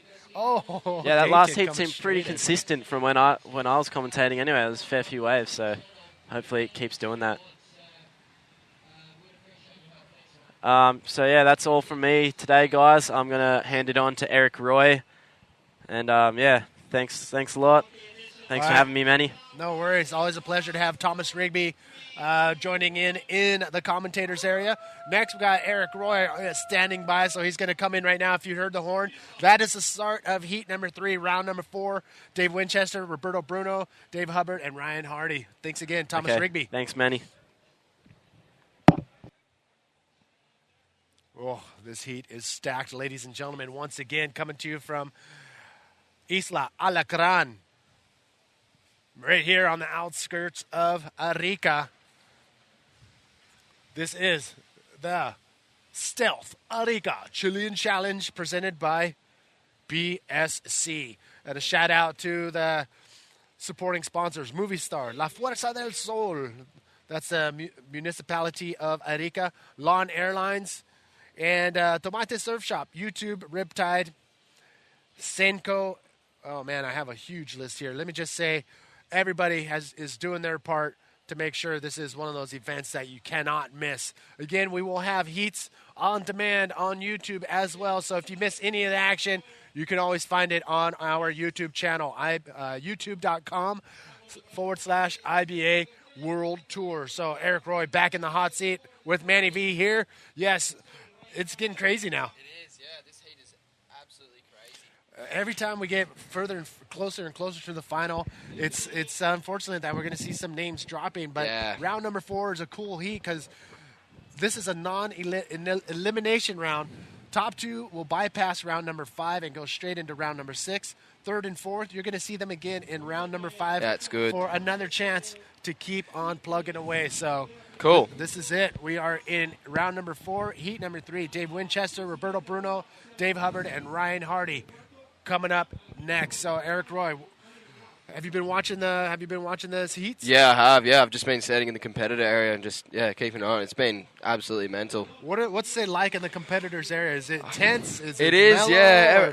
It's pretty tense. Like you got your one side. You got with the Australians and that they seem to be obviously cheering on their mates, and then you got your other end, and when like just say Tamagi, you seen him do that spin in the barrel and then roll it out, and everyone in that corner was whoa, all right, cheering. So there's almost like a cheer, like a. It's kind of it's everyone's not like there's no fighting. There's no fighting, but it's a bit like that just because the different nationalities and everything. So well, it is an event. It is a contest. This is the highest caliber of bodyboarding competition you're going to find in the world, and this is it right here, coming in live into your home, office, work, school, wherever you're able to sneak in that little window here on our YouTube and IBA websites. Here we go. Up and running. Dave Hubbard, nice maneuvering right there from the first section. Can he do it again? Yes! He does it twice. 2 long sections. Wow. 2 long barrels, and he is pumped. 2 deep barrels for Dave Hubbard right off the bat. That was the first wave of this 30-minute heat of round number 4, heat number 3. So that's just a little taste of what's to come in heat number 3. Here we have White sniffing on this one. So he's deep. Wow, he's deep. He is deep. Is he going to come out? Oh! Roberto Bruno sneaks in the No first way. section, goes into the second section. Is he going to come out? Oh! That was so close. He looked like he had a chance right there, but he wasn't able as the wave shut down on him on the shallows of the inside reef here at El Gringo. Woo! Mike Egan, what up, dog? Tuning in from all over the world. Kieran Graham, we know you guys are all watching. Here's another replay. So here's Dave Hubbard, sneaks under the lip to get that first section done. Check mark. Here's another section he has to maneuver through, and he is pumped on that. Ends that wave with a nice spin on the face of the wave, and he is stoked. And he's stoked. He's a character. He is. He's a funny guy. We have a few characters on the tour, and if you've been watching, you know exactly who they are. Here's another look, Roberto Bruno. So, as you can see, just sneaks under the lip there, and it just opens up right through that midsection and just starts to drain into that really shallow part. And as you can just see, he does pop through this part here. Yeah. If you just have a look, there we go, you can see him, and then he just doesn't make it through as it starts to run into that really shallow part. So, unfortunately, he didn't come out of that one. Roberto Bruno is one of those fierce Brazilian competitors that, he comes in under the radar, but you can't lay your guard down because he's got those Brazilian competitive, fierce skills Yeah. that will come up and just snatch that second and first place slot away from you. So Roberto Bruno, definitely one to watch as well in this heat. Dave Winchester in red, Roberto Bruno in white. In yellow is this guy, David Hubbard. So Dave Hubbard. As you can see, he just gets a small one, sneaks onto that barrel, and will he get a ramp? Yes, he just does a roll out of there and pulls through the back. Well, what Dave Hubbard's doing is he knows he's not high on the priority pool, so he's gonna grab these little gems on the inside and just add them to his scorecard. Because if it comes down to the wire where he needs a 3 or 4 point ride, this wave will come in handy. And so a nice, clean, smaller wave that will come in a lower range, but he has that now on his scorecard. That's right. That little ponytail on top of his head almost looks like a little camera. Yeah. Little GoPro. Whew, oh my. All right, as we wait and as the competitors wait for the next sets to roll in, we do have the winner of the last heat downstairs with Alex Leon. Where you at, brother? Yeah, thanks, Manny. Down here with that astonishing effort there by Jeff Hubbard. Unbelievable, mate. That was incredible to watch. Oh, thanks. Yeah, I was so stoked. It's there's not much pressure, but you want to win so bad because the guys in your heat, I have Guilherme and Amori in that round in that side of the draw. So if you don't make it, you're surfing against them. But even before the quarters, even before the quarters start, you're going to surf against them. So you're to be able to skip out of meeting one of those two guys is just huge because they're both phenomenal riders out here. If you can get ahead of them and meet one of them in the quarters for sure, that's not a problem. But you don't want both. You don't want to do both. We saw that right hander you got. Highest scoring wave of the event today, 8.9, massive RS, landing the barrel. I thought, is he coming out? Yeah, he comes out of it. Yeah, I gave out a little claim, little salute. I was pumped. I landed in the pit, and then I was just it barreled over me, and I just moved up the hand, and this bus drove right out of that thing, just held on as tight as I could, and just made sure I came out, and I was so stoked I did. And then, because I had figured I was in second right before that wave, because such the exchanges were going down, the guys are just boom, boom, getting higher scores, and I was just well, nothing left, a minute left, because I'd set my watch wrong, and they're minute left. I was frick, I better just catch this right. I don't have any time, so I just caught it real quick, and it worked out sick.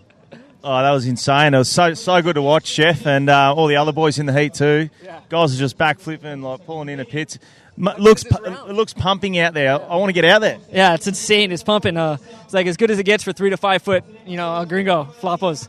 How exciting is this round, though? This round 4, these last 2 heats have just been nail biters. Yeah. Guys just ripping. It's just get the cream of the crop, and these rounds is going off. It's probably so cool for the spectators. I'm just stoked that everyone gets to see this high level of surfing because guys are ripping left, right, and center. That is one excited Jeff Hubbard, if I must say. Congratulations, buddy. You move into the man-on-man quarters now. Yeah. So, thanks, Leo. Mate, back to you in the booth, Manny. Excited is right. His brother, David Hubbard, dropping in and cutting out of that one. Not much there for Dave Hubbard. But, yeah, Jeff Hubbard, I haven't seen him that excited. Yeah, he was happy. Here we have Winnie out the back. Dave Winchester. Oh, looks like he's looking for that ramp. And what's he going to do? Boom, big backflip. Wow. Unreal. That was sick. Yeah, I just did an interview with him before, and just for the BSC update on the Facebook, and yeah, he just said he's actually going to be really looking for those ramps, as it's it's not an elimination round, so yeah, he's going to be just try and boost, and instead of just chasing those barrels instead, so he's not too nervous about this one. Well, that's the thing. This is a non-elimination round, round number 4. You are going to see these riders once again either in round number 5. 3rd and 4th place will go to round number 5, and 1st and 2nd, round number 6. There's another look at Dave Winnie. Yeah, so as you can see, he just goes straight past that barrel and looks for that big ramp. It does a huge backflip out there, so and lands that one pretty cleanly as well, and just pushes through the wash and pulls out the back there. Finish it off. So what we have here, we still have Ryan Hardy in the 4th place, still yet to have a wave. We still haven't got the scores from Winnie's heat, from Winnie's wave there, sorry. And in 2nd place we have Roberto Bruno. He got a 3 for that barrel that he didn't make, and Dave Hubbard with a 7.17 and a 5.03 in 1st place. These are 30-minute heats, round number 4. Ryan Hardy still uncharacteristic to let 10 minutes, 12 minutes go by without catching a wave. So he does have priority. So the next clean, big set coming in, we'll most likely see Ryan Hardy. And there are the lovely ladies of Chile chilling out, enjoying the action out the back. And it does look like we do have action out the back.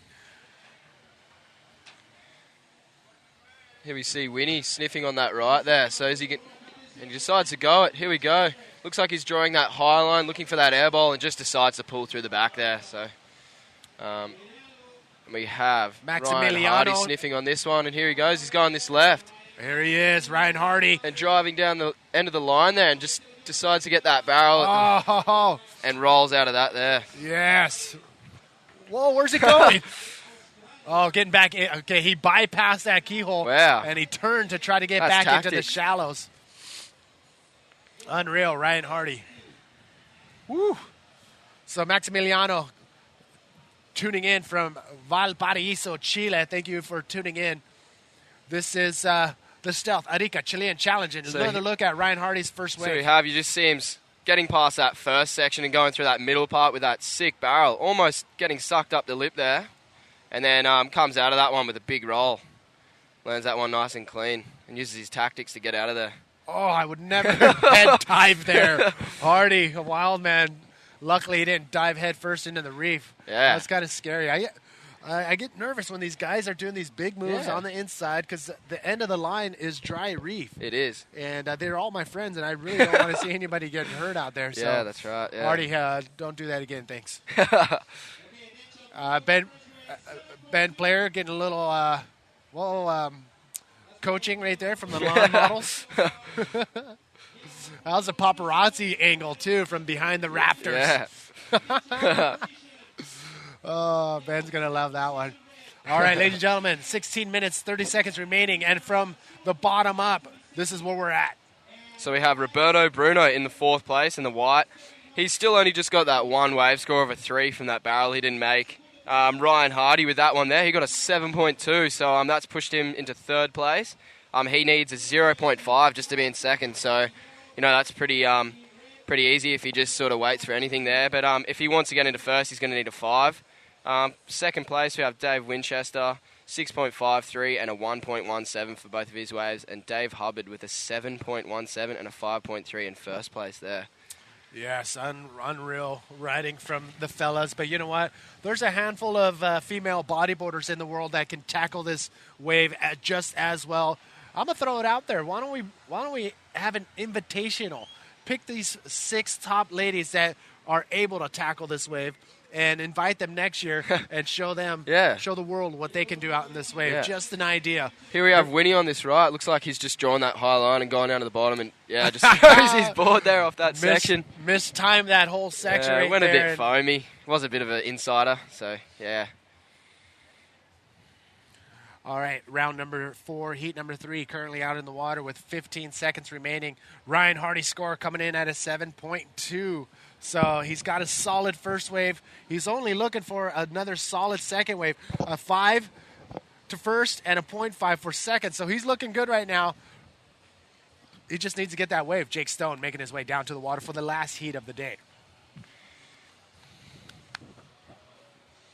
How is that heat? Jake Stone from Australia, Mike Stewart from Hawaii, Andrew Lester from Australia, and Ben Player from Australia too. So that's going to be intense.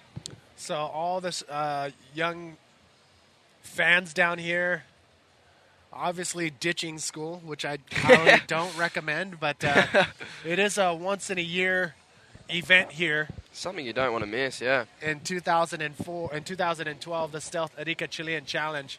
So one day, sure. One day of the year, why not? Yeah. But plan ahead. Do your tests or whatever you have to do beforehand. All right, ladies and gentlemen, once again, welcome. This is the 2012 Stealth Arica Chilean Challenge presented by BSC. Manny V here, along with Eric Roy. We're going to bring it to the wire as we end today's competition. We do have 2 more days of solid action Saturday and Sunday, this place is going to be packed. I can't wait to see it. There's already hundreds of people here, so can't even imagine if there even is any more vacancy for any more onlookers. So Yeah, I think the seawall is absolutely full. If you want to see, you either got to go on the rocks or you got to go down the beach, on the point, looking in. But, the seawall right in front of the comp is absolutely packed. Dave Hubbard holding it steady with a 7.17 and a 5.0 in first. Dave Winchester currently in second place with a 6.53 and a 1.43. So he has that 1.43 he's going to try to build on. Ryan Hardy only has one wave, a 7.2. And so does Roberto Bruno in fourth place with only one wave of a 3.0. So Ryan and Roberto Bruno still need that second wave to be scored. I mean, they need to get a second wave. These are 30-minute heats. Top two waves will be scored. 12-wave maximum and 12 minutes remaining. Yeah. Woo. Doesn't seem to be much happening out there at the moment, but I'm sure before the 12 minutes are up that Hardy and Roberto will get a bomb. So it seemed like the last heat number 3, Yeah. was just non-stop action. It was crazy. And we're seeing that going on. Big action in one heat, some action in the next heat, Yeah. but not as consistent. Yeah. And then, that's it. So Yeah, I've noticed that. there is a wave coming in. If they don't catch it, that'll give us a little bit of time to throw to an ad, which what we will do. So we'll be back right after this.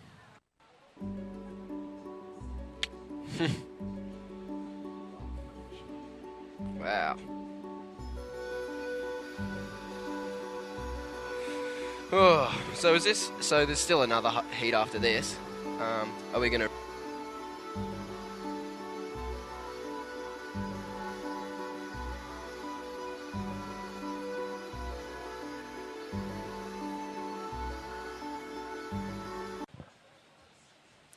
Welcome back once again, everybody, to the Stealth Arica Chilean Challenge presented by BSC. If you're just tuning in, this is Manny V and Eric Roy holding it down for the last couple heats of the day. We're winding down the last 11 minutes of round number 4, heat number 3, currently in the water. And then we'll have one more heat to go in this round, and then we will call it a day.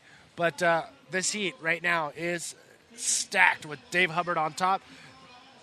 Dave Winchester in second, Ryan Hardy in third, and Roberto Bruno in fourth. And here's Here some we action go. out the back. So we have Ryan Hardy on the right and Roberto Bruno on the left. Ryan Hardy, nice, clean, long barrel on that right-hander. He's not done yet. Look at him setting his sights for that end section, going for a nice, clean, cylindrical roll. And I think that's it. No, he gets another barrel. Can he come out in front of that? No. So that was Dave Hubbard at the back. in rail wave right there from Ryan Hardy as he puts his head down and starts motoring back out to the lineup. That was a sick wave from Ryan Hardy. Yeah. We did see a couple other waves go down. That left, I think it was Roberto's wave. He didn't come out of that barrel on the left, so He split the peak with Ryan Hardy, Yeah. I believe, on that one. Winnie's action. up. So we have Winnie in red, looking straight for that end ball. Big backflip. Oh, no. Just slips off his board at the end. Oh, that could be a little hiccup in his pursuit to the final. Dave Winchester losing his grip on that maneuver right there. But still, again, 10 minutes to go. Anything is possible.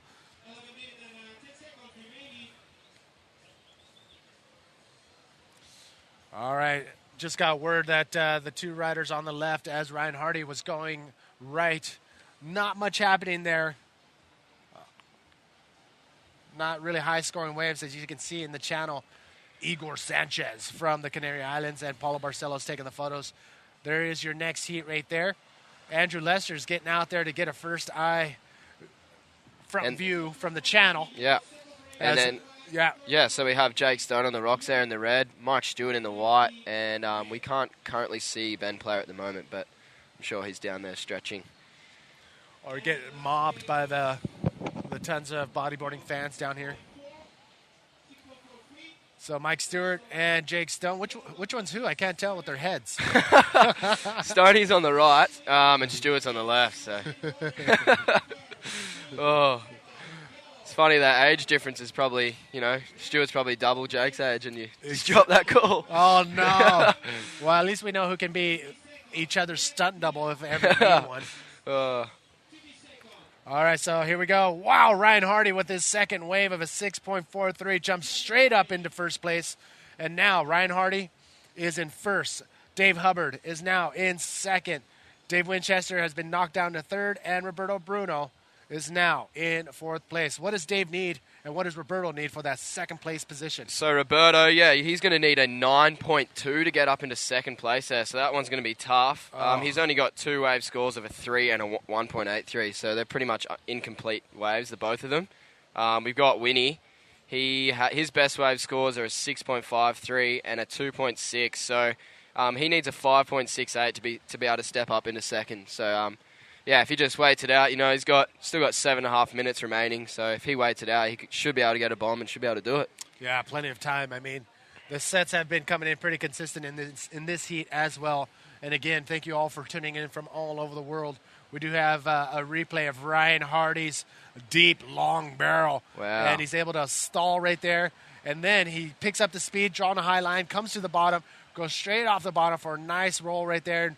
Quick little head dip, and then finds another barrel, but that's all she wrote for Ryan Hardy on that wave. Solid wave. Tyler Ramer, I don't want to mispronounce that. You know what? Tyler Ramer from Maryland is tuned in the computer lab at school. And, hey, don't get busted, little brother. Samuel Ross, we hear you from Tassie. Hey, mate. Woo, coming down to the wire, 7 minutes remaining as all riders are standing by. Ryan Hardy leading the charge. In first place, David Hubbard in second in yellow. Dave Winchester in red. He is in search of that 5.68. And Roberto Bruno in combination land for first, but needs a 9.2 for second. Again, round number 4. This round is not an elimination round, a non-elimination round. So you will see everybody again. That's right, yep. All right. So first and second go into round number 6. And third and fourth we'll see in round 5. So that's right, yeah. Oh, there they go, heading out into the water. Jake Stone and Mike Stewart. Mike Stewart in the white. Jake Stone in red, just in case you can't tell. Wait a second, somebody's in the barrel. Dave Winchester peeping out of that one. Ends that wave. Yes.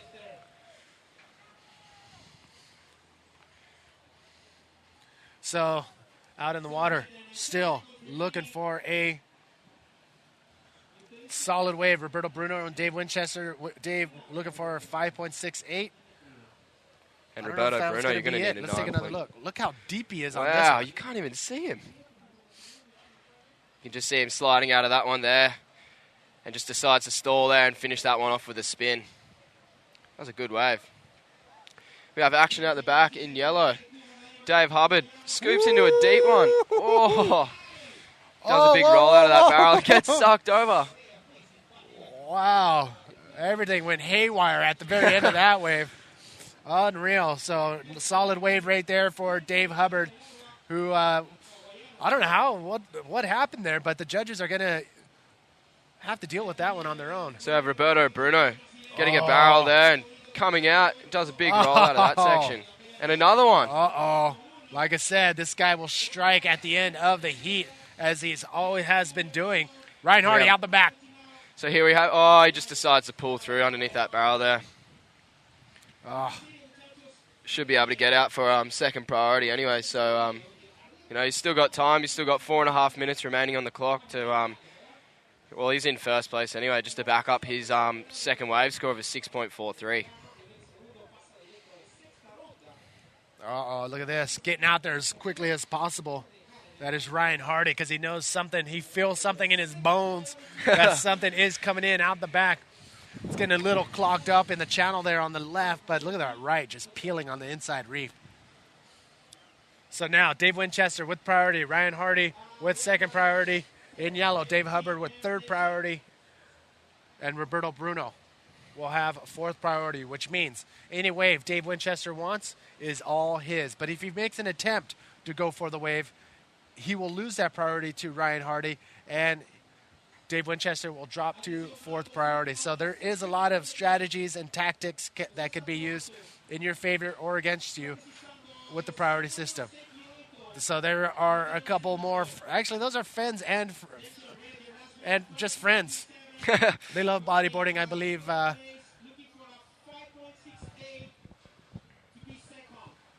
They're here every year.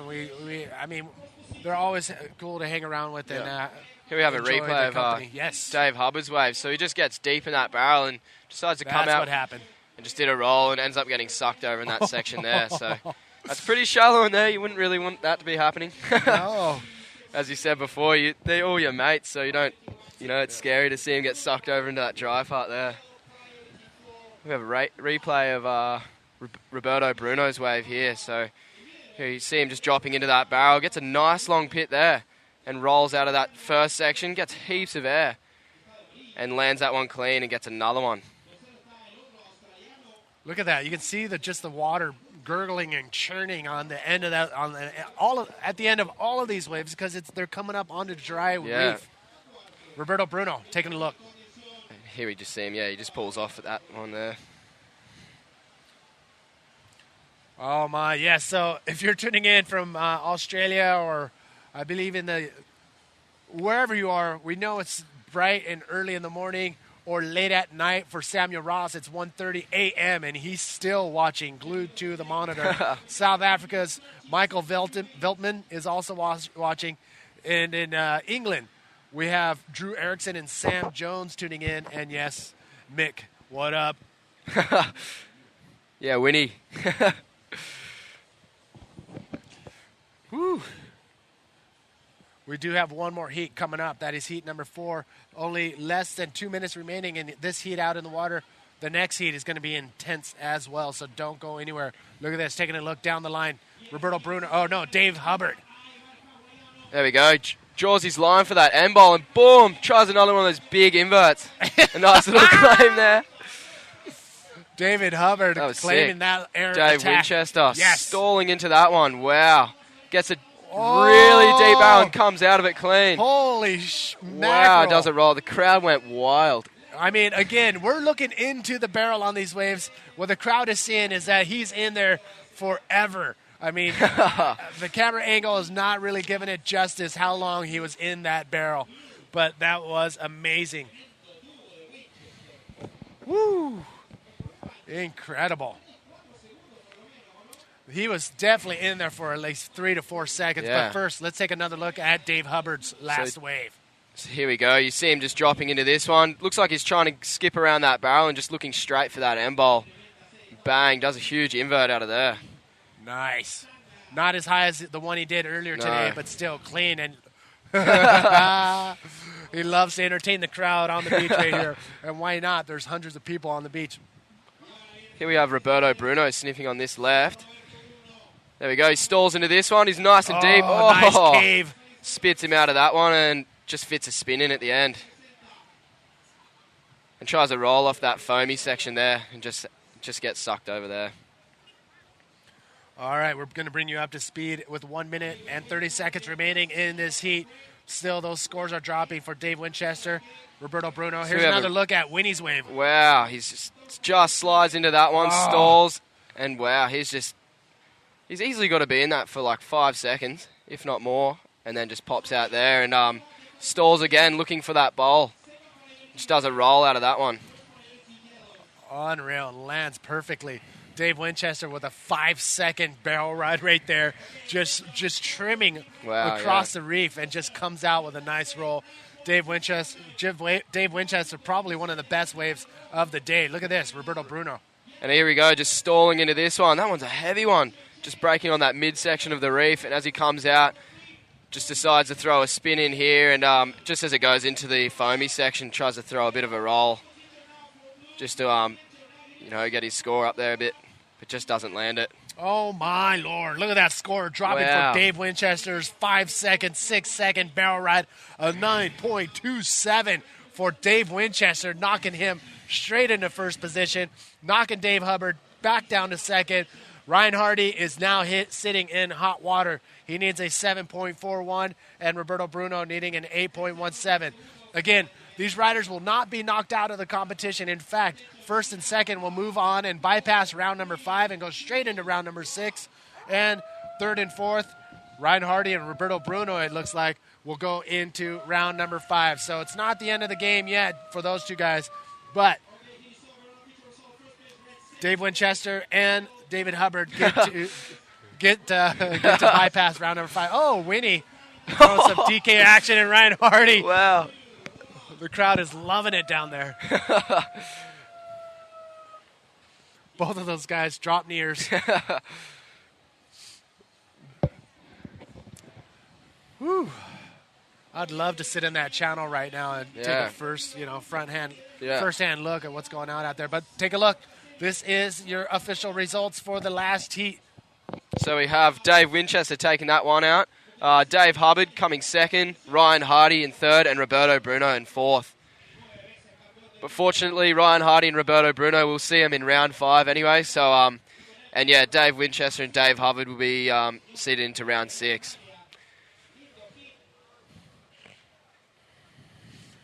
Oliver Gamble posting a shout out on our Google Plus profile page. That's what we're using to convey to our viewers watching live. And he says this is a perfect start to the weekend. And yes, it's going to be more of an amazing weekend as we continue the action from the Stealth Arica Chilean Challenge here on Isla Alacran, the Scorpion Island just outside of Arica. Ladies and gentlemen, here is the last heat of the day. We have Jake Stone in red, Mike Stewart in white, Andrew Lester in yellow, Ben Player in blue. Holy mackerel, look at this. This looks like a final.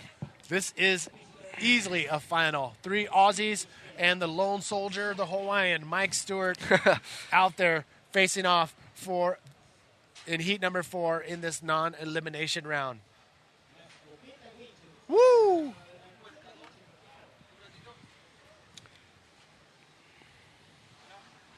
All right, if we've seen some serious action up to this point right now. Woo. Today has been insane. I can't wait to see round 5 and round 6, if not the rest of the whole event. No, I mean, the start of the main event, I mean, that's when you see all the big guns come out. And to see these guys out in these conditions is just a sight to see. We got to give a shout out to Mother Nature, who's been holding off on the winds up until this point.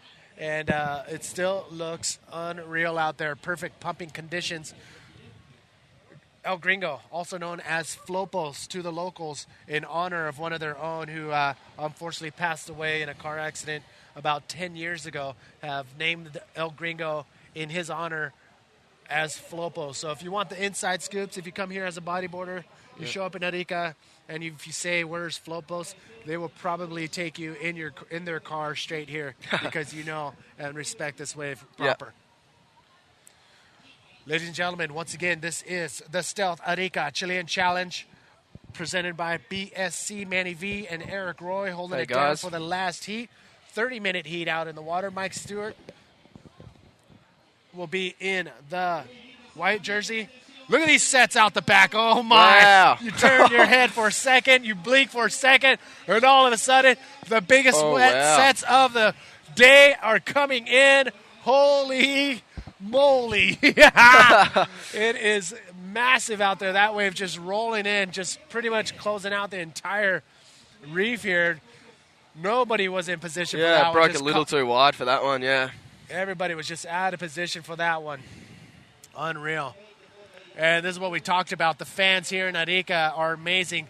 The riders can't even get to Winnie. He knows he has to get up here for the interview, and he'll go back and sign those autographs. But he has to get up here because we are on a time constraint here for the Arica Chilean Challenge. And Alex Leon actually had to go down there and whisk him away from some fans. So we're going to get down to Alex Leon in just a second as they set up for the interview. Dave Winchester is the winner of the last heat. So we still have yet anyone to have any waves. So yeah, we've got Ben Player in the blue jersey from Australia, Andrew Lester in the yellow jersey from Australia, Mike Stewart in the white jersey from Hawaii, and Jake Stone from Australia in the red. Just over 25 minutes remaining on that heat, and still yet anyone to catch a wave. Whew. It did this last heat. We started off kind of slow. Yeah. One or two medium-sized waves to start it off, and then the action got underway with back-to-back That's action, right, left and right, big waves, small waves. Everything was going down. So it was insane in the last heat. All right, the winner of the last heat is with Alex Leon. Where you at, brother? Yeah, thanks, Manny. Down here with that heat winner then. That was a great exchange. Dave Winchester taking that one out. Mate, you didn't need to wear sunscreen then. You're in that barrel for that long. I think you were in there for 20 minutes. Yeah, well, the first 20 minutes I was nowhere near the barrel, so I decided to stay in there as long as I could in that last one. Yeah, pretty amped on that. It's good to come from behind. Yeah, he certainly made up for it with that tube. That was the highest scoring wave today, more than Hub's right-hander that he scored in that heat before with that big RS, so he must be pretty stoked. Yeah, that heat was pretty slow, and there was a bogged a flip on the left, and I was pretty spewing, but you just got to put that behind you, and I hope my wife and kids saw that one. They should be back from school, so I'm pumped. And they're living over in France now. That's where you've moved to recently, so they'll be watching online. What do you want to say? Shout out to them? Yeah, just hope you saw that one. That one was for you, baby. All right, well, you move into the man-on-man quarterfinals now, and just give them a rundown. How's the conditions there? It looks like it's pumping now. Oh, when they come through, before it goes to the onshore, it gets really light here and it's so glassy. So when they come through, I mean, the rights and lefts are just amazing. It's the best wave on tour, I reckon. Well, there you have it, folks. Best wave on tour, Arica. Back to you, Manny, in the booth.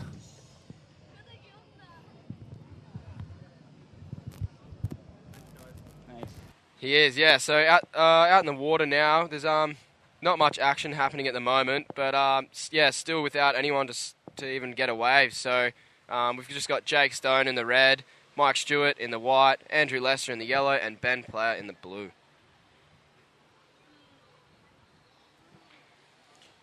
All right, so Dave Winchester has been rocking and rolling. Yeah, so yeah, he won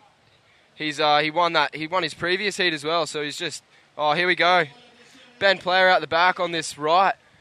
Looks like he's drawing that line towards that end of that bowl. And boom, big air forward. Wow, he almost lost that wave, but he kicked in to make sure he did. So here we have Jake Stone stalling into that one. Wow, and just comes out of that cleanly and does a nice little carve there. Decides to finish that one off. Yeah, when they come in, and that right there was the first wave exchange from Ben Player and Jake Stone, the first two guys to catch waves in this heat. Woo! Again. Sick waves, yeah. Here we have a replay of Ben Player's wave. So as you can see, that right just starts to crumble a bit over the top. So you can just see him racing for that end bowl. And just executes that air forward nicely and just lands on the top there. A bit of a bounce. Almost loses it right there. Yeah. But he had so much momentum that he just had to push down on his board to get him back on the power zone of the wave and pulls that off. Whew. Here's another look at Jake Stone. Yeah, so as you can see, he's just sliding into this one. And, just almost does a little half turn there, just decides to stall. And, that one just spits him out there and comes out nicely and just throws in a little carve there. I'm still, I'm going to lock that in the memory banks and actually quote Winnie on that. Yeah. Best wave on the tour. Wow. That's heavy. He really knows how to surf this wave. It's incredible to watch him out here. With no matter what the conditions, he's just always tearing. Here we go. Looks like we have white up and riding Mike Stewart. No, that's yellow. No, sorry. Yeah. Andrew Lester backdoors that pit there and just gets a nice barrel and does it. Oh. Oh, no. Becomes unglued on that one. Andrew Lester. Yeah, my bad. Andrew Lester, sorry. Woo.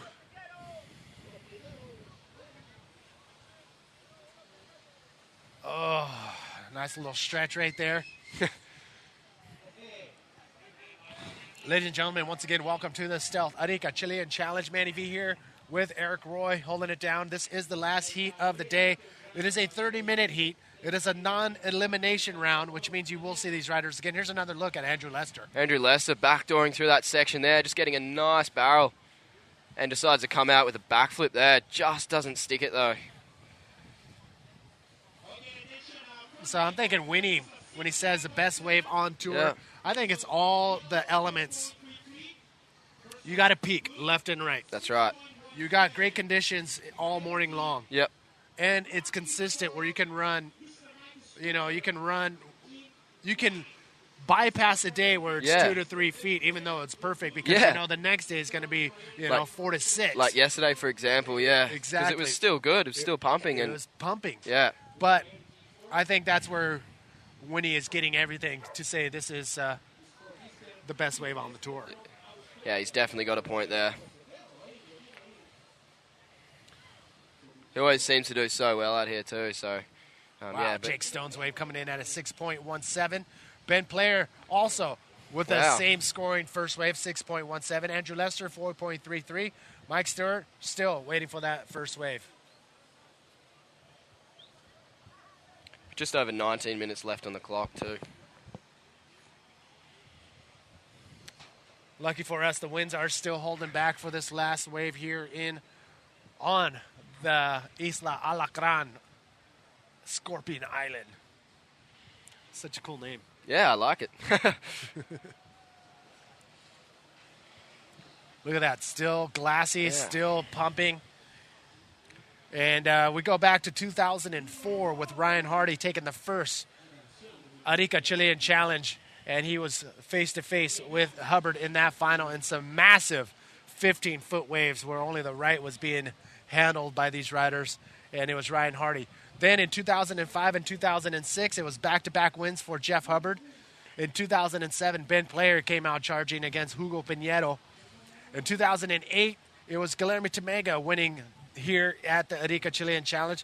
Mike Stewart in 2009, 2010, Dave Winchester, and Guillermo Tamega once again taking the win last year. Here we go, out the back, live action. Out the back. Ben Player scooping into this left. Oh, way too just deep. Just gets down to the bottom of that, yeah. Just way swallowed too him deep. up, yeah. Look at Mike Stewart just paddling to the shoulder over here to make sure he's in position for this keg of a barrel. Oh, nice, clean barrel. And another roll right there for Mike Stewart and lands out onto the shoulder. Woo! That was a good first wave. Another perfect wave for Mike Stewart in today's action. So Mike Stewart out there in white, Andrew Lester in yellow, Ben Player in blue, Jake Stone in red. Oh, my. Here we have a replay from Stewart's wave, so you can just see him just stalling into this one. It gets nice and deep. Wow, he just holds his line there and just looks straight for that end bowl and does a nice roll out of that. Here we go, he's looking for another one. Boom. Just lands that nicely in the wash and decides to finish it off there. I got to give huge props to the living legend himself, Mike Stewart. I mean, he's been absolutely killing it on the tour. Last year, unfortunately, he got knocked out of the seated riders, but he is here making his force known. And he's here to say, hey, I'm still in it, boys. So a big shout out from Moscow, Russia. Lee Orchard is tuned in for another day of action. He's been watching all day long, and thank you for tuning in. Carl, we know you were watching 11:30 p.m. in Western Australia, so it's still early for you. Manu in Portugal, what up? Joao, also from Portugal. And Sam Jones, what's up? He's watching with his brother Ben, and they've been watching from the trials. Wow, so, thanks, guys. Sam Jones and everybody who's been tuning in from the trials, thank you. And you know what? We can't do it without you, and we couldn't do it without these people, too. We'll be right back.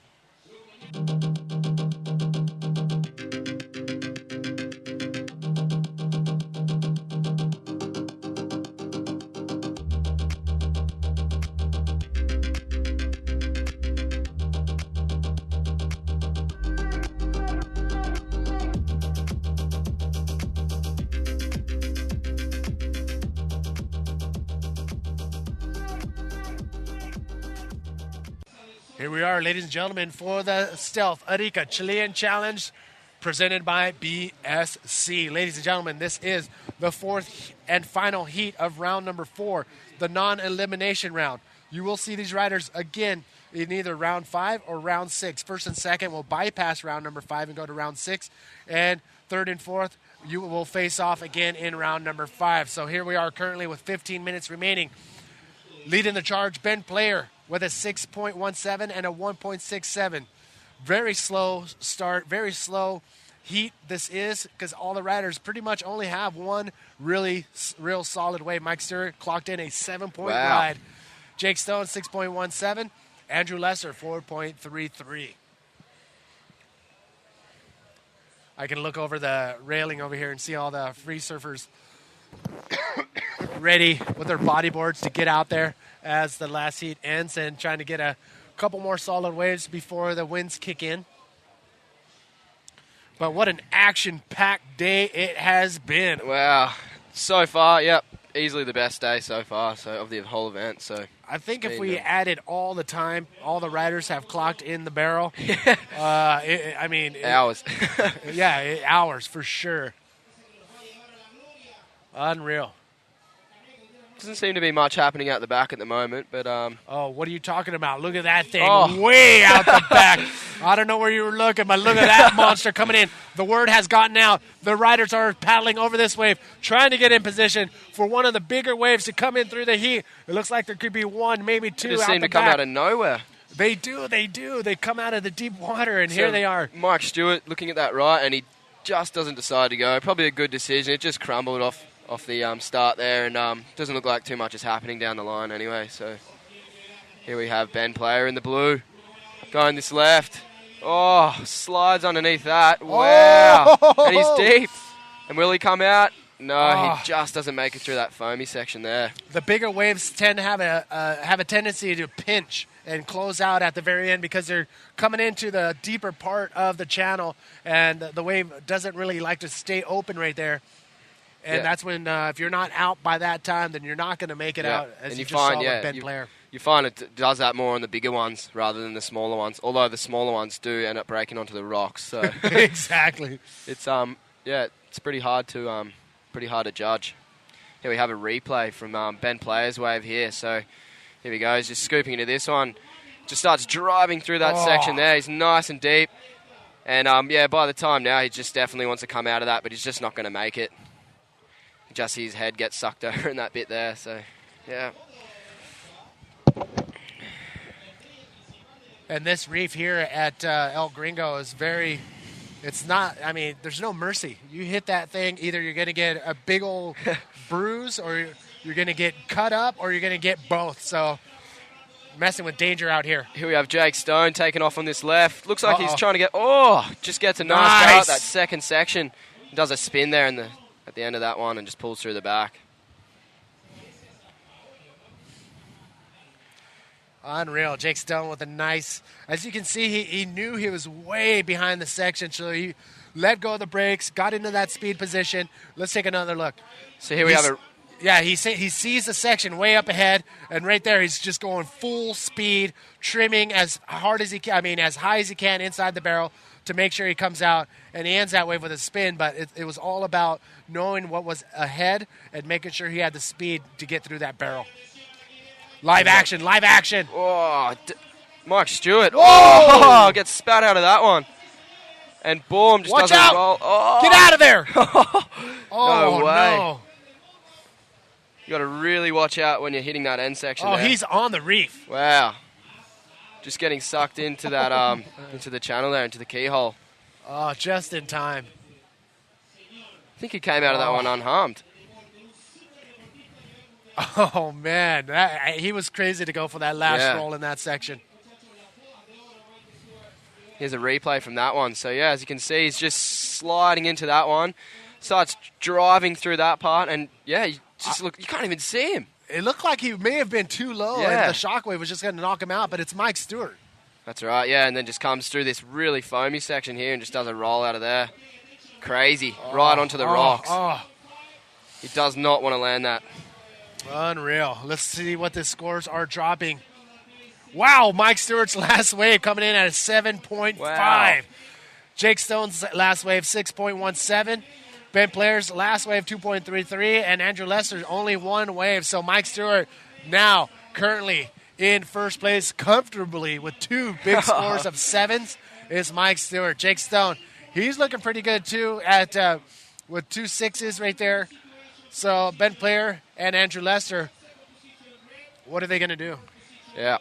Well, we still have just over 10 minutes remaining on the clock, so, a lot can happen in that time there. As I said before, it looked like nothing was happening, and all of a sudden a big set rolls through, so it's likely to happen again. Any second, really. Oh, man, we have 10 minutes remaining. Hopefully more will come in, and most definitely it will. Whew. Again, round number 4 is a non-elimination round, which means top 2 riders will advance on to round number 6. Third and fourth will go into round number 5, and in that round is an elimination round. So they're getting another chance, a second chance to remain in the event. As you can just see, that wind is just starting to kick in there. So, luckily we've only just got just over 9 minutes remaining, so it's not going to affect too much. Hopefully the heat's over by the time it fully kicks in. Yeah, when the onshore winds come in, you can feel it on your face, and all of a sudden it just comes in full bore. That's right. A little set coming in out the back. Any takers? Do we have anybody taking a look at Looks this like we one? have Jake Stone looking at this one and just scoops around that section there. And whoa! Oh! Whoa, Jake Stone. Wow. Unreal. Wow, the replay guys want to get in on that ASAP. Here we go, a replay from Jake's one. As you can just see him driving around that part there, looking straight for that ramp. And boom, punches a huge backflip out of that section there. That was giant. Risky business. And he lands it cleanly. That's how much power and punch this wave has. You can do big maneuvers and Here just get launched. Andrew Lester out the back, just stalling nicely in that one. Oh! Wow, and just does that backflip out of the end and just decides to finish it off there. Look at this wave, back-to-back action. Here we have Ben Player driving around from deep into that one. He's deep, and he comes out. Does he have anything on the end? No, he just pulls through the back there. Woo! Wow, what an unbelievable show we have here at Flopos, otherwise known as El Gringo, on the island, Isla Alacran, Scorpion Island. Here we go. Another replay from Lester's wave. You can just see him stalling in that pit. He's so deep. And he just gets to the bottom of that section, almost doesn't even make it through that, and then just comes out and still throws a flip out of there. So, that was incredible. Woo! Oh, my. So, currently in position right now, it looks like white has priority. Red has second priority. And third priority will go to yellow. So, right now, in a good position. Well, first, let's take a look at Ben Blair's last wave. Yep, so we just see him stalling into this one and just driving through that part there. As you can see, it's a bit of a wide one. It's a bit bigger, so it just starts to go into that deeper water. So you just want to get out of that barrel as soon as possible and just pulls through the back off there.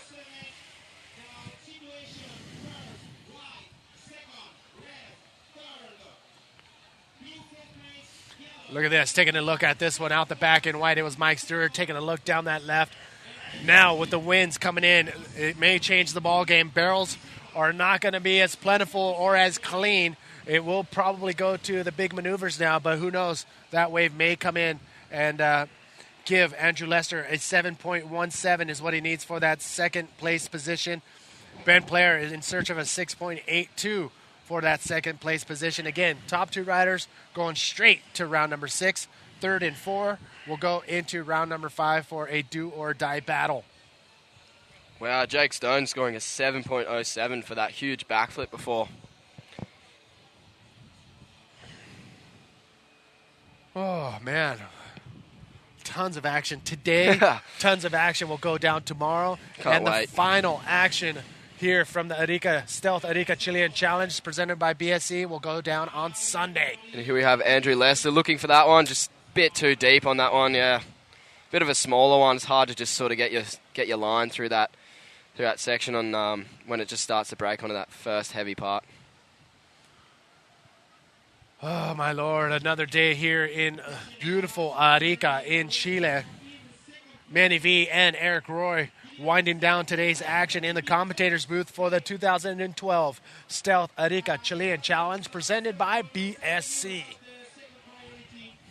Woo! I'm going to take a deep breath.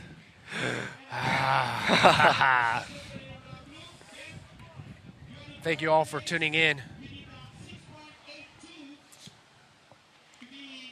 Only a couple riders are able to pull off multiple wins here. Jeff Hubbard, 2005 and 2006, and Guillermo Tamega in 2008 and 2011. So look at this. The situation now in the water with 4 minutes and 30 seconds remaining. So, yeah, we have in first place Mike Stewart, 7.5 and a 7. His best wave scores. Jake Stone in the red has a 7.07 and a 6.17. Ben Player in third, he has a 6.43 and a 6.17. And Andrew Lester in the yellow, 6.07 and 4.33.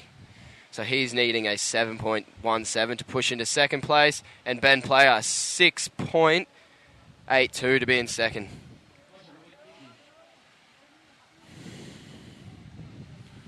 Oh, my. Don't go anywhere tomorrow. And the next day we will have more insane action from the Stealth Arica Chilean Challenge presented by BSC. Today's action has been absolutely incredible, so make sure you tune in for the highlight reel, which Seamus Makem will put together from today's event, and he's got his work cut out for him. Ton of solid waves went down today, and I'm sure that Dave Hubbard aerial assault will make the highlight reel, no doubt about it. So we just have over 3 minutes remaining on the clock there, so... we still need Andrew Lester and Ben Player in need of a pretty high score to be able to push into second place there. Andrew Lester taking off on this left here. Comes around the section, look for a nice lip maneuver. As you can see, that wind, it's just gotten into it. Yeah, that could be the end of the show for the riders out there, but they're still going to go for it. Red, up and riding. Jake Stone sneaks into this barrel here. Oh, will he come out? Doesn't look like it, no. Just grabbed him on that end part. And you saw right in front of your eyes why we do end the transmission at midday. When the winds come up here, it just makes it not as clean as what we see throughout the morning, and it makes it a little bit more difficult for the riders to find those barrels, and probably a little bit more dangerous too. Ben Player. Ben Player sneaking underneath that one. Oh, he's deep. Oh, my goodness. Wow. And just throws a roll out there. Ben Player in a box coming out. And Mike Stewart stalling. Looks like he wanted to stall into this one. And doesn't look like much is going to happen there, no. Well, Mike Stewart is still looking pretty good with that 7.0 and 7.5 wave that he got earlier before the winds came up. So that seems to be the call in the later heats. Get those solid waves right out the back because you don't know if the wind's going to come up in your heat. So we have, no. Little teaser replay of Ben Player's wave.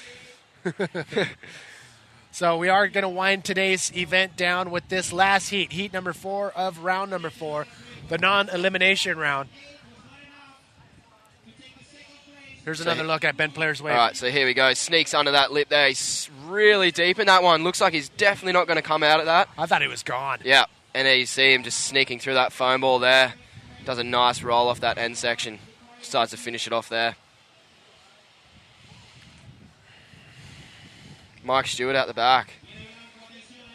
Looking for this inside one here. Will he make it through this pit? Wow. And my! Wow, and he pushes out of that. Watch out. Get out of there, Mike. Get out of there. Oh! No way. Right onto the rocks, and yes. Yeah. Unreal wave right there from Mike Stewart. in true form and fashion. Mike Stewart riding all the way up onto the reef. If you can see an angle, look at that. That's where he ended his wave right there, right on the rocks. I thought he was going to hit that reef, that little head right in front of him. But Mike Stewart coming close and pulling that unreal roll. That was incredible. You know what? He's hungry. Yeah, I watched that from the front. He 100% looked like he wasn't even going to come out of that one. Oh, my. And Ben Player looking like he wanting this last one just before the end of the heat. And, does a big backflip. Turns around nice and clean there. And he pulls that off. And just decides to run that in one into the keyhole to get out of there. Wow, the cameraman's losing sight. And Andrew Lester taking off pretty deep on that one and just throws a big backflip out of there. And he lands that one. Wow. Just decides to pull through the back there. Wow, well, we know. Well, Mike Stewart, it wasn't a big wave. It was kind of a little frothy chandeliering wave. 6.77 is what the judges are going to give him. But Mike Stewart's going to solidify that first place spot. The unofficial scores right now is Mike Stewart and Jake Stone. But take another look. Here we have him. It's just look like he's driving through that section there. It's so hard to tell he was even going to come out of that. Wow, and he just pushes through that section there, does a nice little spin in the pocket, drops back down and just does a little ARS there. Oh, man, that's insane. And he wants to pull it off. And look at this. I thought he was going to run into the reef. Right here, there's a big old reef head. Puts his board to protect himself, but he narrowly escapes it. And the guy behind him, Igor Sanchez, is the one that should watch out. But, Mike Stewart riding up all the way on the reef. That man right there, I think he is on a mission here at the 2012 Stealth Arica Chilean Challenge presented by BSC. Mike Stewart is hungry. Here we have a replay of Ben Player's wave as well. Just turning around that section there and just wanting a big bowl and just does a nice big backflip out of that. Woo! Pushes out of that nice and clean with the foam ball. Decides to take that into the keyhole. Wow, what a way to end your heat. Is riding right up onto the reef or right into the keyhole like Mike and Ben did right there. So, all right, looks like the scores are still coming down the pipeline. But first, let's show you Andrew Lester's last wave of that heat. Same thing as Ben Player, just trying to scoop around that that main, sort of barrel section. Just throws a big backflip out there and just decides to pull off before it goes dry. Andrew Lester finishing off that heat. Looks like we're going to wind today's action with an interview with Mike Stewart down on the beach before we end the transmission today. So there are your scores, ladies and gentlemen. Once again, this is a non-elimination round. Ben Player and Andrew Lester are not done yet. You're going to see them in round number 5. So bypassing round number 5 and going into round number 6, Mike Stewart and Jake Stone. Mike Stewart taking the win in that last heat. We're going to get Mike Stewart into the interview area. Try to get one last interview before the transmission. We're going to get one last interview with Mike Stewart before we end today's transmission. What are you doing back there? Getting situated. Manny V here with Eric Roy, and right there were your scores for the last heat. It was Mike Stewart and Jake Stone taking out Ben Player and Andrew Lester. Again, round 4 is non-elimination, so you're going to see these guys again. But the top 2 will go into round 6. 3 and 4 will go into round number 5. So don't go anywhere. There's going to be a ton more action tomorrow and the next day with rounds 5 and 6 tomorrow and the finals in the Sunday from the Stealth Arica Chilean Challenge. So wait. I don't think Mike Stewart got the word, but we do want to get one last interview with him before we end the transmission. So we're going to wait for him to get situated, or we may not. I still have to hear from the boys downstairs if we're going to get an interview from Mike Stewart. But again, a ton of action going down today. That went down today. I mean, the one that's, sizzled and embedded in my head was that gigantic air from Dave Hubbard. Yeah, he was easily 10, 12 feet above the water at full extension. That was incredible. That will definitely make the highlight reel. And it looks like Alex Leone is finally making his way down to the interview area. What wave was it for you, or what heat? I personally didn't even see that. I've seen photos of it. That was incredible. Right now, I can't even think of what actually is in my head. There was just so much. It was an incredible day. Yeah, I mean, there was a ton of action that went down here today with rounds 3 and 4. So This is it, ladies and gentlemen. We do have one more interview coming down the pipe, and it will be with the winner of heat number 4 here in round number 4, the last heat of today, and that was Mike Stewart. Mike Stewart on his last wave pretty much was a possessed man saying, I'm going to catch this wave, I'm going to get barreled, and make it look like any other rider, any other bodyboarder, I think, would not have scooped off the bottom the way he did, got barreled as long as he did. It wasn't a giant wave, but it was a very well-maneuvered wave. He comes out with a spin and then goes into an ARS and goes all the way up onto the reef and stand up and says, okay, I'm done with this heat. And Mike Stewart, so I think we are ready. We got the call. Mike Stewart and Alex Leon, where you at?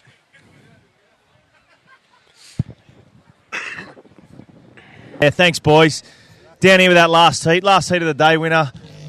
With the legend, absolute legend of this sport, Mike Stewart. Well done, buddy. Thanks a lot. Super stoked. You told me yesterday, I'm just relaxed. I'm just surfing. You made the quarterfinals now. What's going on? I don't know. The waves are good, I guess. Stoked. Yeah. These kind of conditions suit me, so I'm stoked. Yeah. I mean, you're just scooping in the barrel just like you do at pipe there, just with your leg and everything. It just looks perfect on the webcast. And seeing what you just did on that little one then, nice pit with the forward out of the pocket. Then thought you'd finish off with an RS rod on the rocks, mate. You still got it. Still trying. No, you did well, mate. So you're through to the quarterfinals. I want to say a shout out to anyone. Thanks to my wife for supporting me for this journey, and say miss you guys, miss you, Kaimana and Anela, and I'll see you guys soon. And thanks to all my support, all my sponsors, Science, Gyro, and MS Viper Fins. Well, there you have it. Mike Stewart making his way through to the quarterfinals, man-on-man quarterfinals. We're back tomorrow with that, so we'll see you tomorrow, Mike. Go get some rest. All right, thanks a lot. Back to you boys in the booth. All right, Alex Leon and Mike Stewart. He's ready to rock and roll. I can see him actually pacing all the way to the final. So any last words before we say laters? I'd just like to say thanks for everyone for watching. I'd just like to say a shout out just to whoever's watching from home. I send my love to my family, my friends, and I was a little bit nervous yesterday, but I just send my love to Louise. Just thanks a lot to Bodyboarders Surf Co. and Stealth Bodyboards. There you go, ladies and gentlemen, for Eric Roy and all the IBA staff. Manny V, we will see you tomorrow for more action here from the Stealth Arica Chilean Challenge presented by BSC. See you tomorrow. Oh.